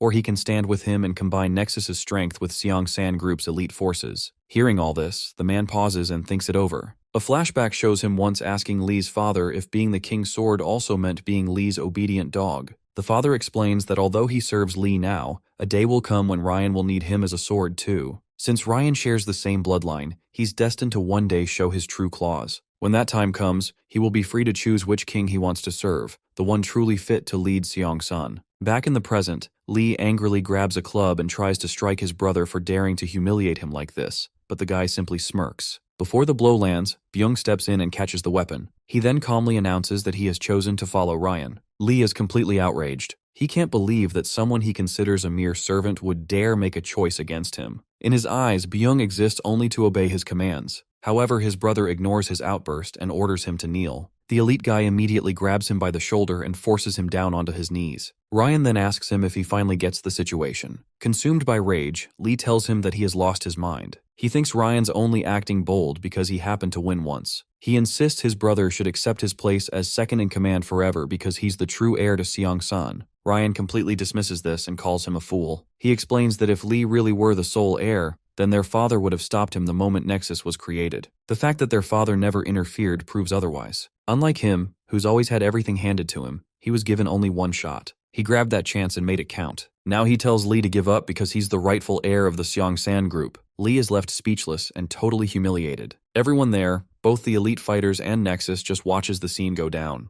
Ryan openly admits how satisfying this moment feels. Cheonsu quickly reminds everyone they now need to cover up what just happened. Ryan then formally announces that from this point on, Nexus and Seongsan's elite unit will unite as one force. In his eyes, this outcome was always inevitable. As a reward for everyone's hard work, he promises he'll personally take care of all their friends and families for the rest of their lives. However, he makes it clear that before any of that can happen, there's still one obstacle left. They have to beat Park. The guy asks if they're ready to win against him. In response, everyone loudly confirms their loyalty and determination. Cheonsu reflects quietly, realizing he'll finally get another chance to face the protagonist. Elsewhere, at Junwoo's building, everyone's gathered together. Choi gets a message revealing that the gangsters and Nexus have officially joined forces. She immediately realizes Ryan has won, which makes the situation way more troublesome. Hearing this, the white-haired girl breaks down the new circumstances and explains that from now on, depending on who they're up against, winning just one fight could be enough to end the whole game. At the same time, dragging things out would only make everything more complicated. She asks Junwoo what his next move is. The guy calmly repeats what he said from the beginning. No matter how much money they have to burn, all they need to do now is prep for battle. In fact, he thinks this war might actually be simpler than he originally expected. The next day, Ryan is shown staring out toward the horizon, thinking that only one final step remains. Just then, he notices a car pulling up. When the driver steps out, it turns out to be Junwoo. Ryan immediately comments on how terribly the car is parked, joking that only a criminal would park that badly. Junwoo jokingly thanks him for what he chooses to take as a compliment, then changes the subject and asks if Ryan liked his present. The gift turns out to be a massive pile of evidence. Documents exposing corruption, tax evasion, Seongsan Group's ties to Nexus, shady dealings going back generations, and illegal activities involving politicians, lawyers, and TV companies all connected to them. Ryan asks what he actually wants in exchange for all this, and the guy reveals that he wants the permanent dissolution of both the organization and the whole game itself. Hearing this, Ryan casually grabs the briefcase full of evidence and chucks it down from above, making it clear he doesn't see the Seongsan Group as something so easy to threaten. He reminds the guy that Seongsan's reach goes into every corner of South Korea, touching a ton of industries and big-shot figures. Because of that, he asks him if he really thinks threats like that are going to get him anything. Junwoo admits he's got a fiery personality for sure, but he fires back by deciding to risk everything too. He throws in all his company shares, his assets, his cash, and even promises he'll never go against Seongsan again if he loses. With nothing left to hold back, he urges Ryan to stop dragging things out so they can finally settle this once and for all. Ryan finds the proposal pretty interesting. Since both sides are now willing to bet it all, he decides to add something of his own. He asks the guy if he is also willing to give up his friend's house that was left to rot in the middle of the city, since he likes things with a bit of story behind them. This makes the guy chuckle, and Ryan tells him that he can decide the location. After thinking it over, Junwoo decides the final showdown will go down in 3 days at the OJ Group headquarters. With that, both sides treat the deal as officially done. Ryan accepts and admits he's already looking forward to what's coming. Soon after, employees at the OJ company start getting weird messages on their phones. Confused, they check the notice and find instructions telling everyone to work from home for a week because the company building is supposedly getting internal renovations. That same night, Xiang'a comments on how insane Junwoo really is. Betting a huge fortune on a single battle that'll decide everything seems reckless, but at the same time, it's super clever. In her eyes, he's both shameless and brilliant, probably the craziest person she's ever met. She asks him how it feels to finally be at the moment he's always wanted. Junwoo quietly wonders what else he can even do at this point. As he thinks about his friend, he questions whether worrying now would even matter when everything's still unfinished. With a tired and kinda sad look, he admits all he can do now is clean up the mess. The rest is in Park's hands and the people fighting beside him. Meanwhile, at the hospital, Insu has finally recovered and says he's feeling way better. Gyubin brings up the news that they now owe Junwoo a debt, and even though this might not technically be their fight, Incheon really needs to get involved. The guy agrees. He thinks repaying the favor Junwoo once gave them is just the right thing to do. Because of that, they need to pick a side in this mess. Even if it doesn't erase the fact that Incheon once helped build Nexus, he still wants to take some responsibility and chip in what little he can. To him, it feels like the morally right move. Elsewhere, at the store, Jonghyun asks Choi if everyone around them seems to have some kind of tragic backstory. She confirms that it does seem to be the case, though she admits she personally doesn't like stories like that. She then asks him what his actual plan is, because from where she's standing, there's no clear reason for him to get involved in a dangerous fight against Nexus. She even points out that if he really wants to stay out of it, nobody's forcing him to join. But the guy just smiles and says fighting for her alone is already reason enough for him. His dedication is almost ridiculously sincere. Choi finds his attitude weird and warns him not to get the wrong idea. She makes it clear she doesn't want him catching feelings because she's not interested in him like that. The guy takes it surprisingly well, explaining that what he feels for her isn't romantic love in the usual sense, it's more like pure admiration, kinda like having a harmless crush on a celebrity. Outside, the others jokingly mourn his rejection. As the final day gets closer, the redhead is shown running until he eventually finds Park. While thinking back on everything that's happened to him, Donghyun also pauses to reflect on his own journey and all the stuff he's been through. After a moment, he just tells the protagonist to win this time. Hearing this, our boy pauses for a moment and assures him that he will do it. At last, the day of the final battle arrives and the entire gang gathers together. Park checks to make sure everyone's present, and with that confirmation, the final war officially kicks off. On the other side, the whole Nexus and Elite unit also start showing up, getting ready for the big showdown. In front of Junwoo's building, everyone stands around carefully reviewing the contract. A lawyer explains the terms. The loser has to hand over everything they own to the winner. This is a real all-or-nothing gamble. To make it legit, both sides have already signed. There are only two official ways to win. The first is simple. Each side has one representative, Park and Cheonsu. Whichever rep reaches the top of the building first gets declared the winner. The second condition kicks in if both reach the rooftop at the exact same time. In that case, victory goes to the one who beats the other in a straight-up fight. Junwoo adds that once the battle's over, the official seal will be placed on the rooftop, and after that, no more changes or disputes will be allowed. Ryan listens and says this setup is exactly what he wanted. It's then announced that the moment the clock hits midnight, the battle will officially begin. Before things start, the lawyer asks both Junwoo and Ryan to head up to the rooftop. The blonde guy pauses in front of his team and talks to them sincerely. He reminds them they've been through a ton of hardships together. Their journey's been full of crazy situations, dangerous challenges, and all kinds of madness. But now all of it leads to this final fight. He tells them confidently that they're absolutely gonna win, and urges everyone to make sure they leave this battle with no regrets. The redhead immediately teases him for being overly dramatic, calling his speech embarrassingly sappy. Insu, on the other hand, says with confidence that he's got no intention of leaving any regrets behind. Meanwhile, our boy Park straight up says there's no way they can lose. Hearing all that reassures Junwoo, who admits their confidence is a relief. On the other side, Ryan addresses his own crew. He tells them that if they win this fight, they'll get control over everything. He orders them not to just try, but to make victory happen no matter what. And above all, he commands them to show absolutely no mercy. His whole group responds in unison, loudly backing his order as they gear up for the final showdown. As the clock ticks closer to midnight, the final step of the plan finally begins. Junwoo and Ryan are already posted up at the top of the building as everything finally kicks off, and people immediately rush inside, grabbing their assigned spots like they were told. Meanwhile, Donghyun and Park are chatting about whether they still remember the strategy. In his memory, Junwoo had told them that the building has 33 floors, plus a 34th rooftop level, but the elevators only go up to the 32nd floor, so the last two floors have to be taken by stairs. Since Ryan's crew has more people, they're expected to take control of the elevators. That's why one of the elevators has to be blocked by Incheon. This job goes to Insu's group, including the fat guy, even though everyone knows it's going to be tough. Still, he insisted they do whatever it takes to make sure Park and his crew can keep climbing. Nexus, though, thinks things are easier than expected, pointing out that in both numbers and individual strength, their side has a clear advantage. The situation gets intense fast as Banjung gets blasted by a powerful fighter from Nexus, who declares that nobody's going up. Despite the chaos, the others tell him to stay focused on protecting the elevator. He reassures them he's fine and insists he'll handle the big guy on his own.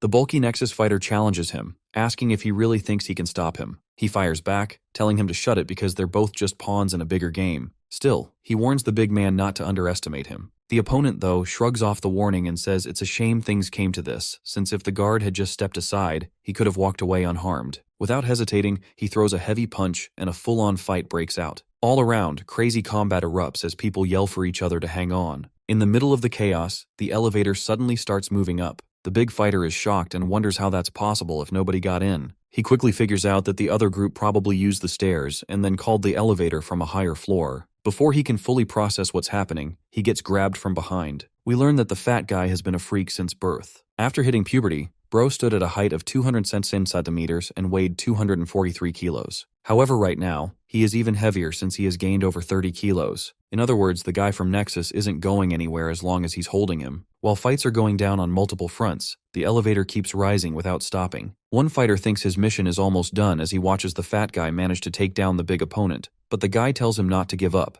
insisting they have to keep fighting to stop Nexus from advancing. Inside another elevator, members of the elite group are also heading up. Moon notes that Park seems to have reached the top before them, but Cheonsu brushes it off, saying this is just the beginning and calling everything so far only a warm-up to the real fight. As soon as the elevator doors open, Insu is already waiting outside, staring them down and daring them to make a move. Without missing a beat, he launches forward to attack the white-haired guy, but Moon steps in front to block him. He tells Cheonsu to keep going up while he handles the small fry, and he agrees, telling him to win the fight. Insu remembers that Moon once said he'd never come back to Nexus. He thought the guy was dumb, but not this dumb, and immediately throws a strike. Moon fires back verbally, refusing to back down and saying he'd rather see things through than run away. With tensions maxed out, Insu declares it's time to settle everything and goes straight at him. Elsewhere, Byung tells the white-haired guy to head to the rooftop alone, while he and the others deal with the enemies. Looking up, he spots the redhead and the attendant ahead. The attendant acknowledges that the opponents are strong,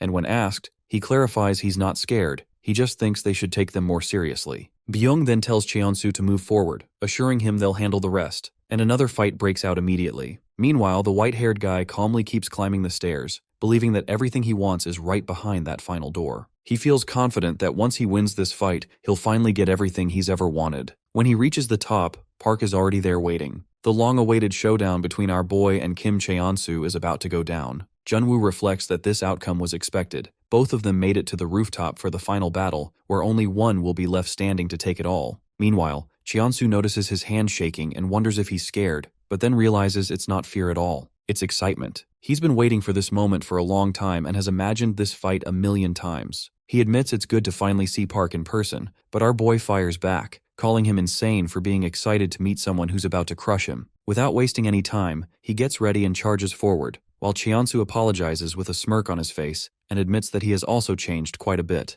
Down below, the ongoing battle between the two elite fighters and our boys keeps getting more intense. While getting ganged up, the Jonghyun tells the redhead to handle the big guy, but the elite guy dismissively orders him to step aside, even calling him a kid. Donghyun, though, fires back asking who the real kid is and immediately blasts him with a powerful kick to the chest. Byung manages to take it, but he quickly realizes how heavy that hit was for someone who looks so light. From that one exchange, he understands that the redhead is not someone to sleep on. He gets intrigued and admits he's known about him since Nexus first started, and now he finally gets to see what he's got firsthand. At the same time, he questions why someone like him would use that kind of power for something as pointless as revenge or loyalty. On a lower floor, Insu and Moon are going at it hard. The Scar guy tries a heavy punch but eats a shot to the chest instead. Moon remarks that he's gotten way better, but still insists that if he'd stayed in Nexus with his talent, he could have had a way better life. He calls him dumb for leaving, but Insu tells him to shut up and cracks him with a powerful punch to the face. He firmly says that even if he had the chance, he'd never go back to Nexus. Moon responds coldly, saying if Scar refuses wealth and success, then all he's gonna get is punishment through pain, as they keep trading brutal blows. Meanwhile, Byung brushes off revenge as something meaningless, and asks the redhead if he really thinks it's worth more than money or fame. Both Donghyun and Insu shut that down,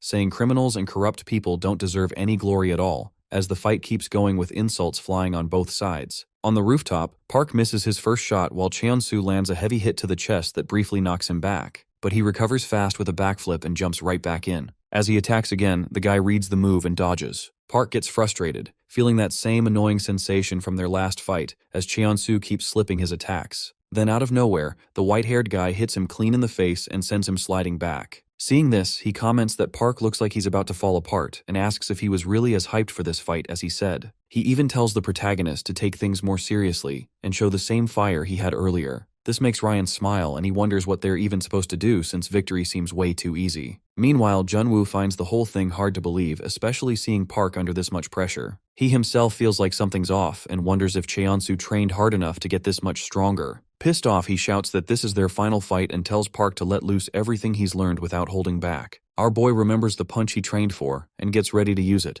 The white-haired guy asks if he really prepared anything at all and warns that stalling any longer is just going to make things pointless. As Park charges in with a flying kick, he immediately gets cracked in the face by a counter. His ears start ringing from the impact as another blow follows. Despite that, he wonders if that's really all there is. The punch is strong, but it still feels like just a punch. He fires back with a knee strike, but before he can keep going, he gets hit with an uppercut that sends him flying backward, coughing up blood. He admits that last hit felt way stronger than the others, even though it looked the same. Park charges again, but this time Cheonsu notices his punch doesn't have the same power as before and starts questioning if Park's really got his technique down. Junwoo knows that the style Park learned from his dad doesn't totally match his own fighting style, which keeps him from putting out consistent power in his strikes. Still, it's the only weapon he's got, and even if the odds are low, if his punches land clean, the outcome is guaranteed. Cheonsu takes another hit to the head and realizes he's got to keep his guard up. He understands that even if Park's punches are strong, they're useless if they can be avoided. He dodges again and drives a knee into his stomach, following up with a kick that sends him stumbling. When our boy tries to recover, the white-haired guy keeps pressing forward,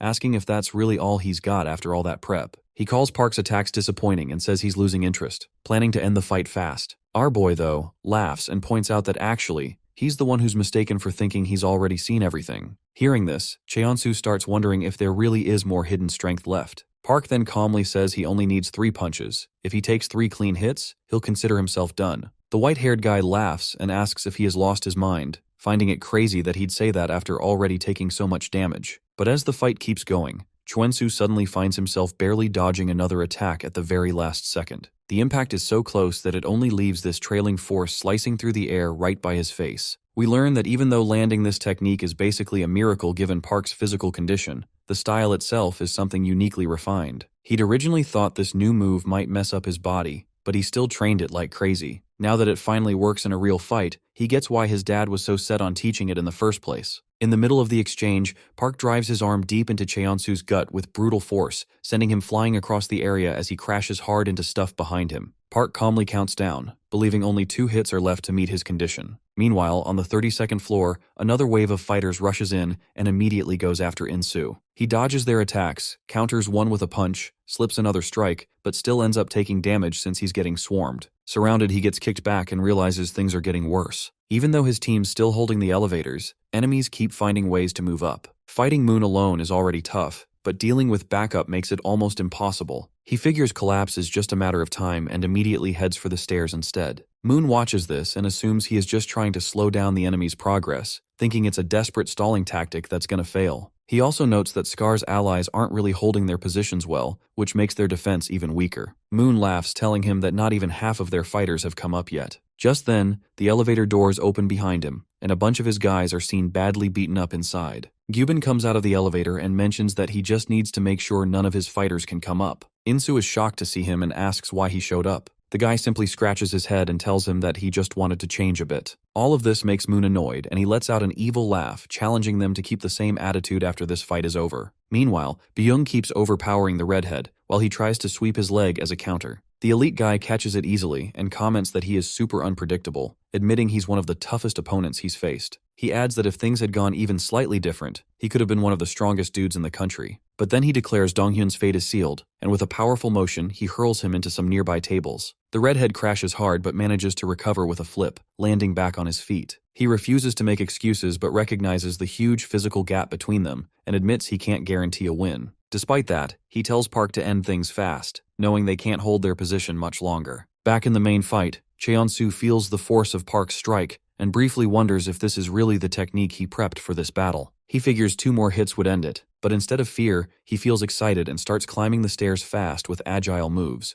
insisting Park doesn't let him down and that this is exactly the level of fight he expected from him. Our boy gets annoyed by his mocking attitude and fires back with another powerful strike aimed near his throat. But Cheonsu keeps dodging everything effortlessly, reading each move clearly and countering whenever he can. Even when Park winds up another attack, he easily predicts it and slips away again, refusing to take damage. Our boy gets more and more frustrated while the white-haired guy stays focused and calm. They separate for a sec, and the protagonist suddenly notices blood coming from his ear. Confused, he struggles to figure out what happened. Turns out, when he tried an earlier strike, Cheonsu had dodged and simultaneously smacked his ear with an open palm, using high-pressure force that messed up his hearing and balance. With this, the white-haired guy excited declares that pretty much marks the end for Park. Our boy starts losing stability, and his vision blurs as his balance falls apart. Cheonsu knows his hit probably damaged a critical spot, making Park's senses spin so bad that even standing is tough. He mentions that he was already struggling to defend himself, and now his condition's way worse. The protagonist tries another punch, but the man easily dodges and counters with a straight shot to his face. Confidently, Cheonsu says victory's close and preps a finishing kick, which lands clean. Meanwhile, Junwoo gets more and more anxious, unable to believe that even after all of Park's training, he's still losing. Right then, a phone rings, and a message comes in reporting that things are falling apart fast. The first floor has been breached, which means enemies are going to start moving up in big numbers soon. Time's running out, and if the fight drags on, it's going to get real dangerous. On the 32nd floor, even more enemies keep showing up. Insu watches the endless wave of reinforcements and realizes the situation is spiraling, wondering if the fat guy already got taken out. He tells Gyubin to start moving, and chaos erupts as everyone tries to chase them. The guy concludes they've got to change the plan immediately. With the first floor compromised, the groups will need to combine forces, but even then, it's only a matter of time before the attackers break through completely. The domino effect from the breach keeps going up, hitting the next floor and eventually threatening the rooftop too. Insu urgently shouts to Junghyun and the redhead that the first floor has been broken through, telling them to combine forces and protect the rooftop ASAP. Both Dongyun and the attendant immediately agree and spring into action. Byung asks where they think they're going and quickly chases after them. Soon, everyone's shown climbing the stairs in a desperate race upward. At the rooftop entrance, only a small group remains to block the way, though their numbers are tiny compared to the Nexus forces heading their way. Moon brushes them off, mocking their efforts and saying they're just wasting time desperately trying to hold the line instead of helping Park. Insu responds that they're acting like bugs buzzing around a lamp, blindly fighting through numbers instead of using an actual strategy. The redhead also adds that unlike Nexus, they actually trust Park, so their only job is to hold the enemies back. This ticks off Moon, but before things can escalate, something suddenly slams into the door, hinting that backup is on the way. Back in the main fight, our boy misses another punch and is forced to retreat. When he tries to strike again, Cheonsu reads the move, but Park catches him off guard by headbutting him directly. The white-haired guy is briefly confused, not understanding how the guy managed to land a shot despite losing his entire balance. He soon realizes that the protagonist grabbed him by the hair, controlling his movement. Our boy coldly says it doesn't matter if he can see him or not. He literally remembers every single detail about their last fight and reveals that he wasn't the only one who replayed it thousands of times. Even with this level of dizziness, he can predict everything clearly since he also has that special ability to read his opponent's next move. With this, he hits the guy straight in the face with a punch at 90% of his power. This sends Cheonsu flying back with blood coming out of his mouth. Still keeping count, our boy announces that it's only one more punch now. Cheonsu is visibly shaken, feeling all the damage piling up in his body. He knows both of them are getting worn down over time, but he also understands he can't afford to wait anymore. He charges forward with everything he's got, landing a straight punch while barely dodging another attack. He keeps pressuring Park relentlessly, believing that even one mistake will end the fight. Just like that, he manages to land a knee strike directly in Park's face. Seeing this, Junwoo calls out in concern for Park, while the redhead recognizes the voice and confirms the tension rising around them. Still, Insu orders everyone to hold their ground, insisting they just need to buy a little more time. Nexus fighters are steadily getting pushed back under pressure, but they believe if they can hold their defense a bit longer, the fight between Cheonsu and Park will stay balanced, and the protagonist will eventually win. But the reality inside the fight looks way more chaotic. The white-haired guy keeps overpowering Park, forcing everyone watching to realize this could end at any second. Even Ryan's just silently observing, unsure how it's going to go down. Inside the building, the redhead shouts for everyone to stay strong, but Park keeps struggling as he takes another knee strike right to the center of his body. He tries to counter with an elbow but completely whiffs. Cheonsu's movements get more and more precise as he dodges every attack while still landing solid hits. Park's only still standing because his physical durability is insane, otherwise he would have already crumbled. Despite that, he keeps taking more damage, including another heavy blow that lands hard. Cheonsu, though, starts feeling his own vision fading and his perception of the fight getting shaky, like he's not even fully seeing his opponent anymore. Back at the rooftop entrance, Byung orders everyone to clear the way and charges straight at the redhead. He forces the guy back against a wall and moves toward the door handle, making everyone tense up. Jongyun recognizes that he is going for the door and shouts at his friend not to let them forward. However, the pressure just becomes too much when Moon also joins in and reaches the handle. The next moment, all the fighters from Nexus start pouring in through the door and reach the rooftop. But the scene up there freezes everyone in their path. They reach the rooftop exactly as Park and Cheonsu are about to exchange hits. As the punch is coming towards him, the white-haired guy looks at every possible outcome and realizes that he is screwed in every dimension. Bro simply accepts his fate with a smile and gets smacked with the killer punch. While everyone watches in shock, Park tells the man to go to hell and sends his flying back. The battle ends in silence as everyone processes what just happened. Byung asks if Cheonsu really got defeated, and they see him lying on the ground while Park's on his feet. While still on the ground, the white-haired guy thinks back on where everything went wrong. He wonders if it started when Nexus was formed or when he failed to properly take out Park earlier. Despite everything, he believes he made the right calls at the time, but now realizes his ultimate mistake was ever going all out in a fight with Park. At this point, there's nothing left for him to do since he's completely lost. Meanwhile, Ryan worries that since Cheonsu has fallen, he might lose everything he's gained and will be forced into another fight just to hold on to anything at all. Just then, our boy walks up to him and calmly asks if he wants to get beat down too. Ryan's visibly shaken, but Junwoo steps in and tells Park to chill, assuring him there's no need to take things further. He then turns to Ryan and reminds him that the contract he signed was made very carefully, which means that he can't really win even if he takes them to court. So now, he only has two choices. He can either accept defeat and give up everything he has, or continue to fight like the stupid guy he is. Ryan pauses for a second and furiously tells him that he won't forget everything that happened today until the day he dies. Junwoo, however, is not really scared and invites him to fight anytime he likes, since the outcome will still be the same. Shortly after, only Park and Junwoo remain on the rooftop. The guy thinks back on their past, remembering the day everything started and how gratitude once flowed between them. Now he realizes he's the one who should be thankful. He sincerely thanks Park for everything, admitting he wouldn't have made it this far without him. Our boy just smiles and responds in a roundabout way, hinting that their paths might cross again someday. Junwoo silently accepts that this is probably goodbye, understanding their story has reached its end. Months later, Ryan transfers all his assets to Junwoo like they agreed. The guy uses part of the money to pay back a debt, while the Seongsan group does nothing, busy with their own internal drama. After the fight with Park, Cheonsu gets medical treatment for a long time before disappearing completely. The violent groups connected to Nexus eventually get arrested, bringing stability to the country over time. At his old house, Junwoo reflects alone, admitting he can't really feel relief without his friend around. He wonders if wiping everything out completely would have been better, but eventually chooses to just live with the discomfort. He expresses silent regret and looks at his friend's photo, hoping his actions brought some peace. After leaving the house, he lets the demolition begin. He then meets Park on the street, who asks him what he plans to do next. The two of them smile at each other and decide to live for tomorrow. In the aftermath, society slowly becomes more peaceful as we see a random thug get ignored in his class, even after shouting that he is from Nexus. The other kids just tell the guy to focus on his studies instead of this dumb crap. The redhead attempts the physical education endurance exam even though his academic performance is low. He manages to hit a crazy jump on his first day and impresses everyone. One of the candidates even starts sweating as he realizes how he is competing against. Back in the days, Donghyun used to struggle from a lack of talent, but through his hard work, he has reached a stage where others are scared of facing him. Meanwhile, Choi started studying for the high school equivalency exams. Even though she struggled at first since she has really involved in destroying Nexus, she eventually got used to it thanks to a good teacher. Jonghyun quit his job at the convenience store to work at his dad's company,